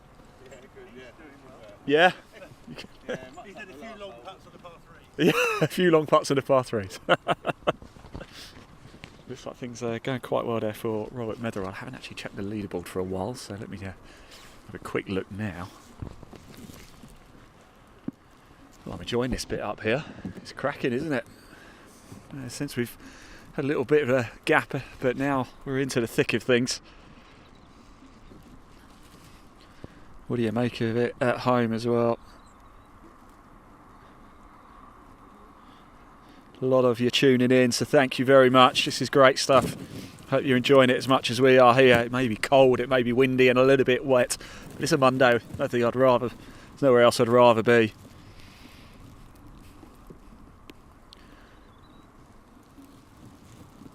A lot of you tuning in as well. Jamie says good luck, Jeff Carter. Yeah, we saw Jeff actually. He's gone through already here. Michael Gaffney says keep up, Sean Heslin. We're all cheering you on in Bali. Kent is back with us. Good to see you actually, Kent, as well. Always getting involved in the live chat. We appreciate that at all of the events. God's country, Yorkshire. Wayne Hankins says it looks fantastic. Oh, it is, certainly is. Rob Jenkinson says we get to speak to Ryan. Wish him well from the gang back at Driffield. There's a few of us watching. Hopefully third time lucky when he gets up there again. So we actually, I'll tell you what, we're not going to be able to watch this group tee off because the group behind are here at 11. So there's going to be a little bit of a pause anyway whilst Robert Metherill and Neil Scott won't be able to tee off just yet anyway because there's a group ahead. So here we are back at 11. We're going to bring it back round now for you. As the rain starts to come down once again, which was expected around about 1 o'clock, and we're not far off, are we?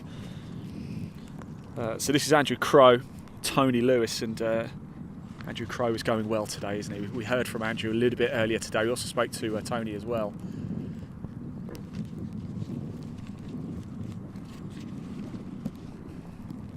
It's Tony Lewis with the one of the greatest goatees you'll ever see, and you'll see when he gets a little bit closer as well what we mean. Something to be proud of is that bit of facial hair.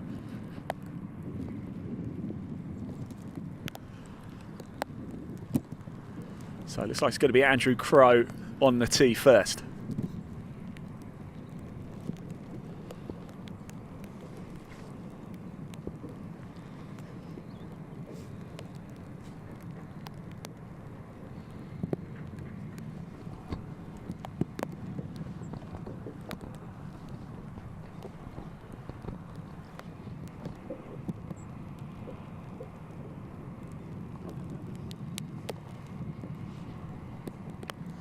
Looks good. Might be a little long maybe.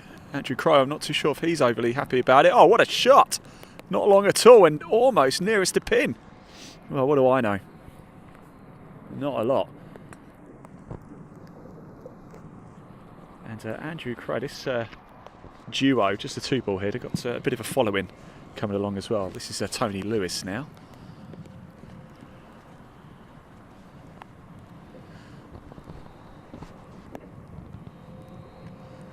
That one's going to go a little bit further off to the right.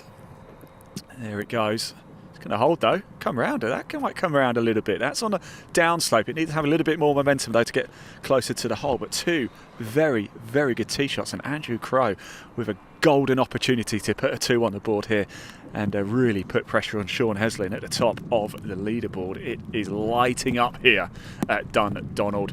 A few more groups come through before we then make our way to the 18th. And we will be at 18 until we know who our champion is going to be. So good stuff indeed.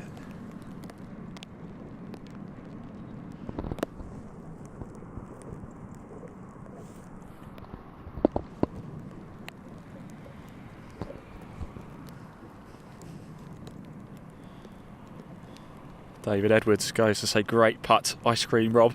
A lot of you getting involved. This is great. Thank you so much. And please do hit that little subscribe button as well. That doesn't cost you anything to do. And don't worry, you don't get barraged with spam or anything like that. It just helps us bring you more live sports. We've had a lot in 2024. We've got still quite a bit to come. And even more in 2025. So if you do want to watch the Trilby Tour next year as well, you know, we might even have the chance to add another camera or two. You never know. We will see what we can do for you guys for next year. But hit that subscribe button so you can tune in next year. And if you do want to find out more about the Trilby Tour, you can. There is a link in the body of this broadcast. Give it a click. It takes you straight through to the Trilby Tour website. You can access the leaderboard that way as well. What a shot, Andrew.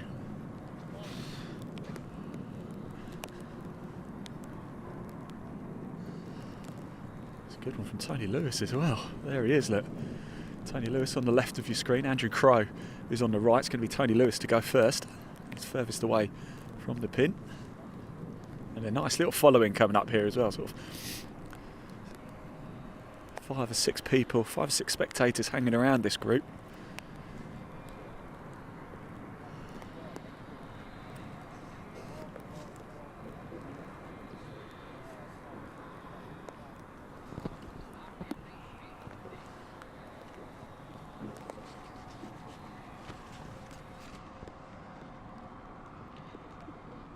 A little bit of a gap behind this group. This is a 2 ball and the group behind is a 3 ball, so there might be a bit of a pause in play after this group finished here and then teed off, but we can watch them go down 12.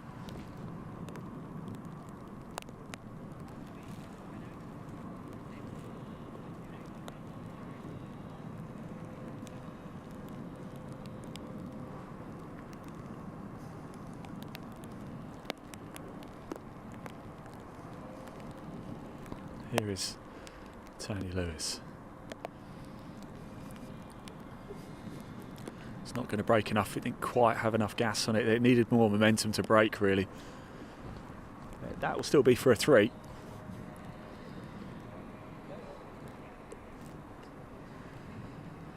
He's going to put it home. We'll just wait for Andrew to hole out, and then we'll give the lens a little wipe in a minute. So just bear with us. We are aware that there's raindrops on the lens, but we are facing the rain, so it's battering us every 2 seconds. So let's watch Andrew hole out, see if he can make this. This is for a 2, don't forget.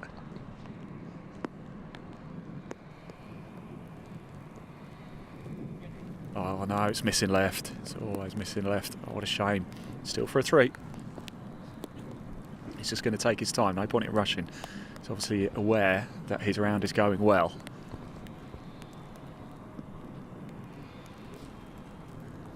He will know he's in the mix. Oh, I thought he was going to miss that for a second. In it goes. So this group are going to make their way around. Whilst they do, we'll just pop the leaderboard on the screen. We're just going to give the lens a wipe. So just bear with us for 1 moment.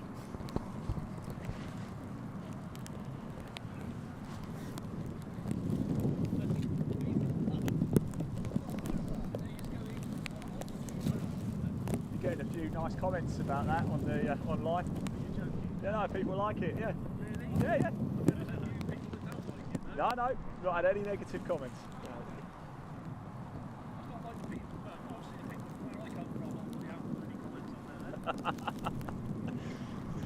Just chatting to Tony Lewis about his goatee there. Had some nice comments about it.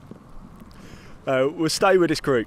As I said before, we might just have a little bit of a gap between this group and the group behind. They're a 3-ball behind. This is a 2-ball, so, and with a 2-ball in front as well, things are a little bit ahead of schedule. You had a good day, guys. Enjoying it? Yeah. Where's our coffees? Where's our coffees? Who are we supporting, guys? Yeah.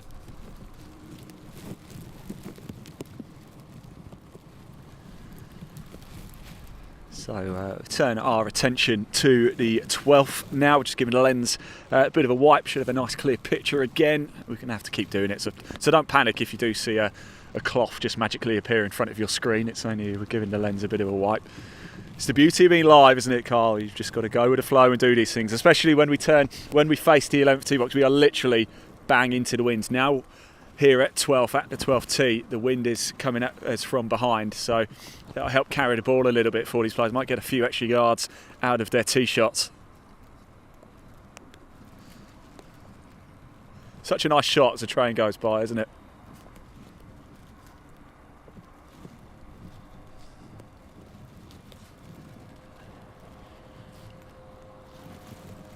Oh, delighted. So we don't have too long to wait, actually. The group behind are now just making their way to the 10th green.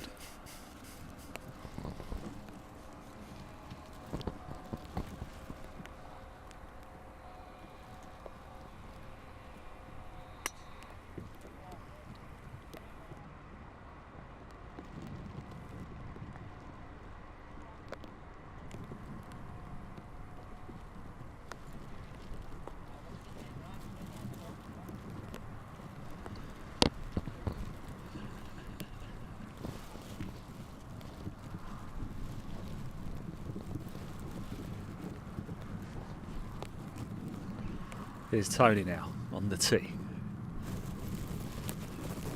That is a driver in hand, isn't it?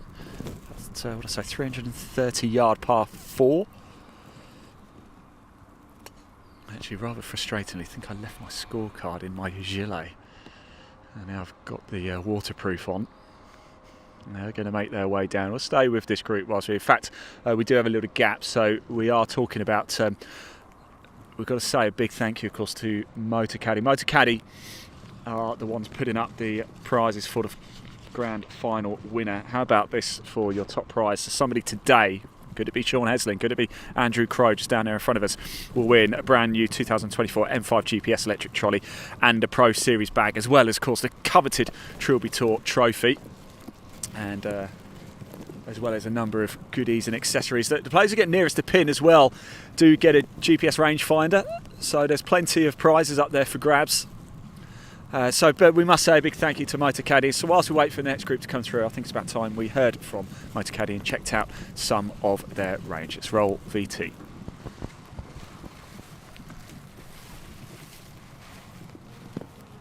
I'm here with the new Motorcaddy M1 and M1 DHC electric trolleys.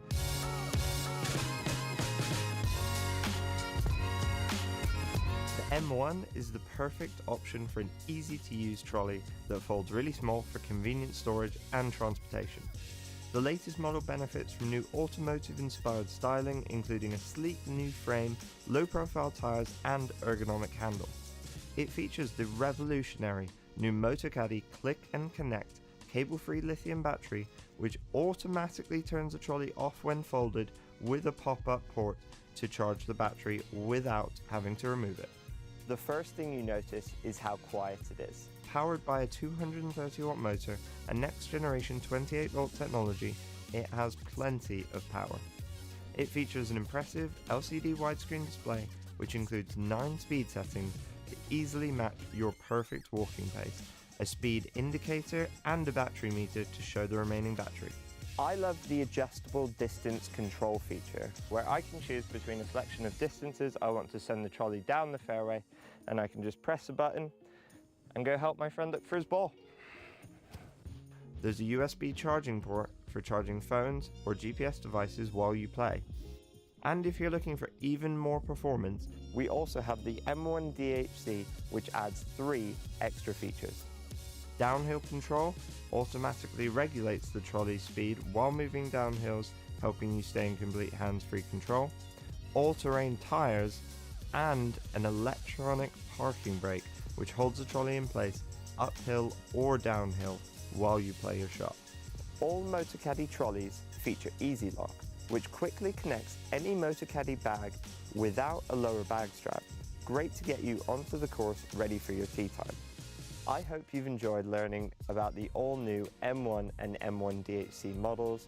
Discover more about all of our products at motocaddy.com.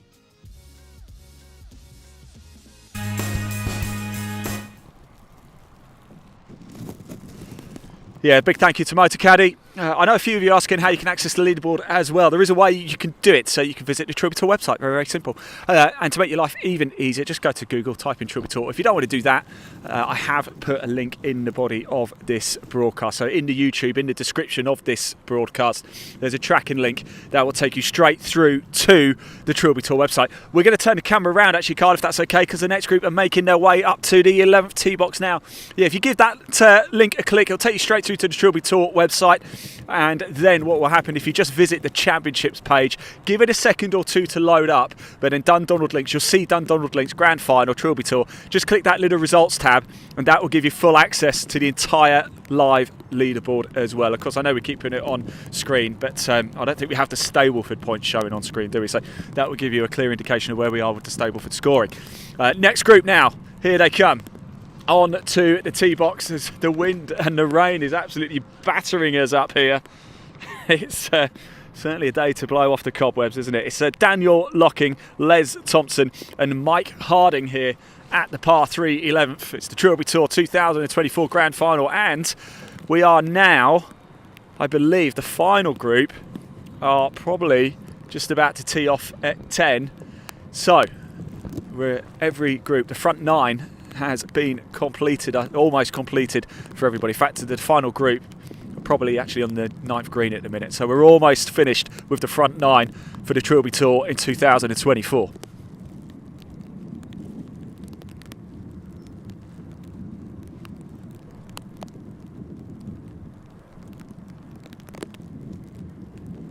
So here we go, another opportunity maybe to catch our first ever live hole in a one. It's never ever caught one. We've been covering golf for years. We've had the pleasure of covering the Trilby Tour for the last 2 years. We've also covered the ITS Tour, the Clutch Pro Tour, the Euro Pro.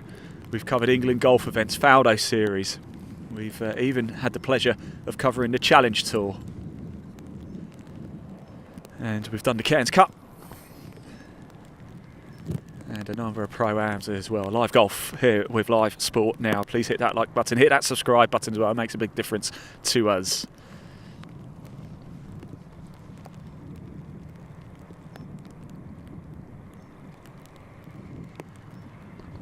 So it looks like we're just having players just having a little bit of a debate, and whilst they make their way up to the tee box.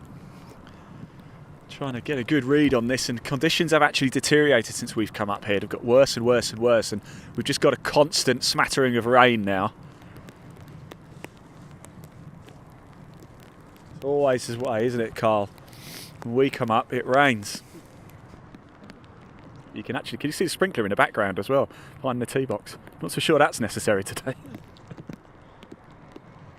That's the lodges, you can see, the roofs over there, and that is actually, I stayed in one of those lodges right there. That's actually a chipping green, little putting green, but you can chip off the side of it onto the green, right in front of your lodge, literally right in front. It is absolutely stunning. It really, really is. Arrived last night and had the pleasure. It's my 4th visit to Dundonald, and every time I've stayed up here, and the hospitality, everything is brilliant. Even if you're not interested in golf, it's just worth coming up and staying. 5-star stuff. Ball's up in the air. I think that's going to go a little bit off to the right as it's long as well, and I think that's going to make its way into our favourite bunker, and in it goes.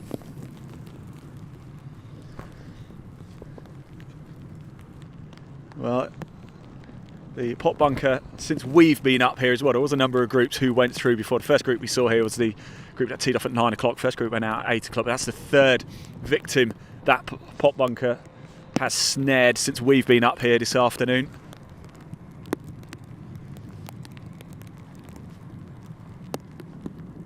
Second tee shot.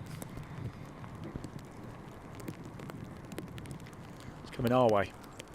Has it got enough legs? Has it got enough? No. And that's the first one we've seen left short, and I'll run down in a minute, but I'm pretty certain there's a bunker there as well. And a pretty steep one too.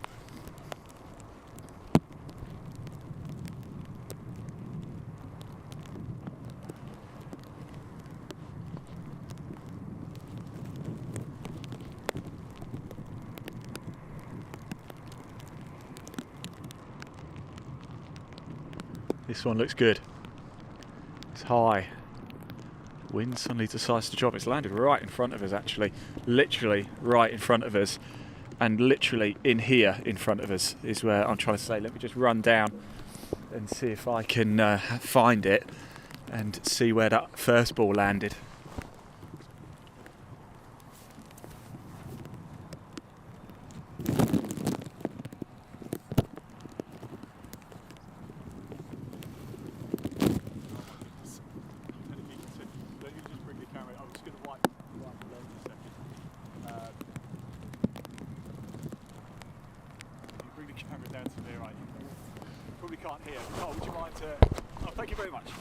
Awfully good of you.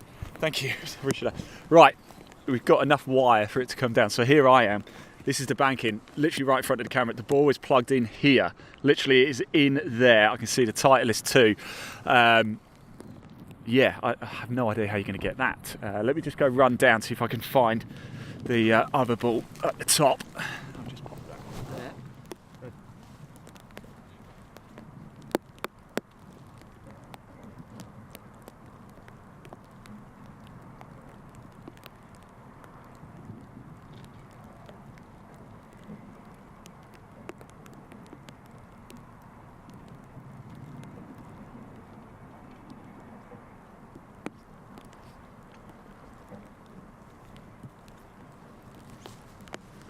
And yes, the other ball firmly in the bunker. It's actually quite a nice lie in the bunker though. It's a steep banking, but it's far back enough from the wall that if you're half a decent shot out of the bunker, you should be okay.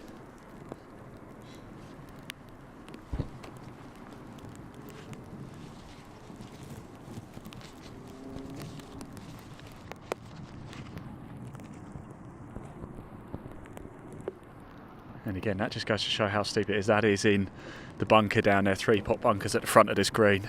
That's the furthest one to the left from the tee box, furthest right as you're looking at it on your screen. So we're going to have 2 rip-roar of bunker shots. In fact, all 3 tee shots there, missing the mark.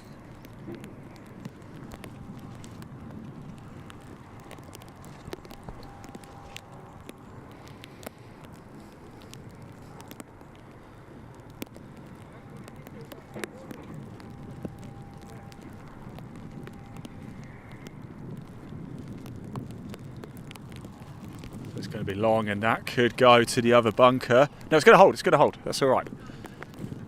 It's all right. It's held.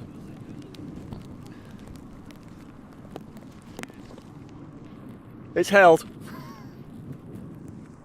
Sorry, guys. It's all right. We've got this big banking to protect us, but you've got a vicious shot here.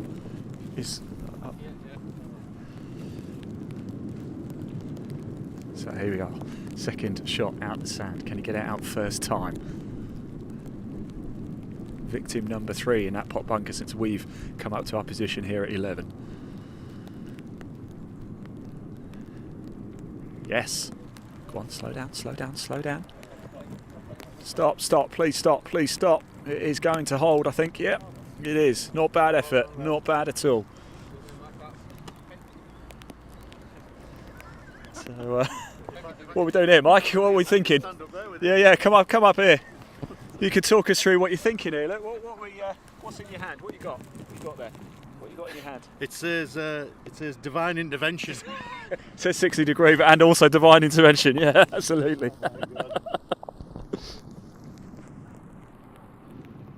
If this works, we're going in the bar. We're not even playing the rest of the hole. If I can get out of here, We'll come, will ya?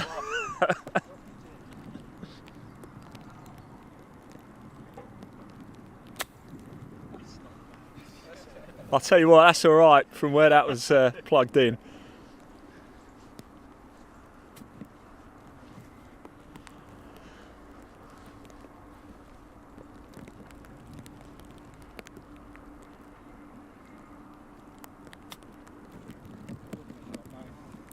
Oh, lovely, lovely.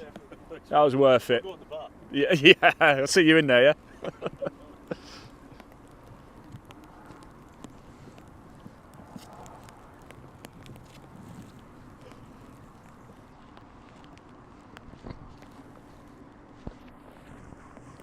Good effort there, that was Mike Harding with one of the hardest, trickiest shots. We've been treated here at 11, aren't we? Almost, there's only about 3 groups left to come through here, and I don't really want it to end.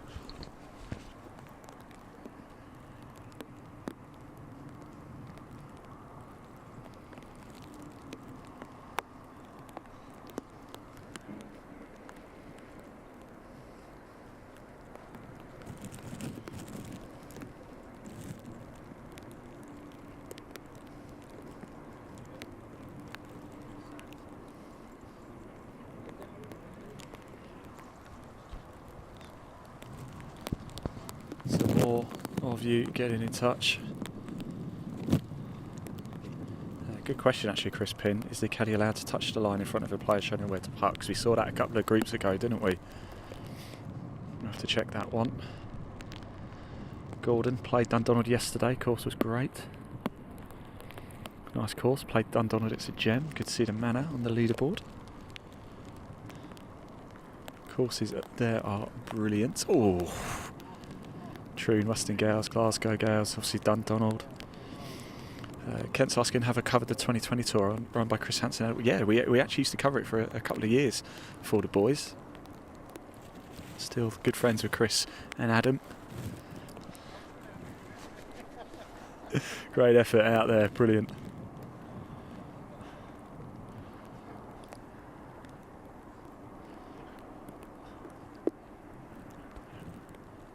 Come around. Oh. BRMC asks, says the commentary must be off-putting for the players. We are not right on top of the players. We are a little bit further back, and of course we go quiet when they play. And we have a microphone too, so I don't have to shout or anything. It's although I did just shove the microphone right in Mike's face there. But good putt. Well done, guys. We'll see you in the bar, Mike. Yeah.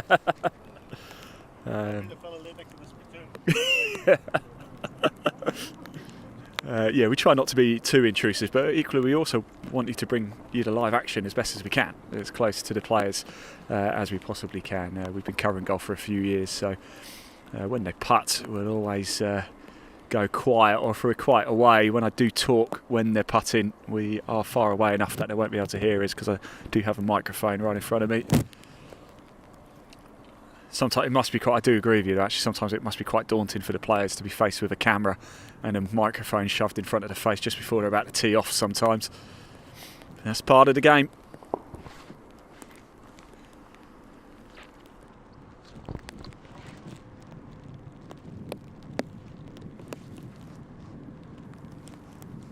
We do quite a lot of junior golf as well, and the way that the junior golfers handle having the cameras there. I was doing the World Schools Golf Championship 2 weeks ago, actually up in Scotland at Craigielaw in Musselburgh. And when you are sort of asking 14, 15, 16-year-olds to come in front and talk to you in front of a live camera, I imagine that can be quite daunting, but they all did it very well, as do all of our Trilby Tour players.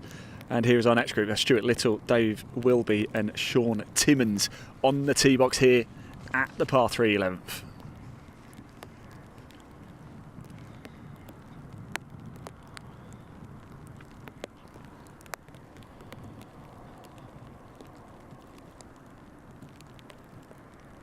I didn't see that one actually, Carl. I don't know if you saw it. If anybody saw that watching at home, I missed it.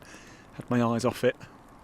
You got caught in the billowing smoke behind from the mill. That was Stuart. Yeah, it was Stuart Little. I recognised the beige trousers. We spoke to him at the first tee earlier today.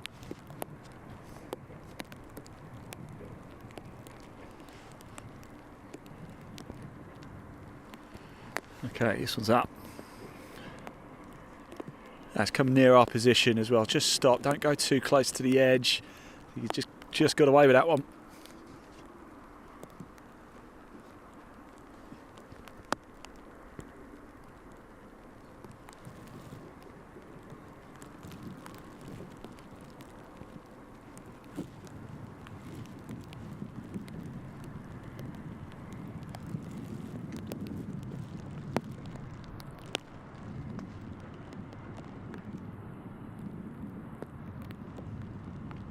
This one, I think this one looks quite good. If it's got the legs, this is going to be good.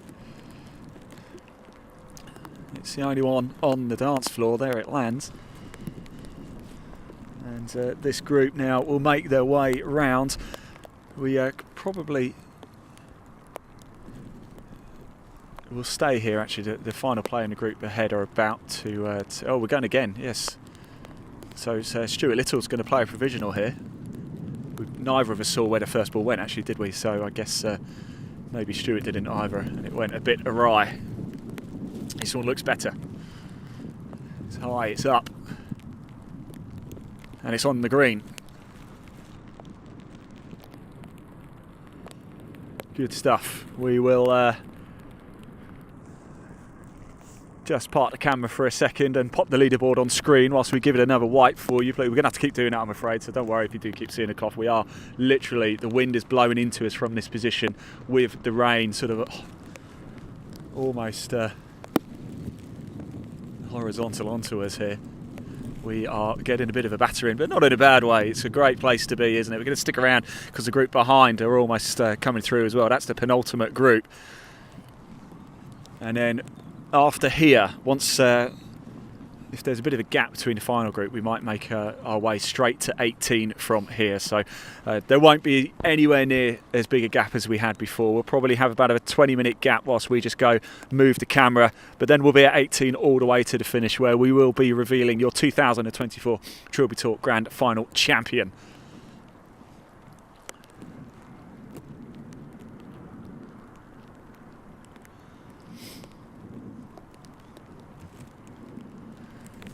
This group now making their way up. Big shout out to Kyle as well on camera. Can we show a bit of love and a bit of support for Kyle, our cameraman, on in the live chat, please? He has stood alongside me in wind and rain today, getting cold, getting battered. I get the fun job. Kyle's the one who does all the hard work.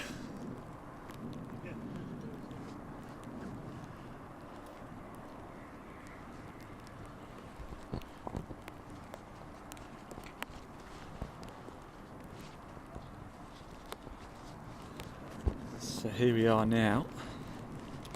So Stuart Little, Dave Wilby and Sean Timmins join us at 11.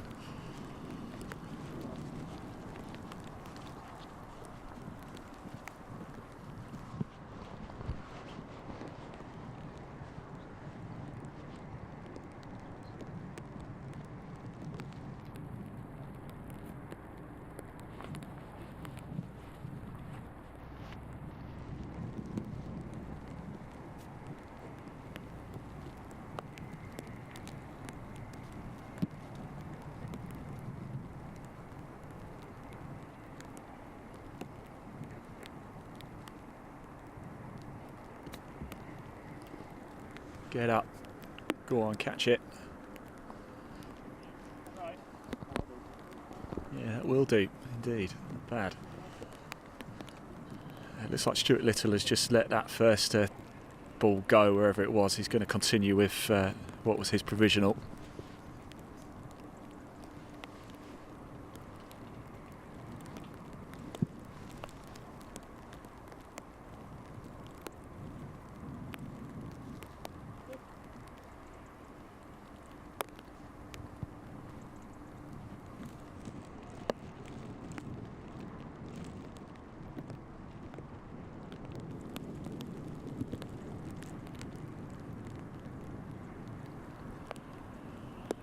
Oh, it's a great effort.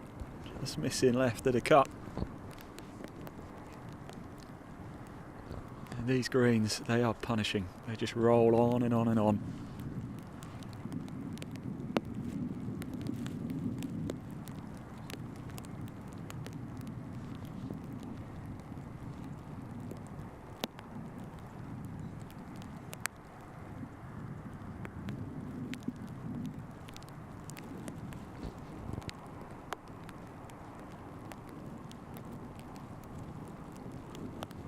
Oh, this could be good. Oh.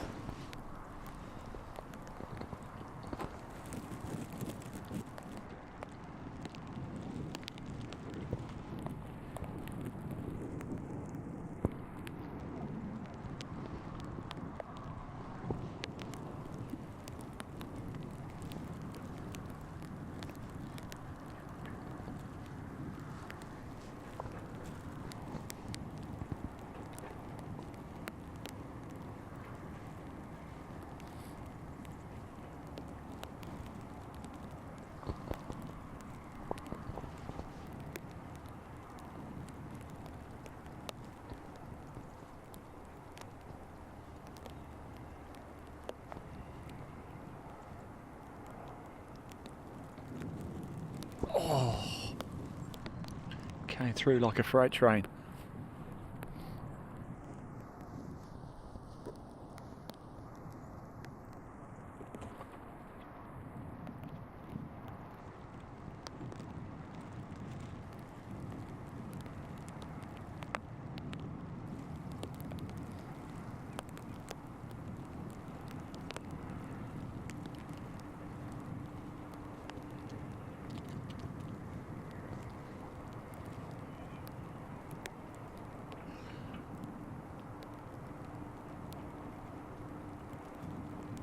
It's a hole to forget really for Stuart this, and he picks it up and walks away.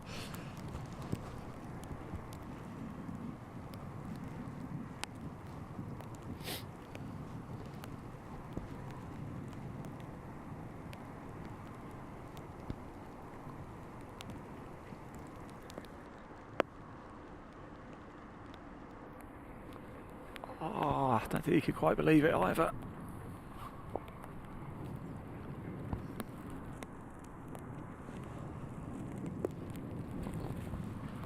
And eventually in it goes. It's been a great hole, this one, for this trio.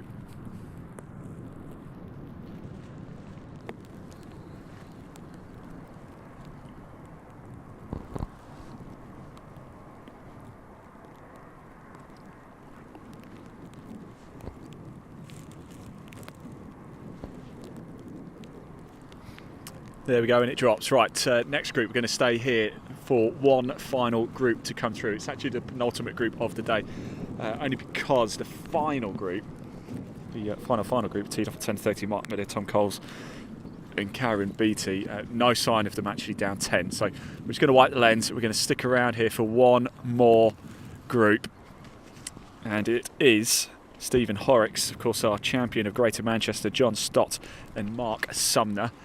Then we are going to go get ourselves to 18 for the Trilby Tour finale, the final piece of on-course action at 18, where we find out who is going to be our champion.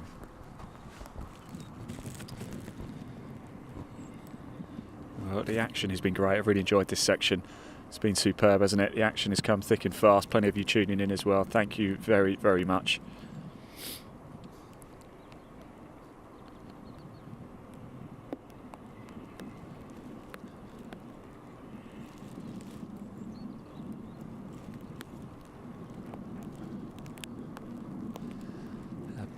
Carl, there's been a bit of love on social for you as well. Kent Nicholson says, well done, Kyle. It's no fun holding a camera as big as that in the cold and wet. Only 3 hours to go, fella. I think might be a little bit less than that, but yeah.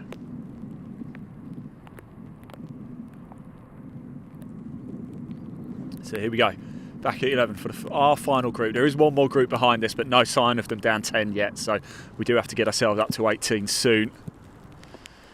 And that, please hold. It does hold. It's a great shot as well. It's just going to roll a few inches back towards the hole. Is it going to keep going? Keep going. Oh my goodness, what a shot. Look at it. It just doesn't want to stop.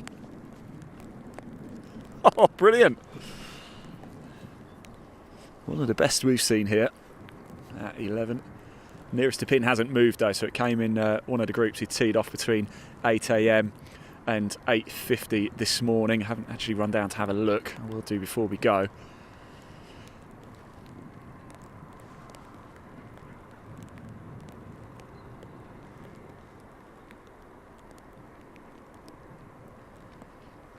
I think that one's going off to the right. That could be in a little bit of danger. Left as we're looking at it on our screen. Oh, stop, stop, stop.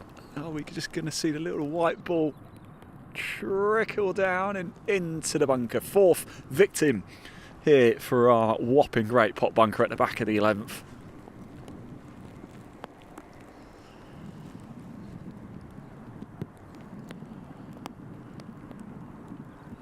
Oh, that one's gone well off, I think, as well. I think that has landed well off over into the long stuff over there on the far side. And this one's coming towards us, actually. And there it goes, just down there. It's okay.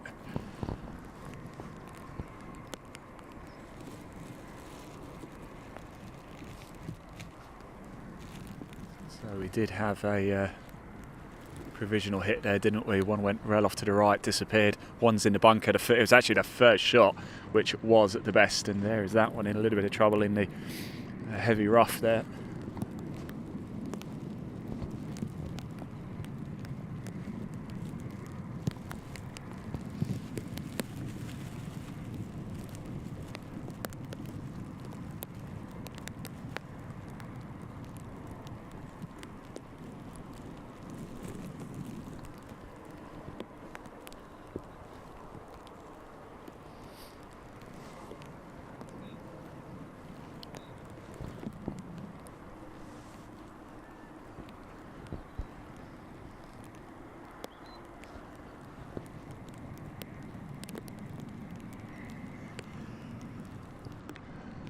Here they come now. It's been a cracking part of the show this at the 11th. Once this group have holed out, we are going to jump in the buggy, get the camera, take it down to 18. Whilst we do that, of course, we will hear from our partners. We'll also, again, hear from the course designer here at Dundonald and 5 reasons why you must come visit. Well, whilst that's happening, we will be on the move. So don't disappear. Maybe that would be a good chance to go get yourself a little sandwich or something, because when we come back, we'll be at 18th all the way to the end.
So here we are at 11. Just look at the leaderboard actually, and it looks like Sean Heslin's just fallen back a little bit. Paul Myler in the clubhouse with 37 points. That isn't bad at all. That could well get the job done. At the minute, Andrew Crowe is trending to be slightly better than that. We will, as I said, after this group have gone, we are going to go straight to 18. That slows down. It'll be alright. It's just going to run through. Difficult shot there to make, and now we turn our attention to the bunker. It seems like the back nine is causing all sorts of problems. We saw Oliver Bradley running away with things at the start of the day. He dropped back. I think he's finished on 35 points, so he won't be the winner. Paul Myler is in the clubhouse. He's our leader with 37 Stableford points. Could that be enough to get the job done? We saw him at the start of the day. He went out at 8 o'clock this morning.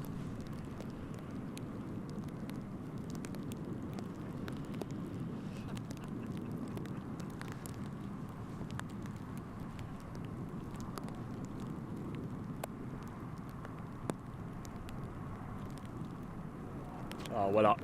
Oh, hold. Don't come back. Do not come back. It's going to go back in. Oh, I don't believe it. Right, it stopped. Has it stopped? Oh, brilliant. It's held.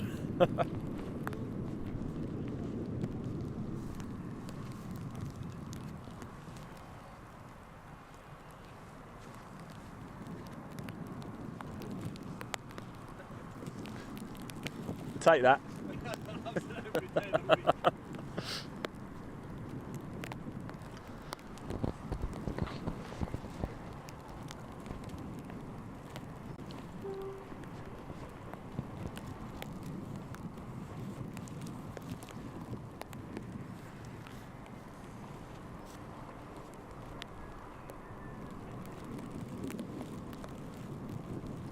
So next shot coming up. He's got the putter in hand actually.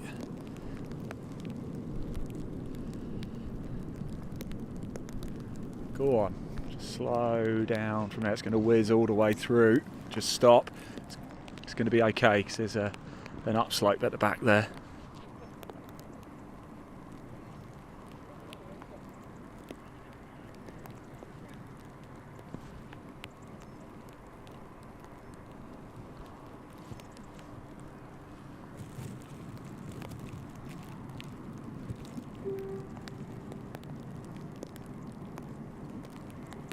Go on.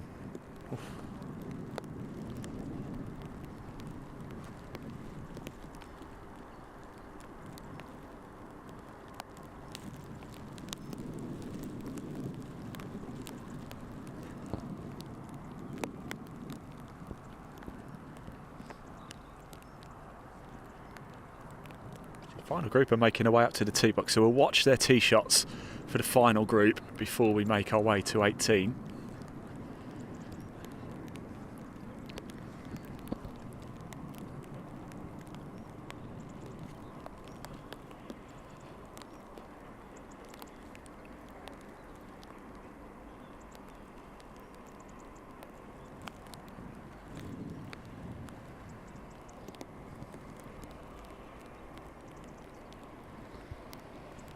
Slow.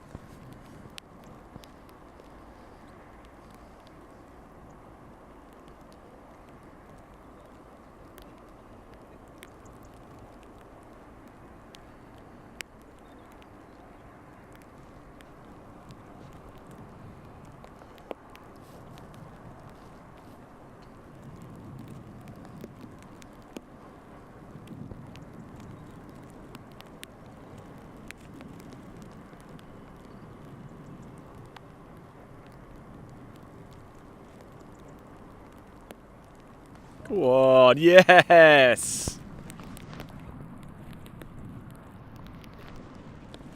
Get in.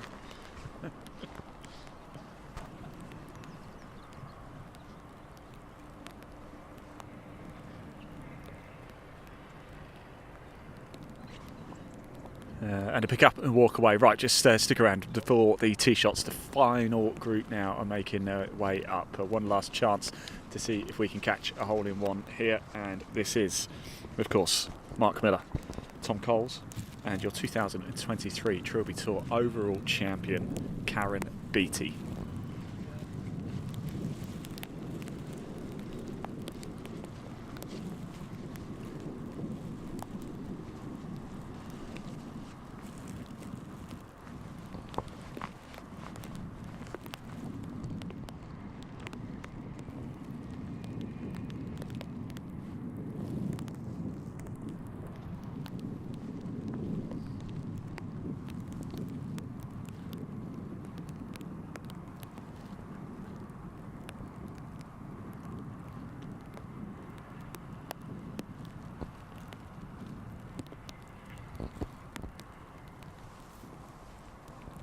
Good stuff.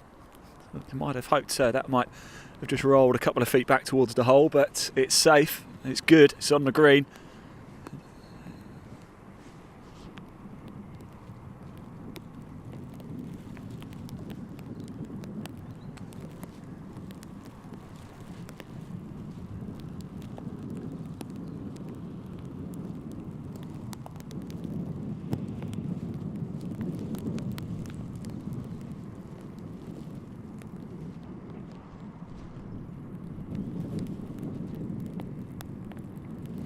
Oh, has it got the legs? Has it got the legs? It has, but it's going to go bang into the back. Oh, it actually got a kick off. It got a very lucky kick off. That is not a bad position to be in at all.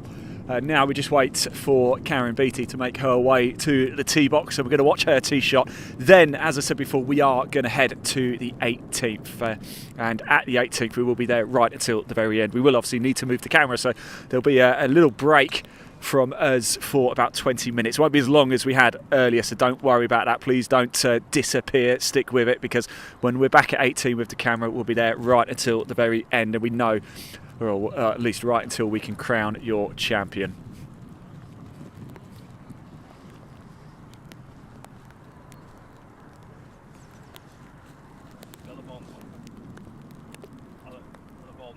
No, she hasn't played it yet. No.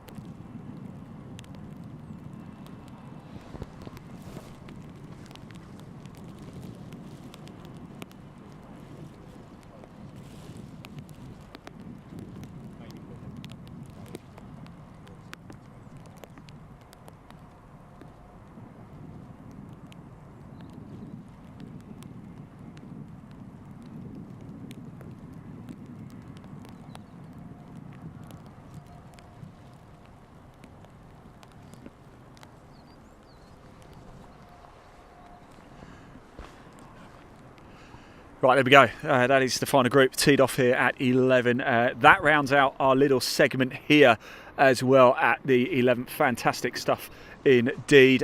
We are going to get ourselves off to the 18th now. So we're going to disappear. Carl and I are just going to disappear whilst we load up the buggy, bring the camera down to 18.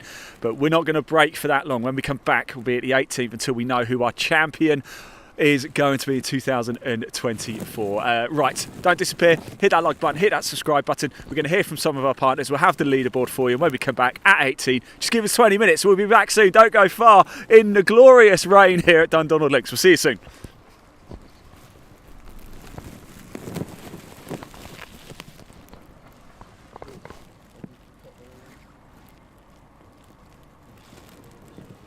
I'm here with the new MotoCaddy M1 and M1 DHC electric trolleys.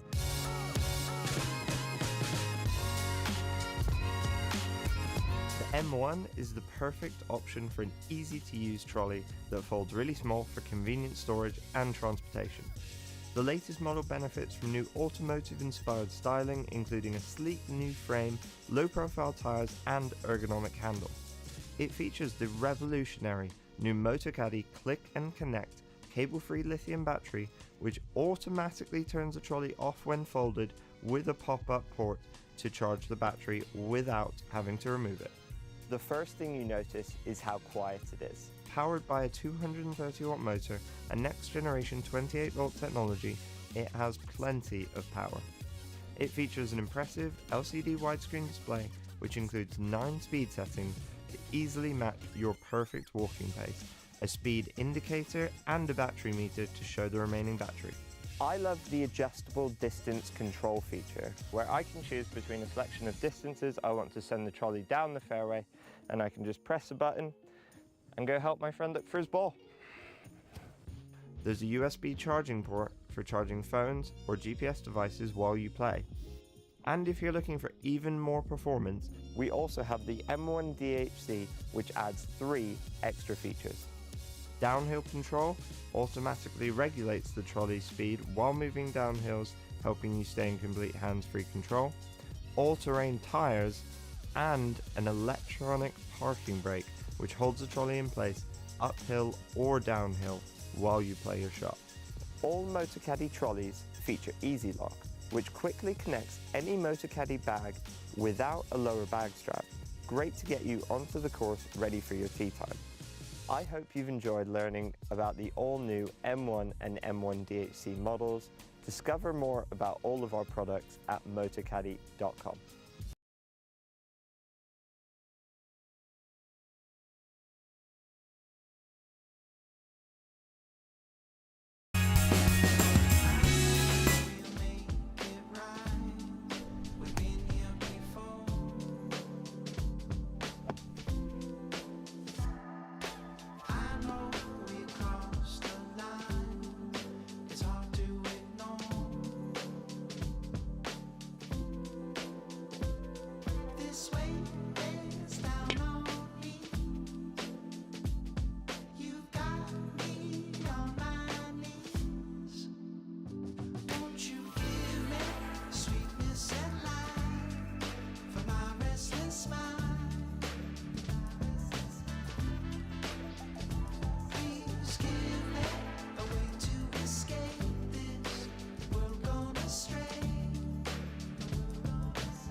Winter is almost here. For many of us, that means wet, miserable golf courses. So here are 5 reasons why you should take a winter golf trip here to Dundonald Links.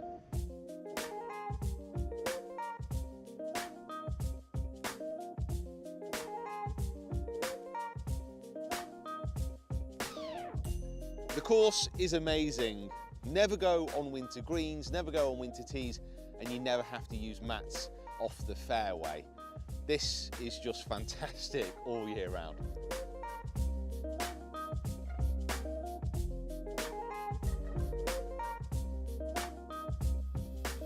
Feeling a bit chilly during your round, head into the Boffey for some of their famous pies and of course a weed round.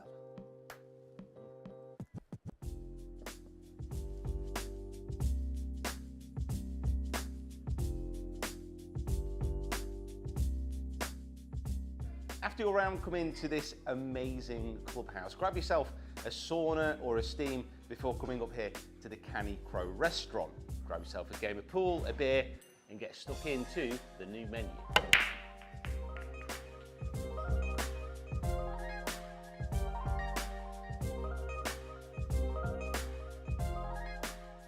And you can stay here at Dundonald Links in the luxury accommodation, either the lodges or the hotel rooms, which can be split into a twin or kept as a king. It is the perfect base to explore the Ayrshire Gulf Coast.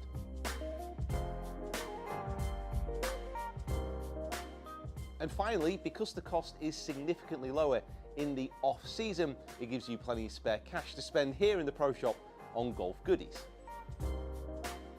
And those are the 5 reasons why you should come to Dundonald Links for a winter golf trip. Head over to dundonaldlinks.com for more information.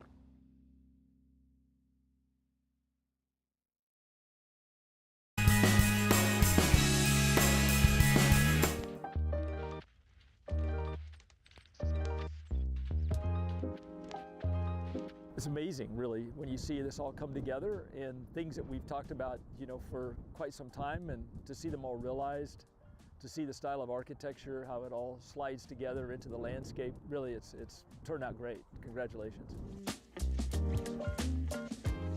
Well, this was always a links golf course. In fact, historically, there was links golf played on this ground, on a part of the ground, and then during the Second World War, that all went away. So we had an opportunity to recover some of that once was golf into a brand new golf course and then expanded onto some new ground, but all very much designed and played as an authentic links course.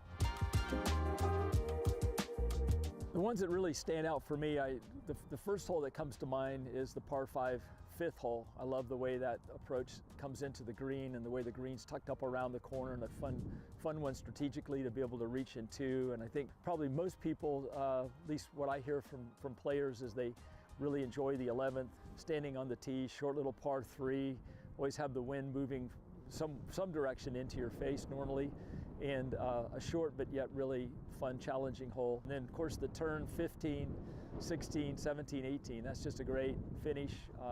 Different wind directions to play. I think the 15th par 3 is arguably the most difficult par 3 on the course. And then 18, what a great risk-reward shot coming in.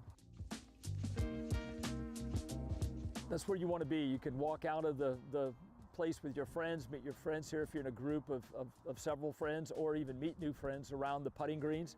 There's 3 different kind of complexes of the lodging. Each have a different putting green in front of it. There's barbecue areas, there's areas just to sit out and enjoy the evening, even take a stroll near the golf course. And so it's just a great time, whether you're coming just in a 4-ball or you've got you know, a group of 16. There's 2-bedroom, 4-bedroom, 6-bedroom lodges.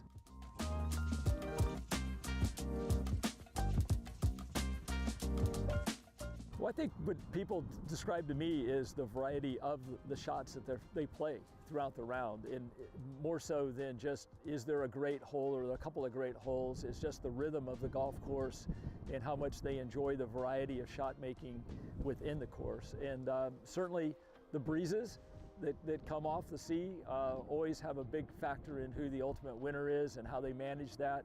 And you know, playing bump and run golf, being able to recover from around the green is always a big part of playing here.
Hello everybody, yes, welcome back. As promised, we are here at 18 and we are going to be on until the very end, or at least until we know who our champion is going to be. It's exciting stuff indeed. Thank you so much for tuning in, everybody, and for sticking with us whilst we've just moved from 11.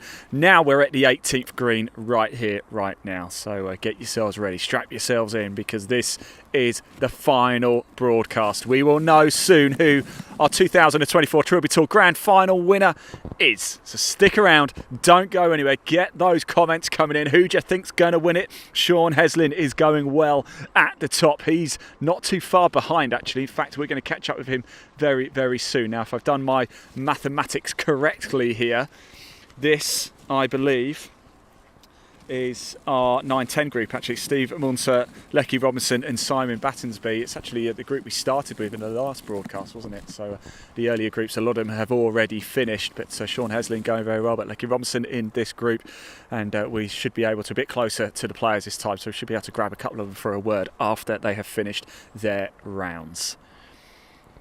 So we are very interested to see Sean Heslin. He's in the group, I believe he's actually in the group behind, so let me keep up to speed with everything. And at the minute, it is Sean Heslin who is going very well indeed. He's currently on 36 Stableford points. That's just one behind Paul Marlock, but that was when he was on the 16th. I believe actually now he might have even teed off here at 18.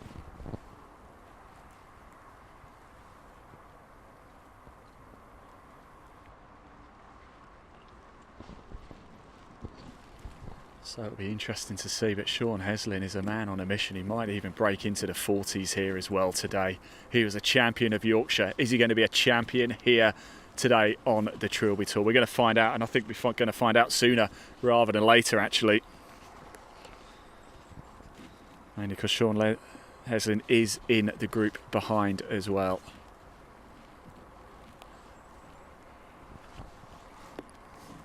It's a good shot. It's a great shot. That one's landed close to us, in front of us. You can just see the ball there in the bottom right-hand corner of your screen. We'll just let Kyle go for a comfort break. So he'll be back soon. Don't you worry about that. I think this is Lecky Robinson now.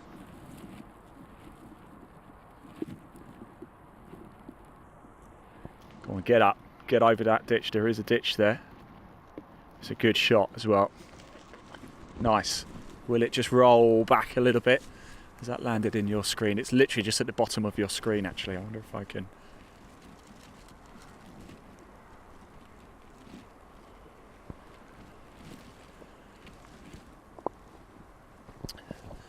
As I say, we just let Carl go off for a quick comfort break. He'll be back soon as the players make their way closer to us here. Thank you for sticking around. Welcome back, everybody.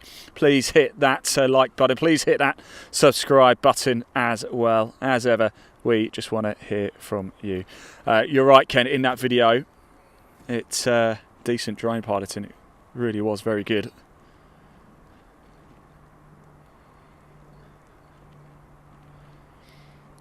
Unfortunately, we can't claim that one. It wasn't ours, unfortunately. Well, I hope everybody's enjoying the coverage. Somebody isn't. Warren's not enjoying it. Terrible coverage and commentary. We're sorry, Warren, it's not up to your standard. That ball's gone long, actually, just behind us. There is a bunker just behind us too.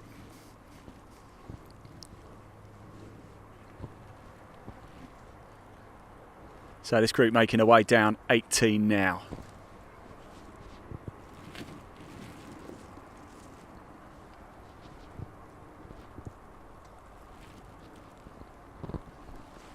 So here they come.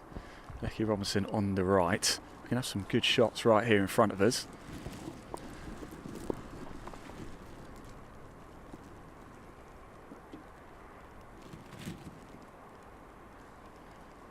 We will see the players very shortly make their way down. So we're in the closing stages of the 2024 Trilby Tour Grand Final here. The glorious Dundonald Links, part 5 to finish up here. Sweeps round to the right from the tee box, so we won't be able to see any tee shots, unfortunately, but we should be able to get the second and approach shots in, and here we are onto the green now.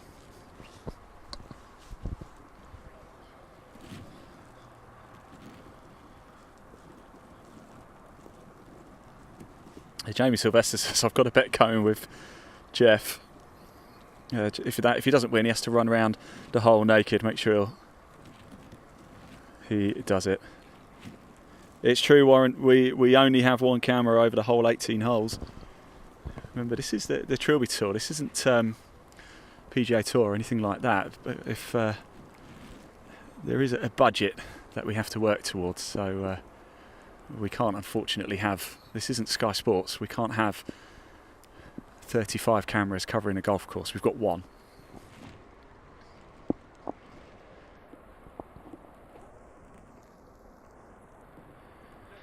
Although you're right, it would be nice to have a couple more. We'll see what we can do for 2025, Warren. It would be nice to have a few more, I've got to be honest. That's yours, Lecky.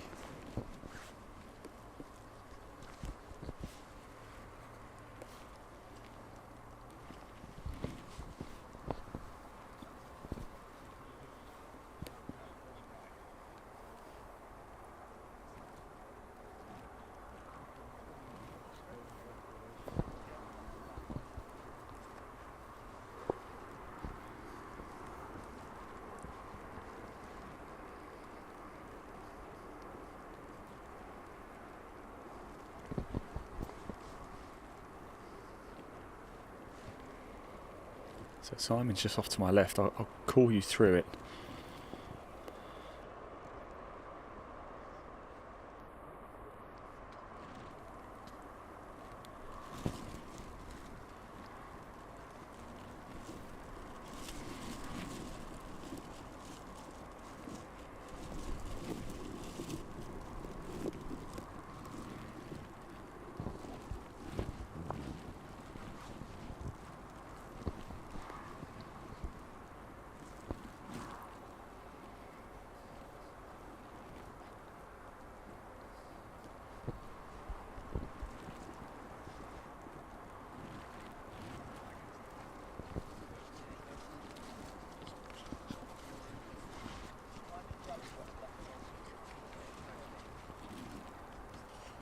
So Stephen Monsar's off to my right. I think it might be Lecky's just trying to get her line.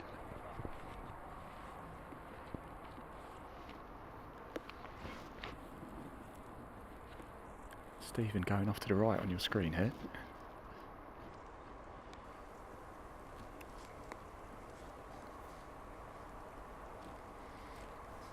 Has it got the legs? Go on, it's going to be short.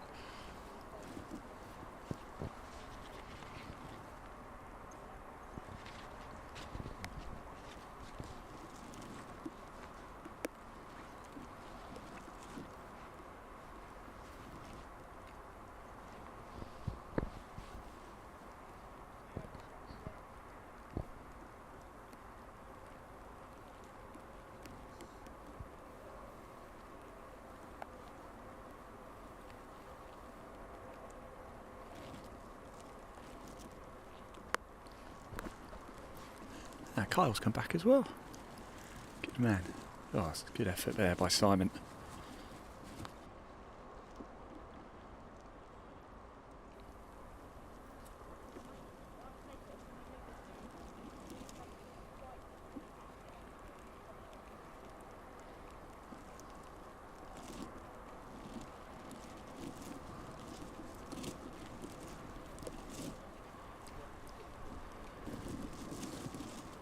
So Sean Haslin now coming down at 18 behind us.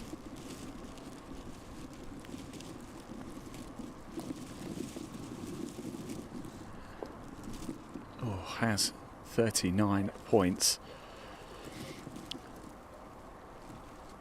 Andrew Crow has 30. He's currently on the 16th at the minute.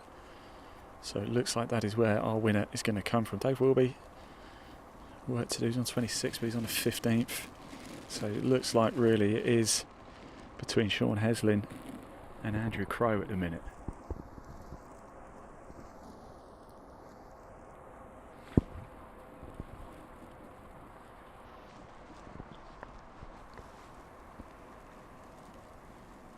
Oh.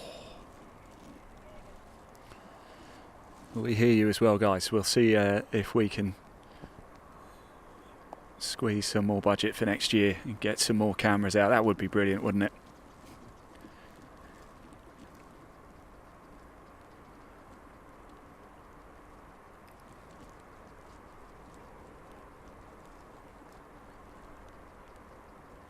Oh, lucky. Unfortunate there. We'll let this group go straight through because behind us is Sean Heslin. Leslie Boswell is in the group as well. Nigel Petch too, and they are waiting to get back underway. And Sean Heslin is the man who we believe could well be our champion. He won at KP earlier in the year.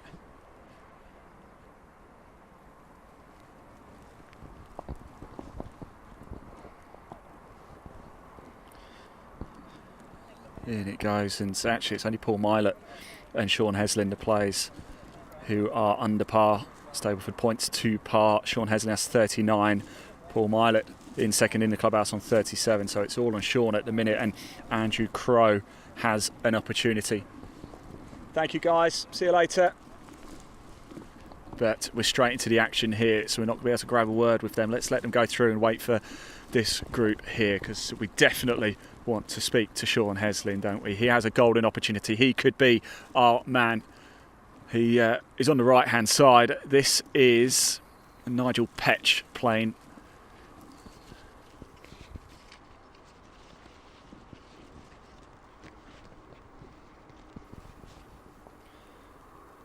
So Nigel Petch, Leslie Boswell, Sean Heslin. A cracking group, this one. Really, really is. And Sean Heslin at the minute is our overall lead. He's got 39 Stableford points.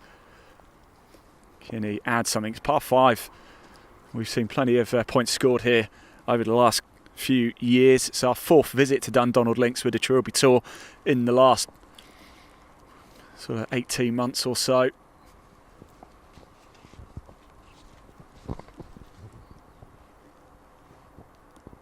And here they come, making their way down now. Well, we are in the closing stages. Thank you everybody for tuning in. We hope you have enjoyed it. It's been a cracking day. It really, really has. But we are in the closing stages and we are not far away from crowning our champion, and there's a big chance it could be that man dressed all in black, Sean Heslin. He was our champion of Yorkshire back in June. He could. It's not done yet. Andrew Crowe, still out a couple of groups behind, has got a chance.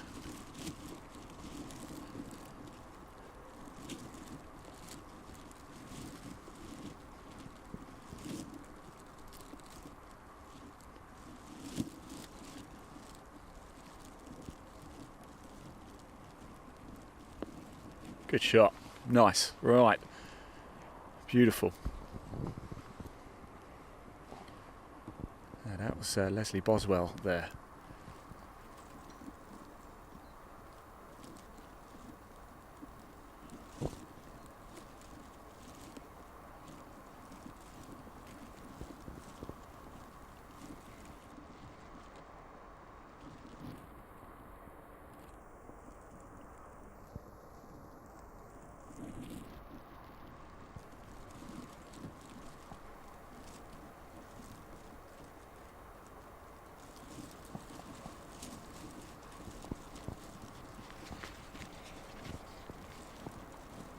This is Nigel Petch, plays a 10.6. Oh, I didn't see that one land. Did that splash? Surely not. If he attacked the flag, there is a ditch that runs right in front, all the way around in front of this green, and where the pin is cut off to the left, we often see players going for it and sometimes find themselves in a little bit of trouble. We saw it 2 weeks ago in the Championship with Ayrshire, and we might have just seen it here now. So Sean Heslin is walking towards us.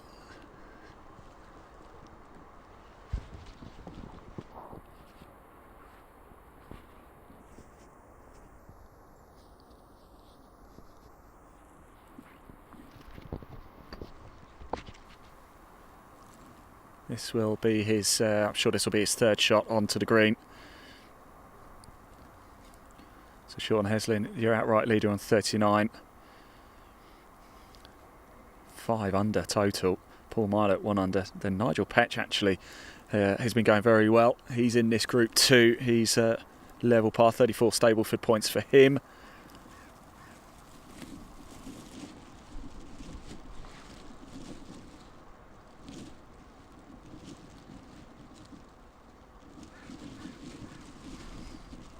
Let's see if I can have a quick look at Sean's scorecard actually.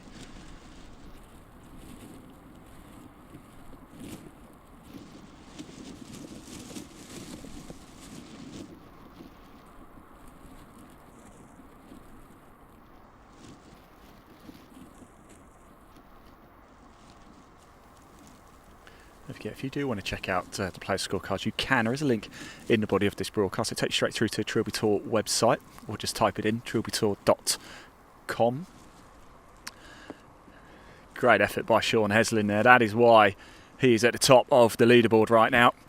And if once you're at the Trilby Tour website, it will take you straight through to the homepage and click on the Championships tab. So it might just take a few minutes to load or so once you've clicked the Championships tab. But the first one you'll see will be Grand Final, Dundonald Links. It says results. Click that little results tab and it will open up the full leaderboard. You can access everybody's individual scorecards that way as well. So if you do want an in-depth look at how the players have performed today, you've got a friend or family member, just want to check out their scorecard. Maybe you want to praise them, maybe you want to tease them. Either way, do feel free to go check it out.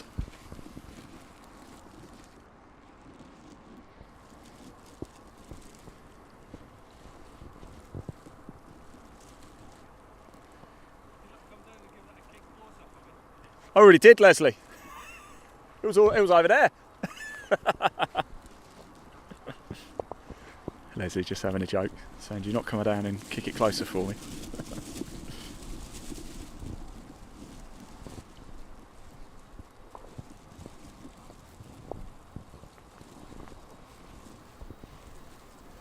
We've got. Oh, this is why we didn't see Nigel's, because it's in the bunker. It didn't go anywhere near the ditch, did it?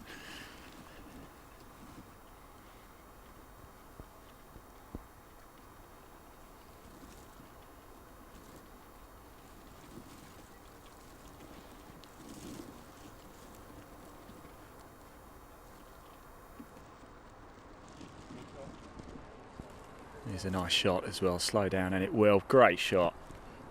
Nigel's had a very good round as well, currently tied third overall, and it's shots like that, there's a reason why.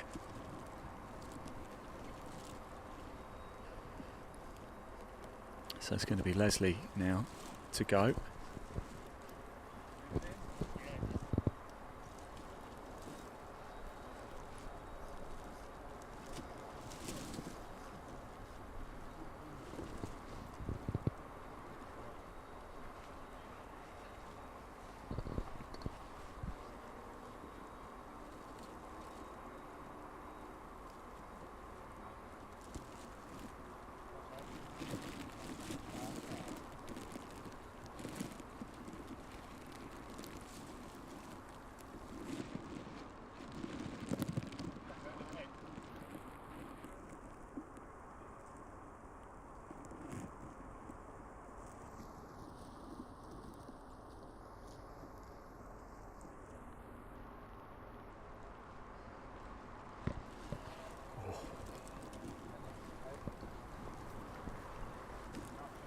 We've got a gallery on the balcony in the clubhouse watching this group come in as well. So nice to see.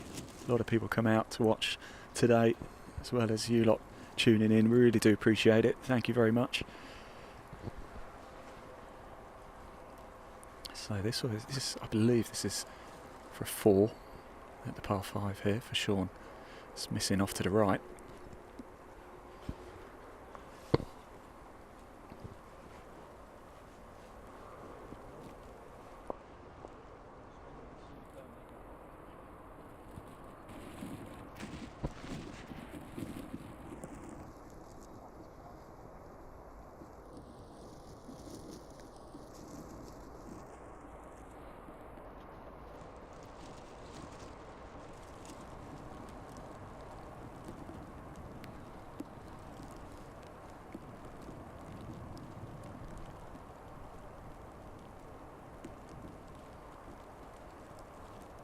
Yes, and it goes. Did well there. up out of the bunker, put it close and sinks it. Here is Sean now. Could this be his last putt? Could it be he walks off as champion? We won't know for certain just yet.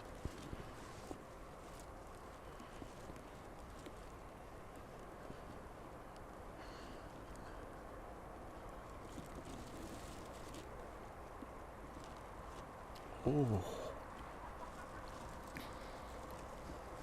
Could that prove pivotal? We'll have a word. I think I heard him say 6 there.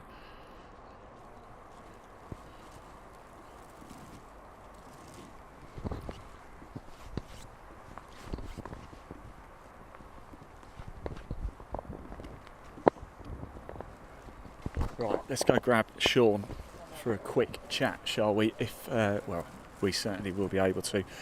Sean, just a quick chat if we can. We do make a habit of having these little chats, don't we? Nothing's confirmed yet, but you are sitting pretty at the top of the leaderboard as you come on. That was a boo-boo there. That was a bad boo-boo. Don't blame the cameras turning up. How's it been? It's obviously been very good for you. Up and down. I dropped some awful shots, but I kept fighting back, kept plugging away. So it's there to be knocked off the perch. Well, you've put something down, which is going to be difficult to beat, which is a strong position to be in. Of course, we've already had some groups come in.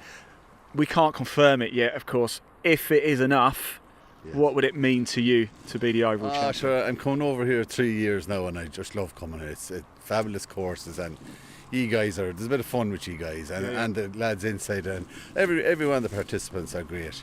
Like even that lad I had as caddy today, I never met the man before in my life, and he's just so easy, and he makes it easy on everyone. So can I just say as well, you've had a bit of support on social media as well. So you've got a message for people out there watching for you? Thanks very much for everyone, and I'd like to thank the club that do stand by me when I go away to these tournaments. So thanks very much to them as well, Castledargan Golf Club and Hotel. So fantastic. Thanks very much. Sean, I can't confirm anything, but if it is the right way for you, congratulations. Thank you. There you go, Sean Heslin there, not confirmed, but he is now the man to beat at the top, and he's going to be a difficult man to beat. Andrew Crowe is out there though. He is the man to watch right now as well. Nice to see a number of people, as we said, watching from the gallery at the clubhouse here at Dundonald Links, and a next group coming down now as well. I think actually from the tee there was a lost ball as somebody hit it quite left from the tee box, right as you're looking at it on our screen. This is now Gareth Thomas, John Golder and Sean Roberts coming down 18 to par, 5 to finish here.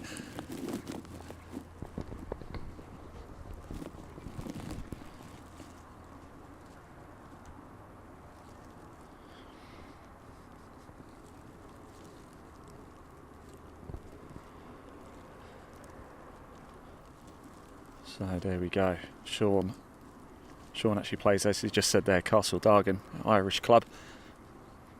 You won't see him on England Golf. And he's had a local caddy today. Like he said, he's never met him before, but clearly local knowledge has paid dividends. The caddy has no doubt played his part. That ball's come off to the right. It's safe, it's okay, it's well short of the bunker. That's not a bad effort. That would have been a second shot as well.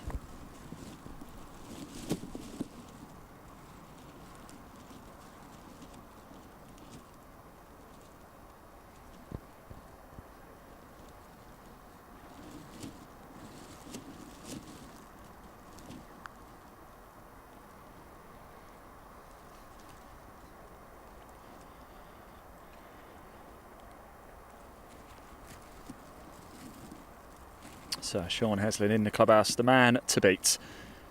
Can he be toppled? He was a champion in Yorkshire back in June. He could be the outright champion.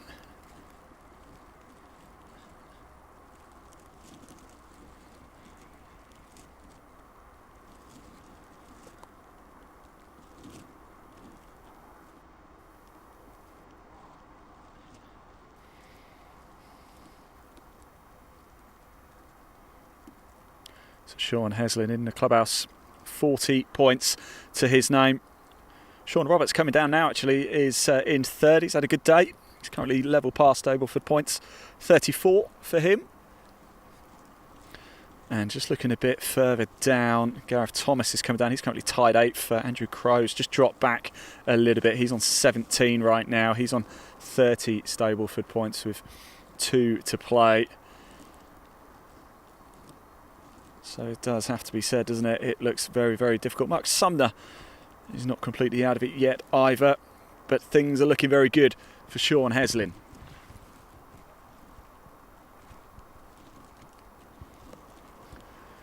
The picture will become clearer in the next 20 minutes or so. We are going to stick around until we can confirm our champion. It's looking unlikely it's going to be anybody else other than Sean Heslin, but it's not done yet.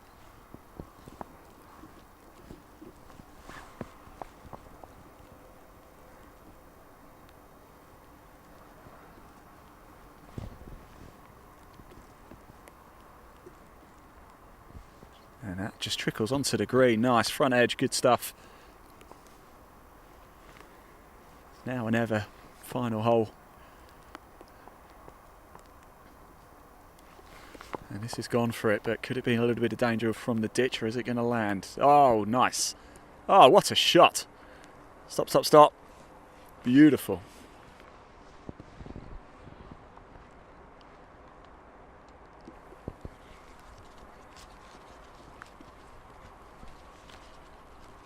The winner today will get a new 2024 M5 GPS electric trolley, a Pro Series bag and a host of accessories, as well as the coveted Trilby Tour trophy. Comes complete, I believe, with a set of nice glasses as well. Plenty of other goodies too. As we said before at the start of the day, we did a little competition to see what you would think the winning score is. We can't take any more entries now for that one, with Sean Heslin in the clubhouse with 40. Is that going to be enough to do the job?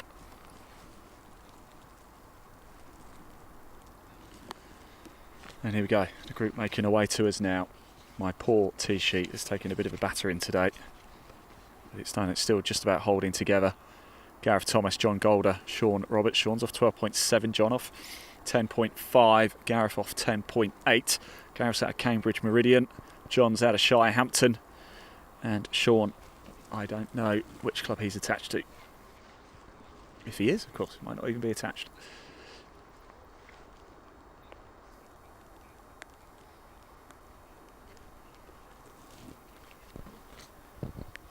There's a massive hump in this green about halfway, well, sort of almost 3/4 of the way towards the pin.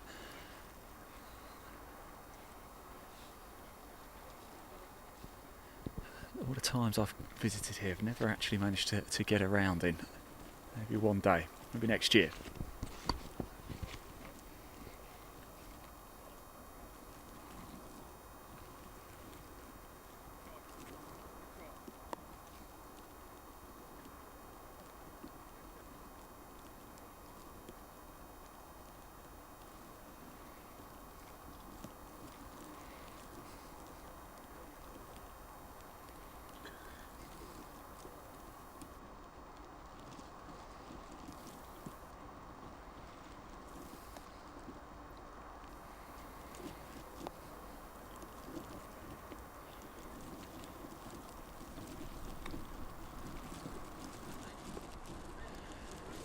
Ah, ho, ho, ho.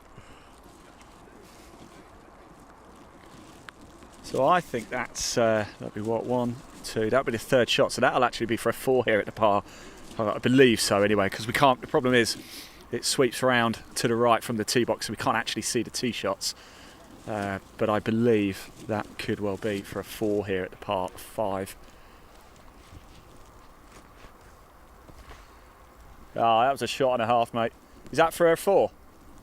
Is that for a 4? Oh, that's for 5. Yeah. Yeah. Oh, did you? Okay. Yeah. So driver went a bit left on 18, so I had to chip out back into position. So that'll be for par, hopefully. Yeah, nice though. Yeah. How's it been today? Enjoyed it? Been great fun. I think we've been lucky with the weather as well. Yeah, it's going to come down heavy in about an hour, but we'll get away with it now. I'm glad I'm coming off now, that's for sure. Yeah, I think the worst is going to come. But great fun with these lads as well. These have been great fun, so no, it's been great. Top man, thanks for talking to us. I appreciate that, mate. Finish it up well.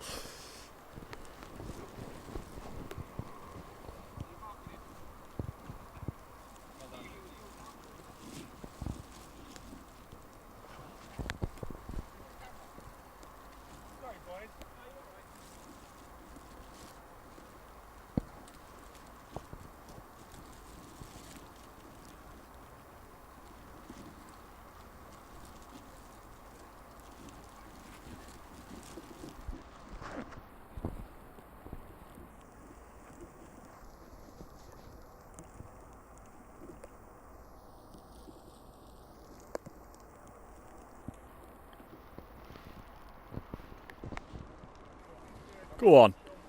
It's going to get the kick down the slope. It's going to be short, unfortunate. It just took too much. It's got to go. It's sort of got to go big upslope. Then there is a downslope. You've got to really attack that upslope. Very, very tricky indeed.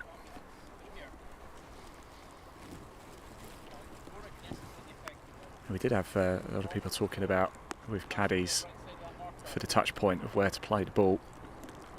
A little bit earlier, we saw it at the 11th, didn't we? We saw it again there. It didn't actually touch the green.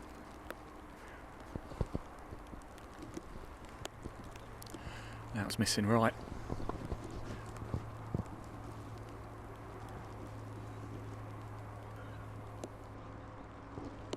It's rolled away quite severely, isn't it?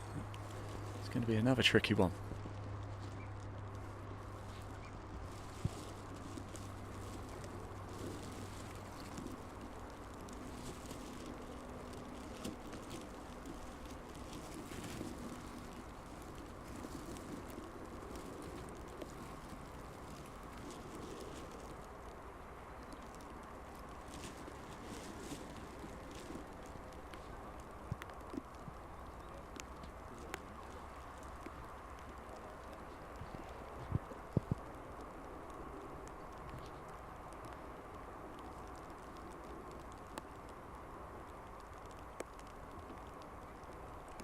Oh.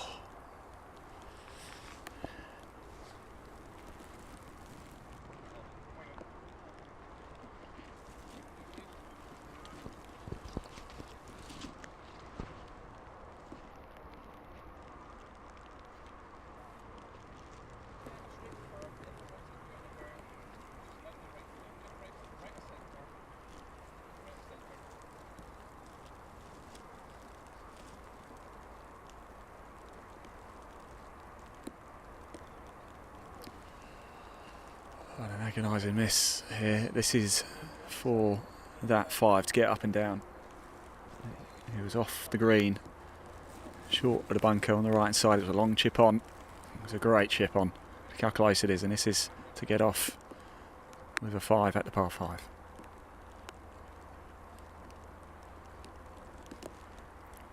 Yes. Well, there we have it. That is Gareth Thomas, John Golder and Sean Roberts finishing up. My t-shirt just about still holding on to life. Coming down now is Robert Metherill and Neil Scutt. They're going to finish up. Group behind waiting in the wings as well. Thank you very much, guys. Thank you. Take care.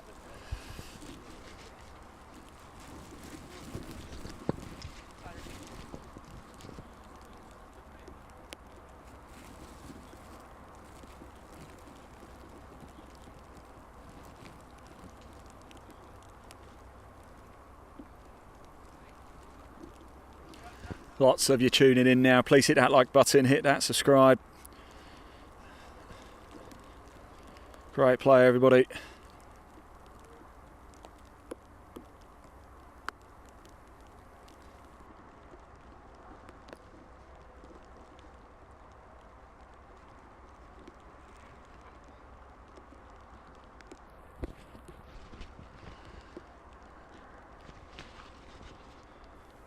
Please do hit that like button, hit that subscribe as well if you don't want to miss any of our live sport too. Big thank you to Golf by Darwin Escapes. Make sure you subscribe to the Golf by Darwin Escapes YouTube channel as well to keep up to speed of everything that happens here at Dundonald, over at KP and the Springs as well. And make sure to just keep up to speed of all of the Trilby Tour social media as well, because it won't be too long away before we'll be able to announce the 2025 calendar, and it sounds like it's going to be pretty exciting indeed. So if you're watching this, if you're in the comment section now and fancy giving it a go next year, why not indeed? Just head over to the Trilby Tour website. You can register your interest for 2025. There is a link in the body of this broadcast. It will take you straight there. And also, if you do want to check out the full live leaderboard, you can. Again, just visit the Trilby Tour website, click on the Championships tab, wait for it to load, and then you'll see the grand final, Dundonald Links hit results, and then you'll be able to see all the way down the leaderboard. I know we've been putting it up on screen for you, but if you want to check it out for yourself or have a look at some of the scorecards, please feel free to do just that. This is the 2-ball making its way down now. Teed off today at 9:40. Robert Metherill, Neil Scutt in the group behind Andrew Crow, who was going well.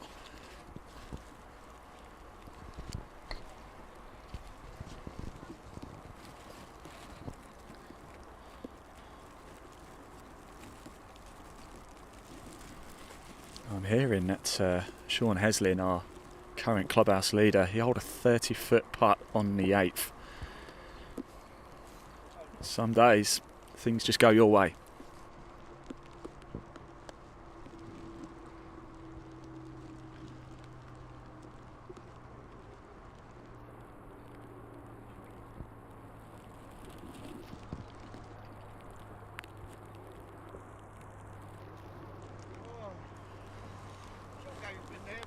Yeah.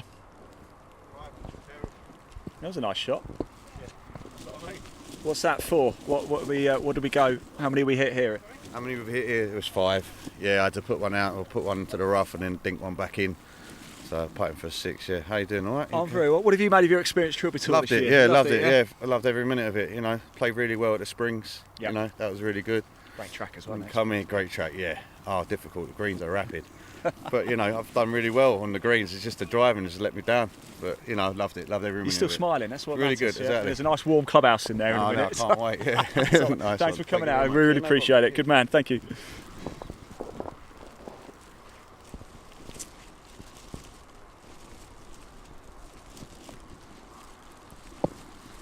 Great stuff indeed. Robert Metherill there, about to close out his round, and Neil Scutt on the other side as he found his ball. I wasn't actually paying attention. I was talking to Robert there, so apologies, Neil. I missed where your ball is.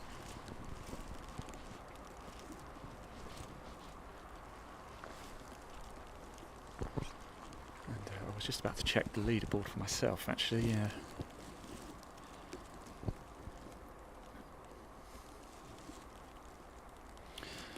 Just waiting for Sean Roberts to sign his scorecard. It might well have just updated now, and yes, it has. So Sean Heslin still the leader, and it doesn't really look like anybody can actually catch him now.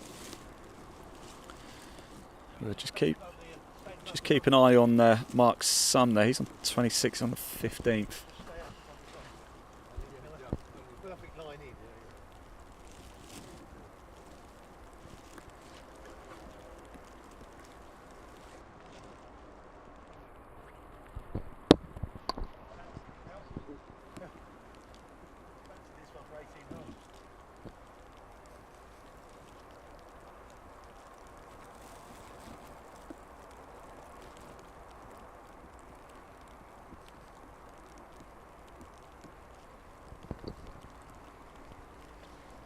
Go on, go on, go on.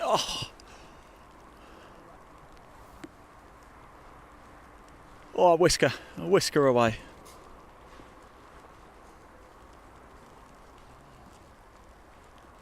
Well, we've just had persistent rain ever since we've went to the 11th a little bit earlier. Do go back and watch some of that. The whole broadcast will stay across social media, so do feel free to go back and watch it at any time, at any certain segments that you want to catch up. Every single player has had at least one shot caught live on camera. We've spoken to a number of the players as well throughout the course of the day.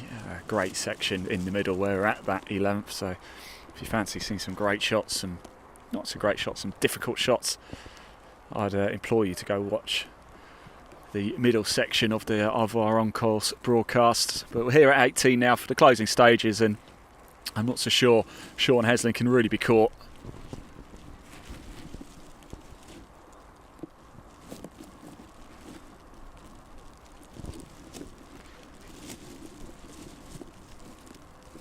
Good effort.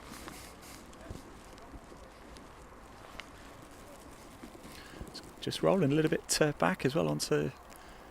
We've got a couple of maybe another yard out of that with a roll back.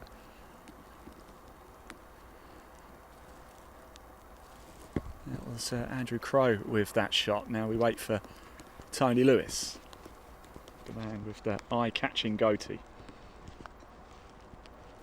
Tony plays out a Bassett down of 12.8. Andrew's off 13.3. Andrew's had a good day today as well.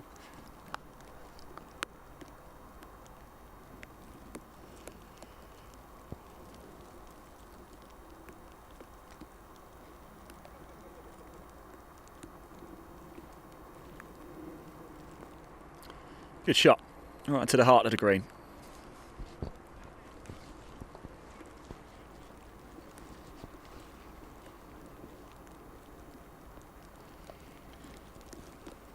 So this is our group. Andrew Crowe, Tony Lewis, teed off today at 9:50 this morning. Just before we can confirm Sean as our winner, just want to see how Mark Sumner's getting on as well.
There's Andrew Crowe right in front of us.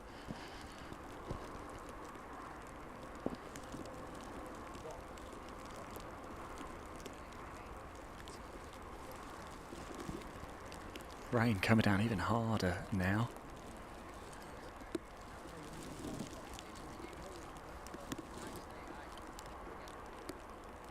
There's a plane in the background as well, flying very, very low.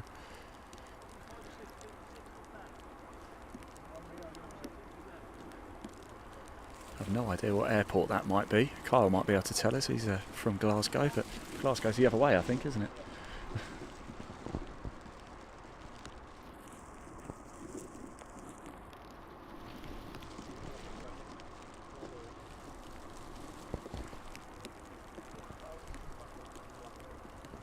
I've just been told. Thank you, Jack. Prestwick Airport. Of course, I remember seeing the signs on the way in now you mention it.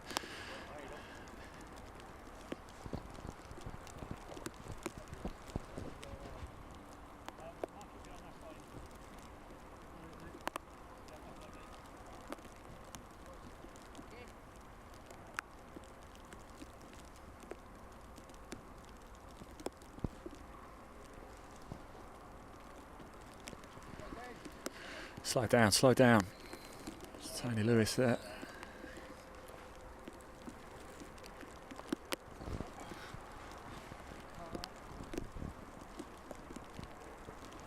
Got another little crowd watching here too. It's for Andrew Crowe. He's got quite a big support here, I think.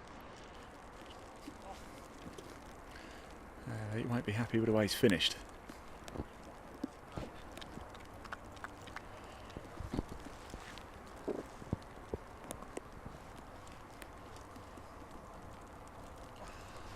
Neither will Tony.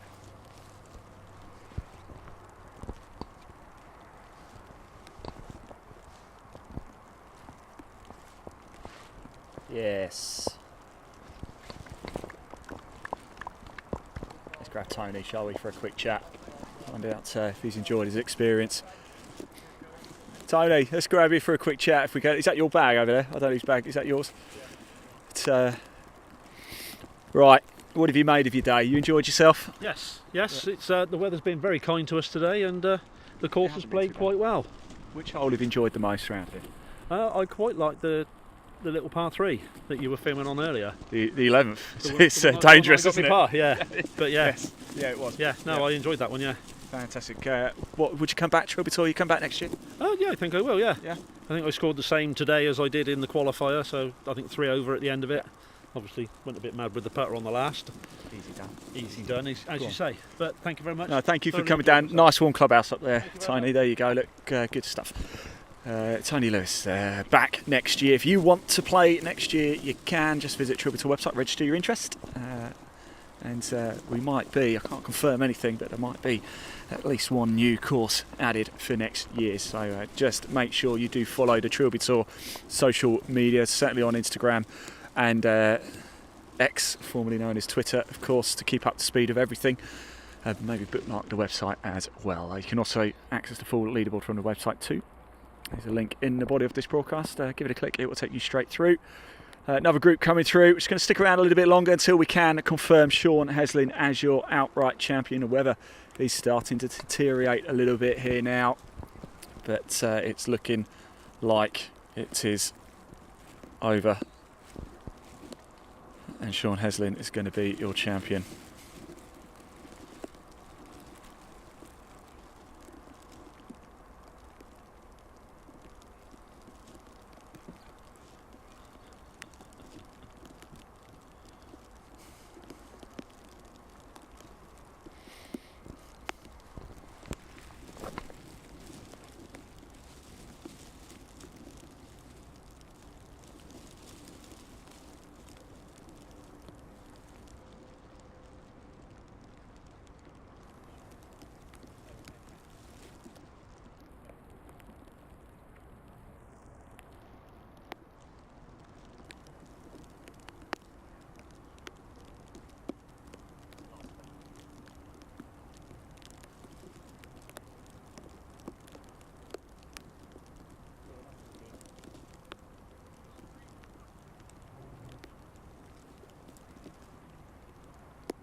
Great shot onto the green. Lovely stuff. Look at that. This is Daniel locking now. Les Thompson. You have to forgive me. My T-sheet is taking a bit of a battering. And Mike Harding as well. We saw obviously all this group. We're going to stick around actually to the end. Now there's only 4 groups, including this one, left. So we will be wrapped up sort of in the next 30 minutes or so. It is going to be Sean Heslin. We can't officially confirm it. But he's uncatchable, isn't he? So Sean Heslin is going to be your 2024 Trilby Tour Grand Final winner. He was a champion of Yorkshire. He's now the outright champion as well. Congratulations to Sean. Subject to something quite remarkable happening. But you can never confirm any. Sport is sport, isn't it?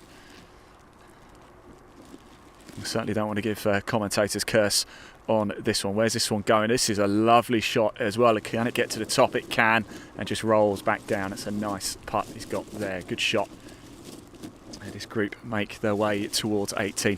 The groups will come thick and fast now as well. I remember from the par 3 11th a little bit earlier, there was no gaps really from the final sort of 6 or 7 groups. So we'll be all the way through to the finish. You'll see the final group come home and shake hands, and then we will officially confirm your champion. But it does look like it's going to take something. It's going to be a miracle if it's not Sean Heslin.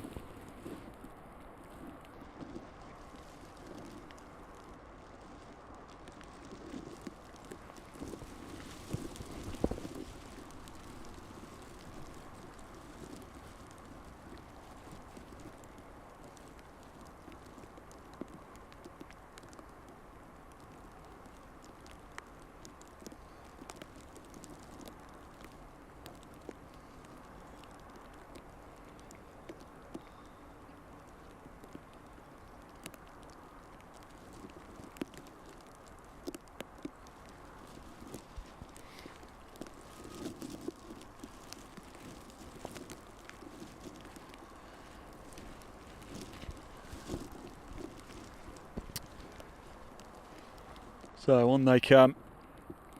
The clubhouse is full. People having a good time. It has been a really, really good day, and we've got away with the weather as well. It hasn't been too bad at all. I was expecting heavier downpours than this. It's rained almost consistently really for the last sort of 3 hours or so, but it hasn't been particularly heavy. We've got waterproofs on and we've got the camera wrapped up. But it hasn't been too bad. The wind is billowing a little bit, but even that hasn't really caused too many problems. The Trilby Tour season for 2024 draws to a close. We started the year in June. Come thick and fast, all of the events at KP, Killick Percy. Then we moved to Springs. Then straight to Saddleworth Golf Club for the Championship with Greater Manchester, a new event for 2024. Then we came here 2 weeks ago for the Championship Air Show, and we're back for the Grand Final, and Sean Heslin is going to be the man who takes the crown.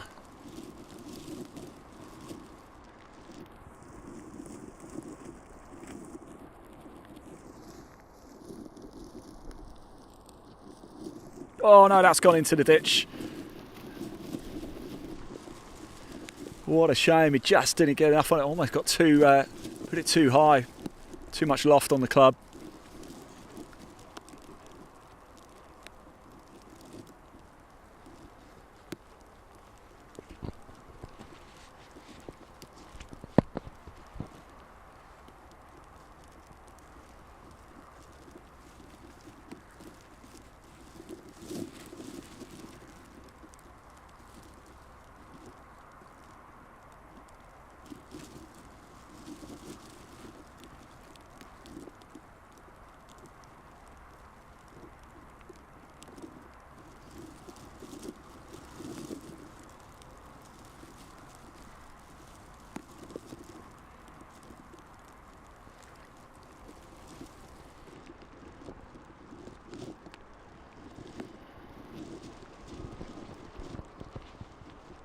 So Daniel Lockin out of West Kent. Les Thompson plays off 14. And Mike Harding off 14.5, about to finish up their tournament.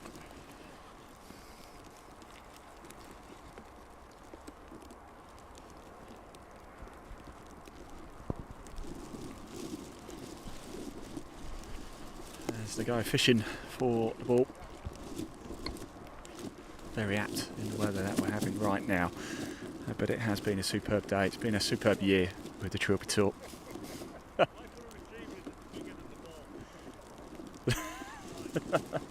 That's Mike over there, isn't it? We saw him play that shot at the par 3 11th. The ball had stuck into the banking right in front of us. He sort of hacked down at the ball. Got it out as well. He's having a adventurous day, let's put it that way.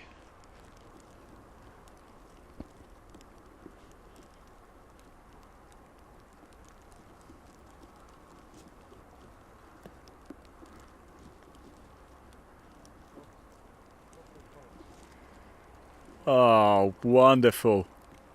Take a bow, that man.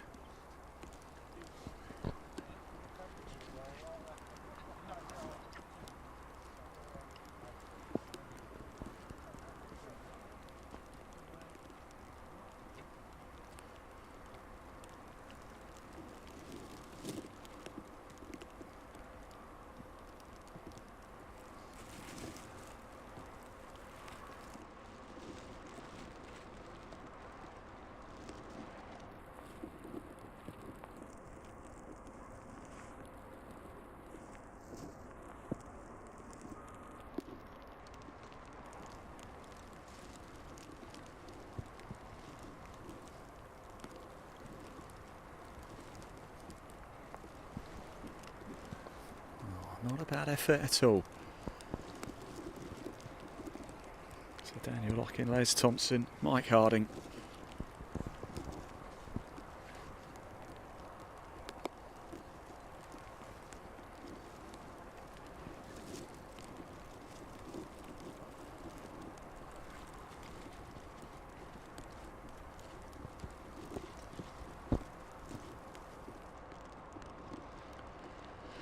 Then it drops. Right, we'll let this group go. It looks like they're quite eager to get into the clubhouse. Can't say I blame them either. Another plane comes into Prestwick Airport as well. Right, whilst we wait for the next group to come down, it won't be far behind. Remember, at the par 3 11th, everybody came through pretty quick in the final stages. Today's winner, Sean Heslin, will be going home with a new 2024 M5 GPS electric trolley, a Pro Series bag, of course the Trilby Tour trophy, and a host of accessories as well. So whilst we do wait for the next group to come down, let's say a big thank you to our partners, Motorcaddy. These events don't just happen by magic, they require support, and we certainly had a lot from Motorcaddy, from Glenmuir and from Sunderland of Scotland. So whilst we wait for the next group, let's take a quick look at the range for Glenmuir, the range for Sunderland, Scotland, and the range for Motorcaddy. Roll BTs.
I'm here with the new Motorcaddy M1 and M1 DHC electric trolleys.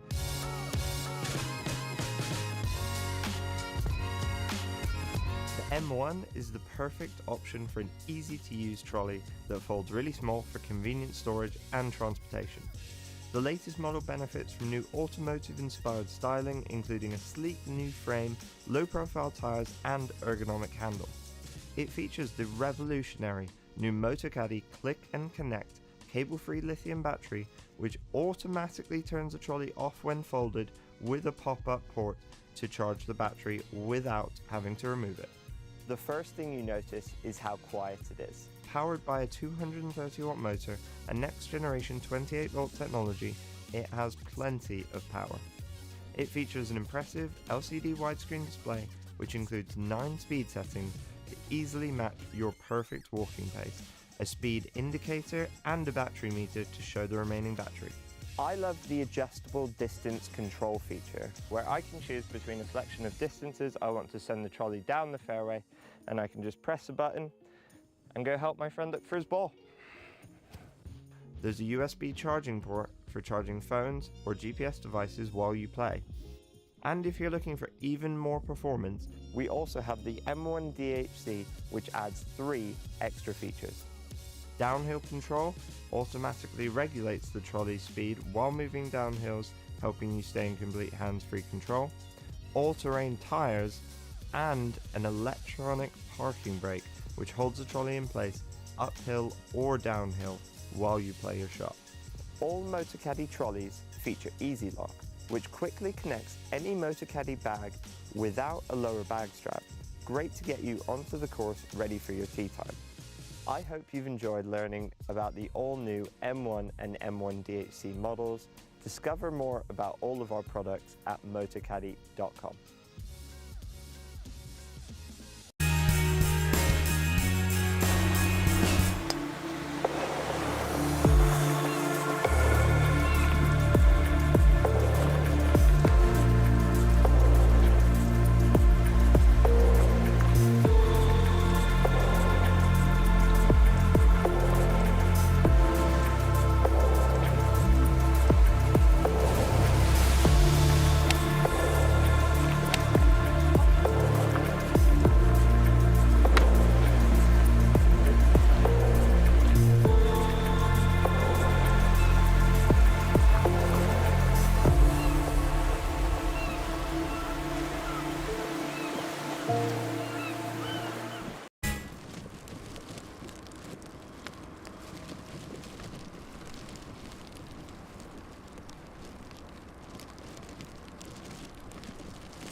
Right, everybody, here we are. Coming down now is your 10 o'clock tea time, 10 past 10 tea time, apologies. Stuart Little, Dave Wilby and Sean Timmins. And there's been quite a bit of support on social media for this trio.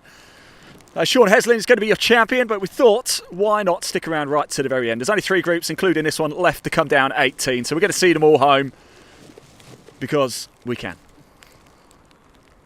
And I hope you're enjoying it as much as we are down here too.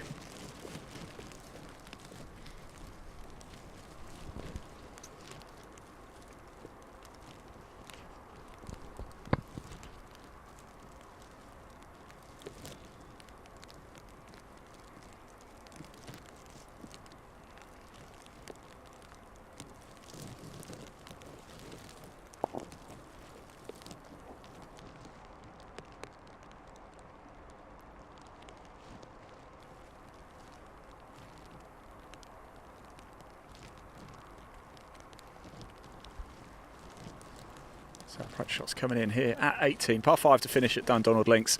If you played the course, let us know. And don't forget, still time to tell us where you're watching from. That's going to stop. Which I didn't quite catch that one right, did he? But at least knocked it down. Do tell us where you're watching from as well. We always like to find out where people are tuning in from all over the world. We've had the Philippines, we've had Australia, we've had New Zealand, we've had Spain, we've had Barnsley. Please do let us know. We know we've got people watching in Guernsey, over in Ireland. And if you are a golfer yourself as well, give your club a shout out. Let us know where you play out of.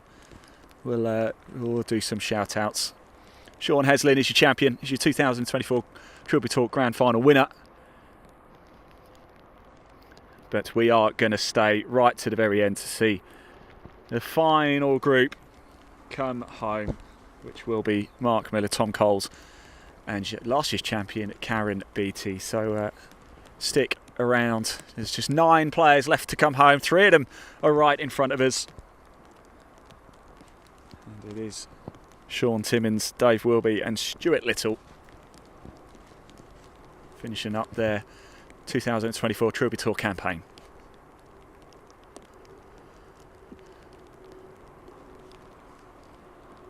Is that going to make it? Oh my word, he got a bounce.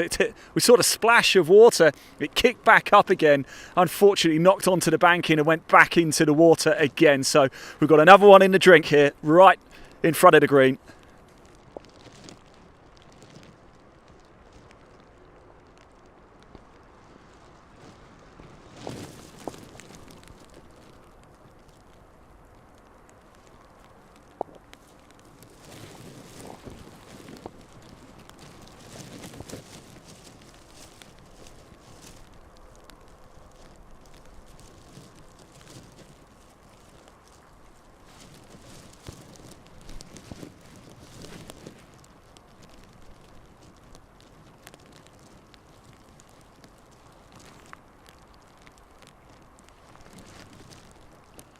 Oh, is this one going to be in trouble as well? Oh, it's going to hold, it's going to hold. Stop, stop, stop, stop.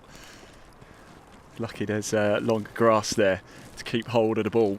Otherwise that would have rolled down into the ditch. But as it is, it's up there. That's going to be a great shot to watch, isn't it, this one? Awkward stance, that. Not too bad if you're a left-hander, but I don't think he is.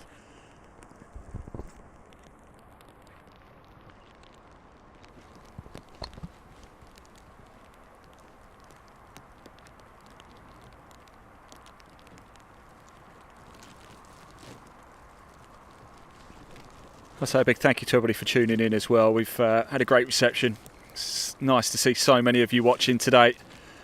A lot of you hitting that like button and that subscribe button as well. I really do appreciate it. All the pictures that we're bringing you today, all the coverage has been completely free for you to tune in and watch. If you just hit that subscribe button, it just means you won't miss any of the Trilby Tour action in 2025 and any of our other live sport that we have coming up for you throughout the rest of the year and next year as well. It doesn't cost you a penny to hit that subscribe button, but it makes a difference for us.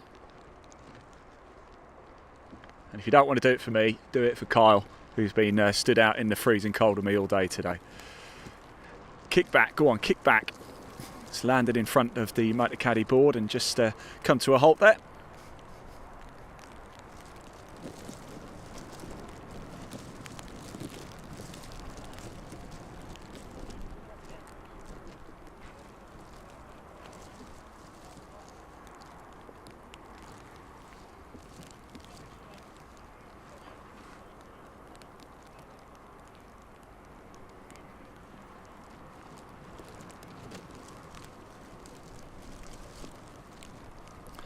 He's just looking for his ball and found it. Yeah, it's definitely in there.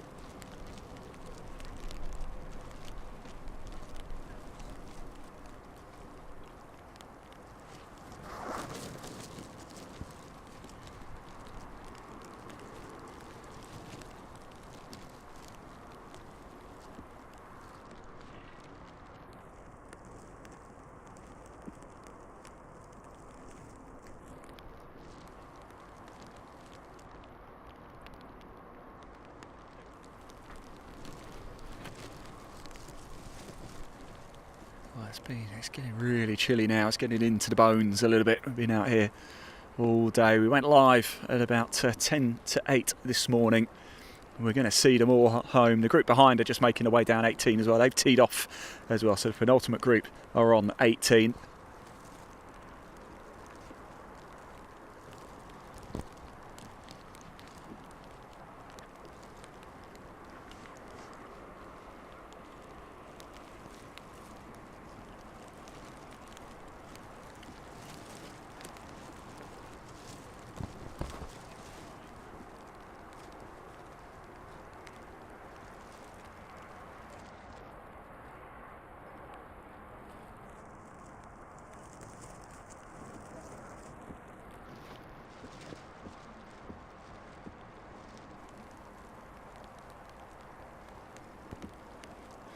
Amy says, come on, Sean Timms, been watching all day.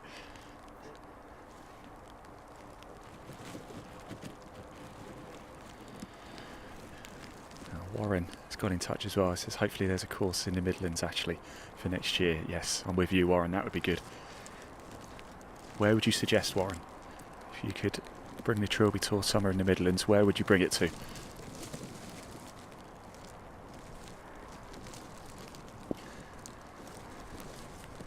Tell us in the comment section, everybody, if you could bring the Trilby Tour to any course in 2025, where would you bring it to?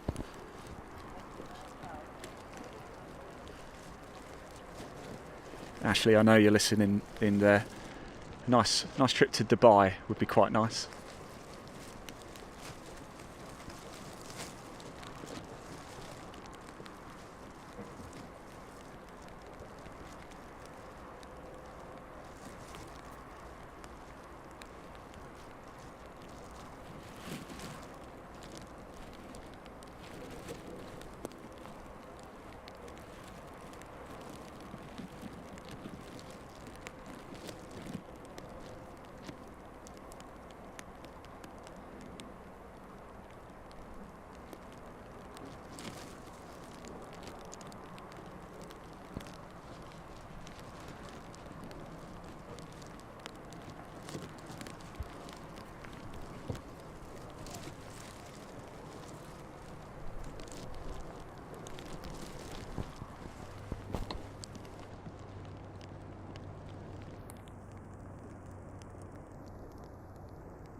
Sean, I won't keep you, but I had to get you over. It's good to see you again. But because Amy's watching, she's been watching all day just to see you. And now finally she's seen you. How has it been today? Yeah, not too bad. Yeah, we were quite lucky with the weather. Yeah. So, I mean, the golf's been pretty good between all of us. Yeah. What have you made of your experience in 2024 on the Trilby Tour overall? Always very good. Yeah, I've always enjoyed it. I've been playing it for 10 years now, so always enjoyed it. So we're going to see you back next year. Definitely, yeah, be back again, yeah. Oh man, there you go, Amy. More of watching Sean next year. Thanks very much, Sean. Take care. It's good to see you, mate. See you. See you later. There we go. Just for you, that one, Amy. We finally got him for you. Next group are coming down as well. Penultimate group from 9 now. There's only 6 players left to come home in 2024 in the Trilby Tour. It's almost over. Sean Heslin is your champion. He's a grand final winner. He was a champion of Yorkshire back in June, and now he's your grand final victor. Your overall Trilby Tour winner, Sean Heslin. Congratulations to him.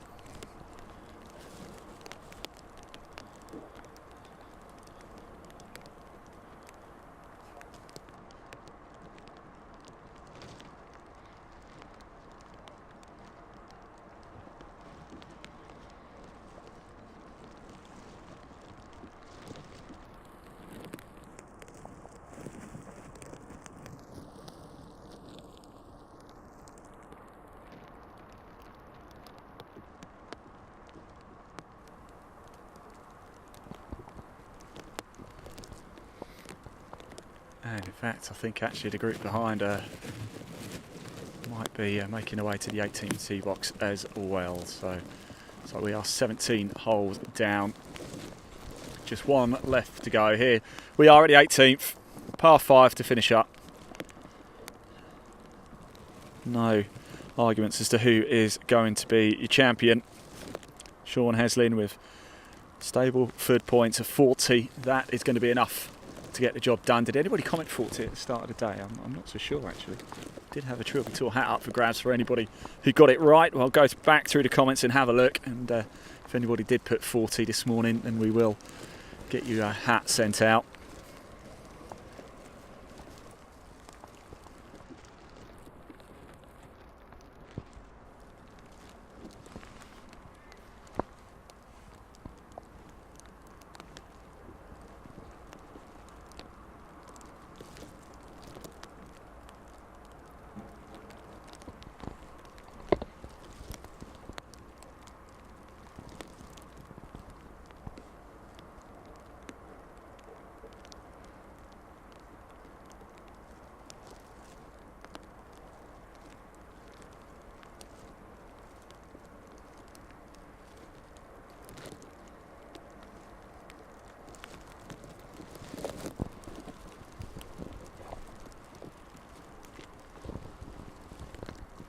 So do we have a lost ball over on the right hand side? I'm not so sure. So this is the penultimate group coming down now. It is Stephen Horrocks, your winner up at Saddleworth, the champion of Greater Manchester earlier in the year. John Stott and Mark Sumner as well. Mark Sumner's been sniffing around the upper reaches of the leaderboard all throughout the course of the day. He is going to fall a little bit short, but he's got a good chance to put some more points on the board and maybe get himself into the top 5.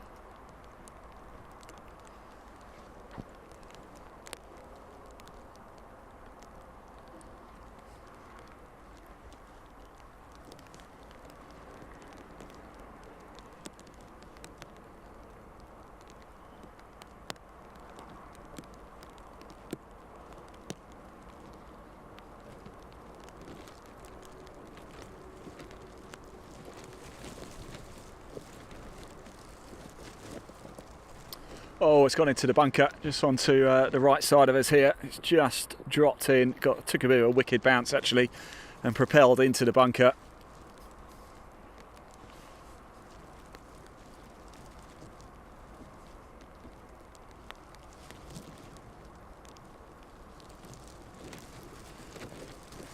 Go on, did it hold? Oh, it has, it's just reappeared at the top. Brilliant, just held on. Avoided going for a drink.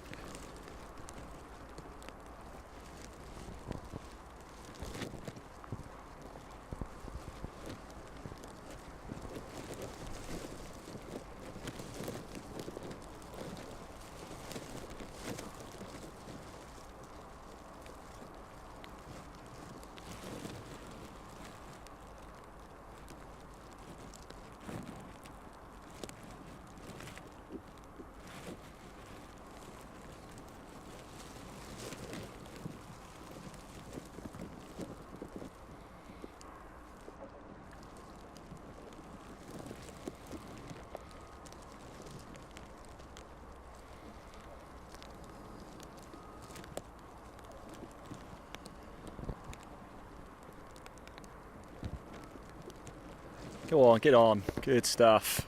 Nice.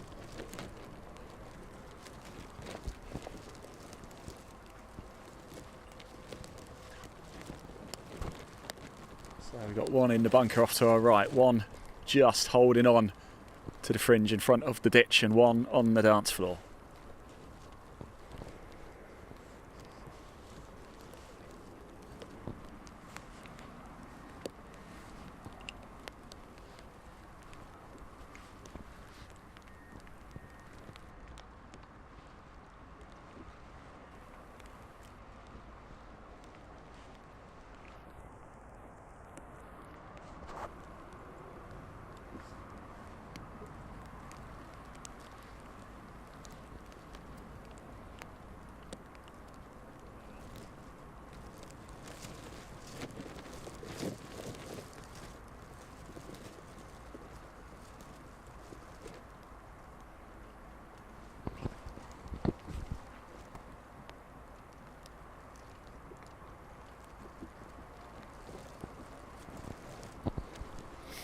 Go on, hold.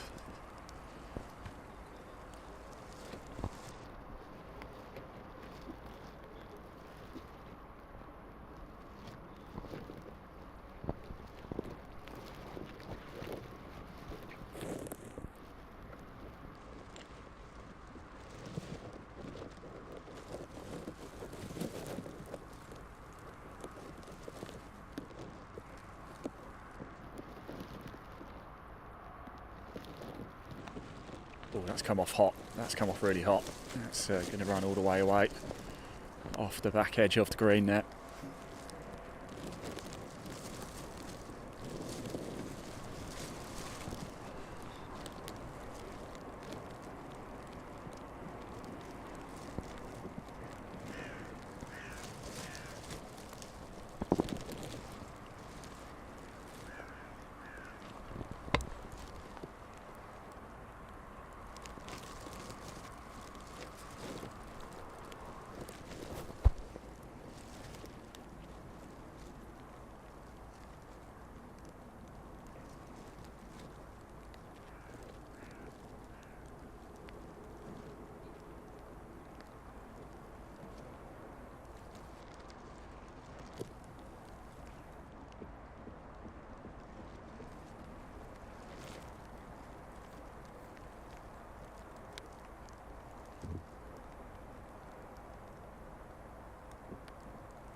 And then number 3, just 3 players left to come home. I believe they might just be about to tee off up at 18. Rain is coming down. It's been a wonderful, wonderful day. Sean Heslin is your champion overall. Good stuff indeed. Whilst we wait for one final group, we are going to see them home, so do not worry about that. In fact, I can see them, might be able to see them coming down very, very shortly indeed. It's going to be Mark Miller, Tom Coles, Karen Beattie. Whilst we wait for them to come down for one final time, we're just going to hear from the course designer here at Dundonald Links. If you haven't been here, you really, really should visit. Let's hear from the course designer at Dundonald Links, and we'll be back very soon.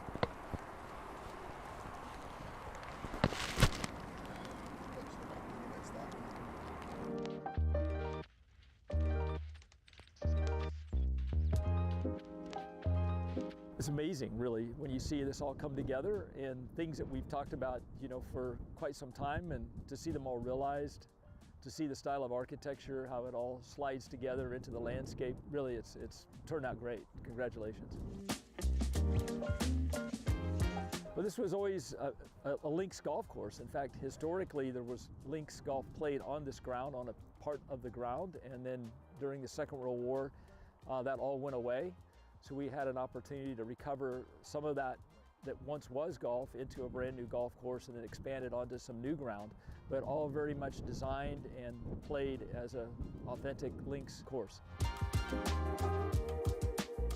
The ones that really stand out for me, the first hole that comes to mind is the par 5 5th hole. I love the way that approach comes into the green, and the way the green's tucked up around the corner, and a fun one strategically to be able to reach into. And I think probably most people, at least what I hear from players, is they really enjoy the 11th, standing on the tee, short little par 3, always have the wind moving some direction into your face normally, and a short but yet really fun, challenging hole. And then of course the turn 15, 16, 17, 18, that's just a great finish. Different wind directions to play. I think the 15th par 3 is arguably the most difficult par 3 on the course. And then 18, what a great risk-reward shot coming in. That's where you want to be. You can walk out of the place with your friends, meet your friends here if you're in a group of several friends, or even meet new friends around the putting greens. There's 3 different kind of complexes of the lodging. Each have a different putting green in front of it. There's barbecue areas, there's areas just to sit out and enjoy the evening, even take a stroll near the golf course. And so it's just a great time, whether you're coming just in a 4-ball, or you've got you know, a group of 16. There's 2-bedroom, 4-bedroom, 6-bedroom lodges.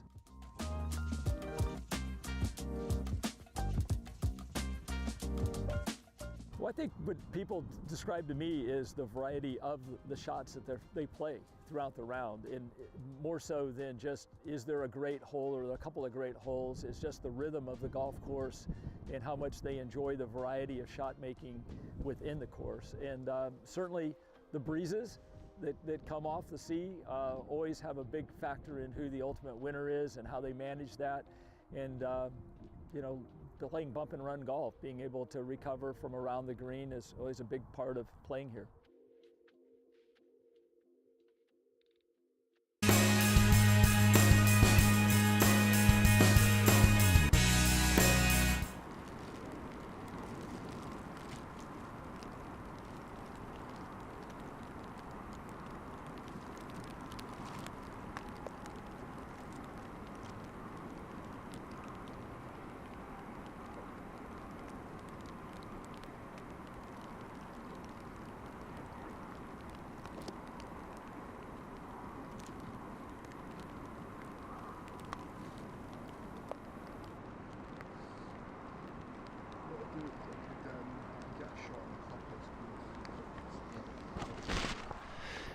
Yeah, welcome back everybody. We are waiting for the next group. I can see one of the caddies actually. I'm just not too sure whether they're trying to find a ball or something, or just looking to see if the green's clear, but there's no danger of hitting the green for me. Looking at the clubhouse now, how nice is that? Of course the balcony's quite empty now.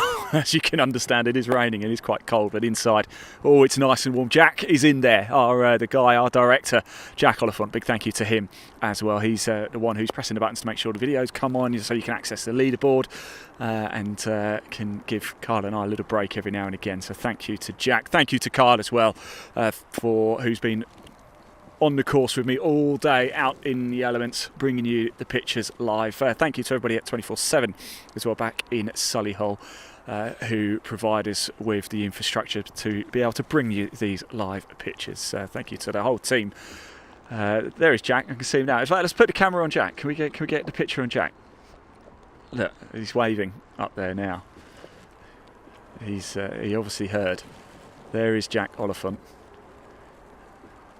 Get back to work, Jack.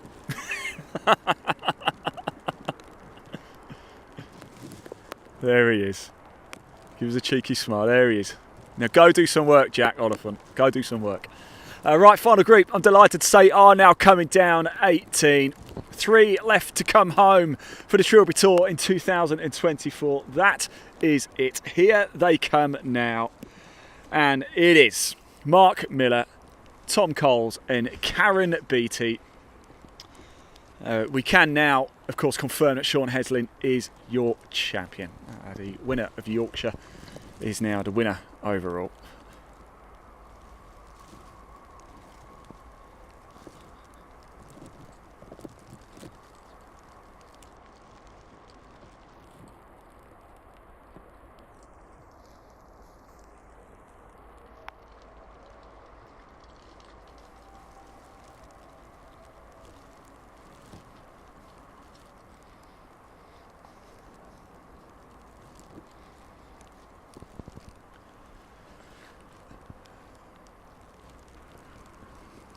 As promised, we'll stick around right until the very end.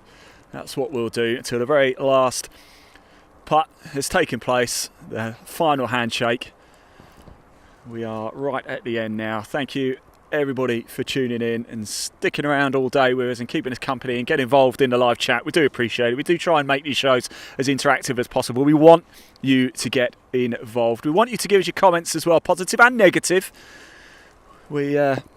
We can take it, don't worry. If there's things you think we can improve, we don't mind you letting us know.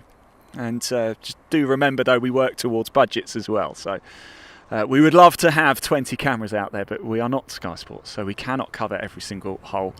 But who knows, maybe next year we might be able to get another camera or two out on the course. That would be fantastic, wouldn't it? But we hope you've enjoyed what we have brought you throughout the course of the season with the Trilby Tour. We'll try and make this about the players as much as possible, which is why we want you to see them and hear from them as often as we possibly can. Final group coming down 18, the par 5 to finish at Dundonald Links, the final 3. We are seeing the final shots of the Trilby Tour season in 2024. Sean Heslin is your champion.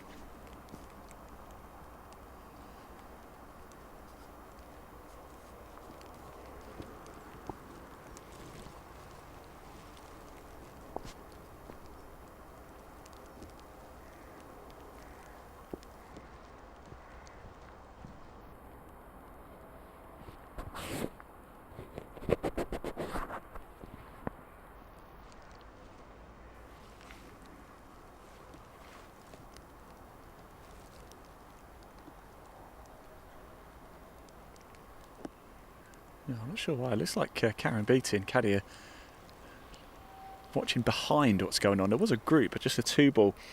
I think you were just generally having a round after. We wait for the next shot to come in here.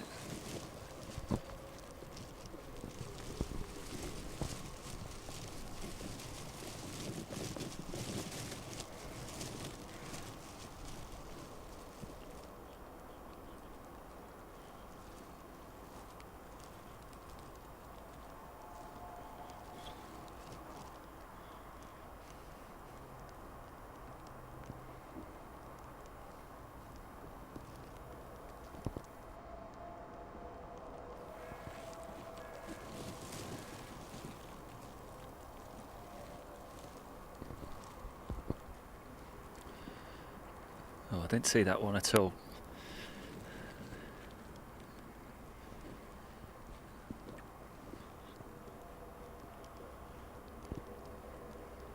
So Karen Beattie, Mark Miller, Tom Coles bringing it home on the Trilby Tour.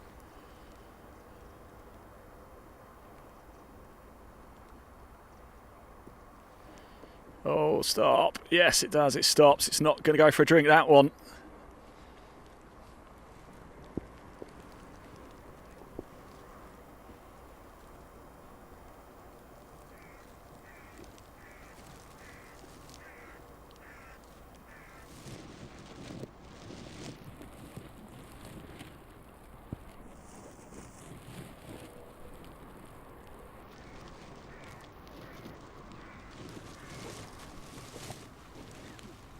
See Becky Robinson's on the balcony behind us. She's just watching. She's waiting for her mate Karen Beattie to come in. We spoke to Karen at the start of the day, well, when she teed off at 10:30 this morning, and she wanted Lecky to win. Of course, Karen was the overall champion last year, and she was somewhat surprised last year. She didn't quite expect it.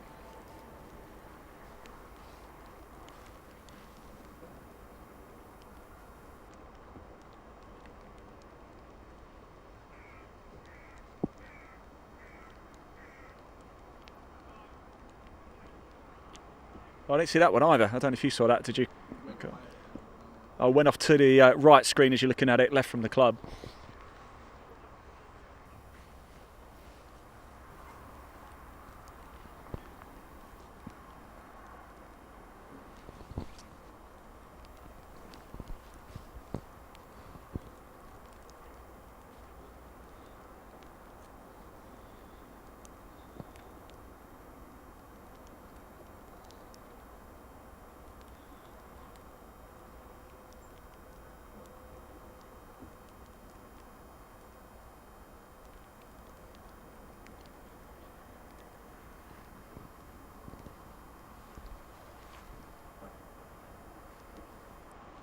So here they come down, just enjoying their final moments on the Trilby Tour. Enjoying playing here at Dundonald Links. If you've ever played again, do let us know. We are right at the end of the day. I'm a little bit cold to my bones now, to be honest, but I've thoroughly enjoyed it.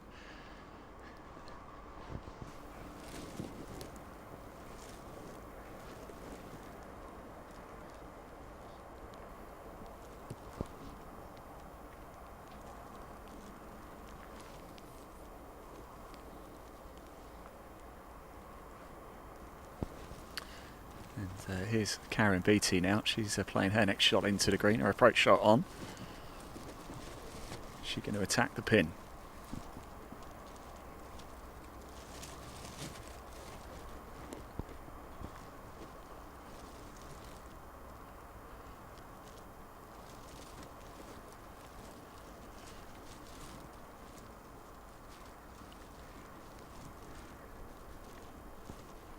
It's coming our way.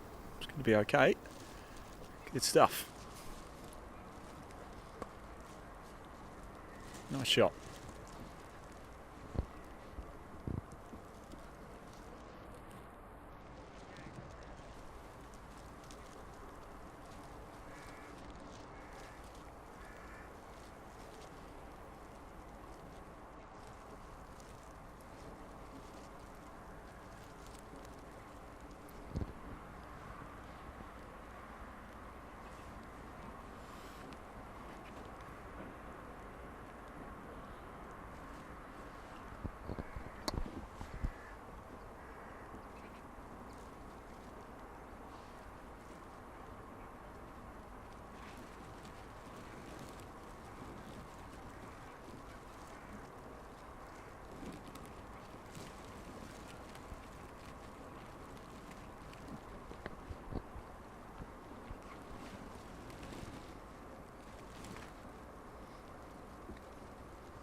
Oh, nice. Oh, it just landed on the upslope a little bit. Took a bit of momentum off, but it has dribbled a little bit closer towards the hole.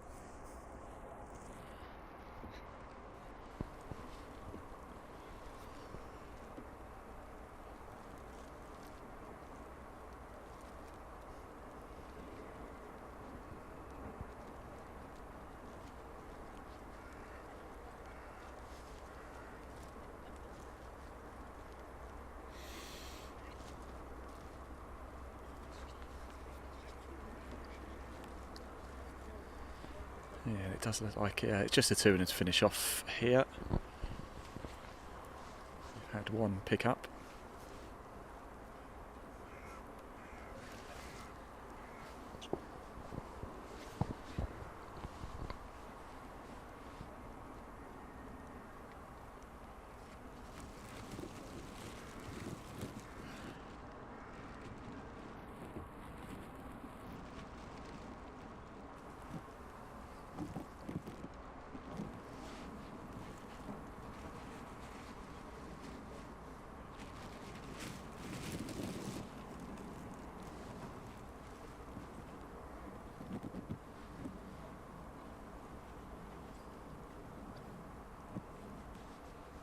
So just 2 to finish. 3 becomes 2. Could just be two shots left of the whole year. This is Karen Beattie. Is it going to come around? I tell you what.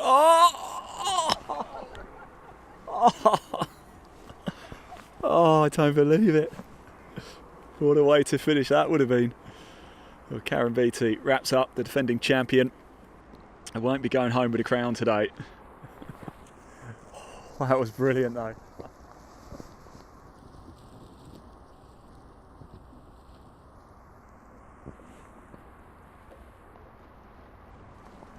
Is this it? Is this the final shot of the Trilby Tour 2024?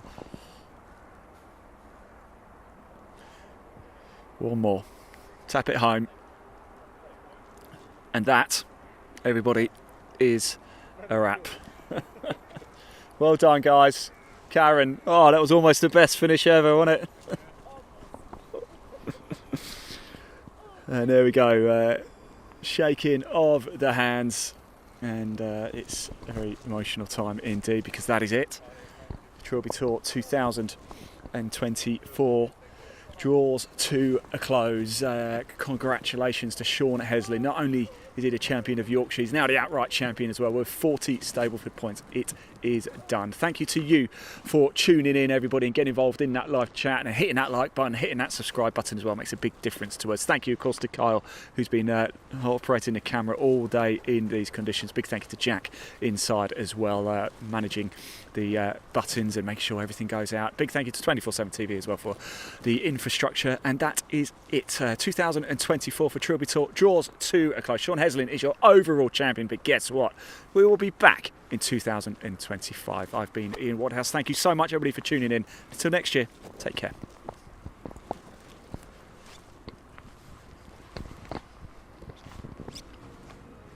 I'm here with the new Motocaddy M1 and M1 DHC electric trolleys.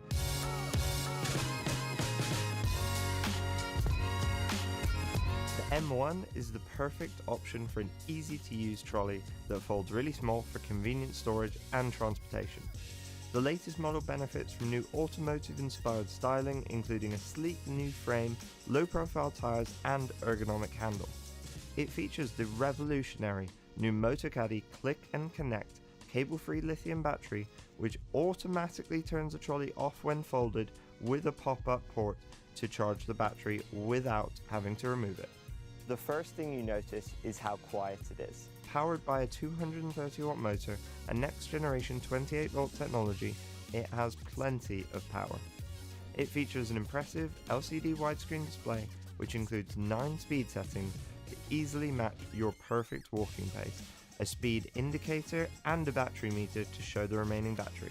I love the adjustable distance control feature, where I can choose between a selection of distances I want to send the trolley down the fairway, and I can just press a button and go help my friend look for his ball.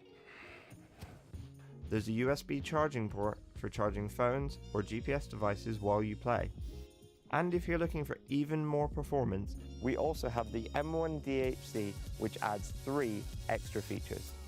Downhill control automatically regulates the trolley's speed while moving downhills, helping you stay in complete hands-free control. All-terrain tyres and an electronic parking brake, which holds the trolley in place uphill or downhill while you play your shot. All Motocaddy trolleys feature Easy Lock, which quickly connects any Motocaddy bag without a lower bag strap. Great to get you onto the course ready for your tee time. I hope you've enjoyed learning about the all-new M1 and M1 DHC models. Discover more about all of our products at motorcaddy.com.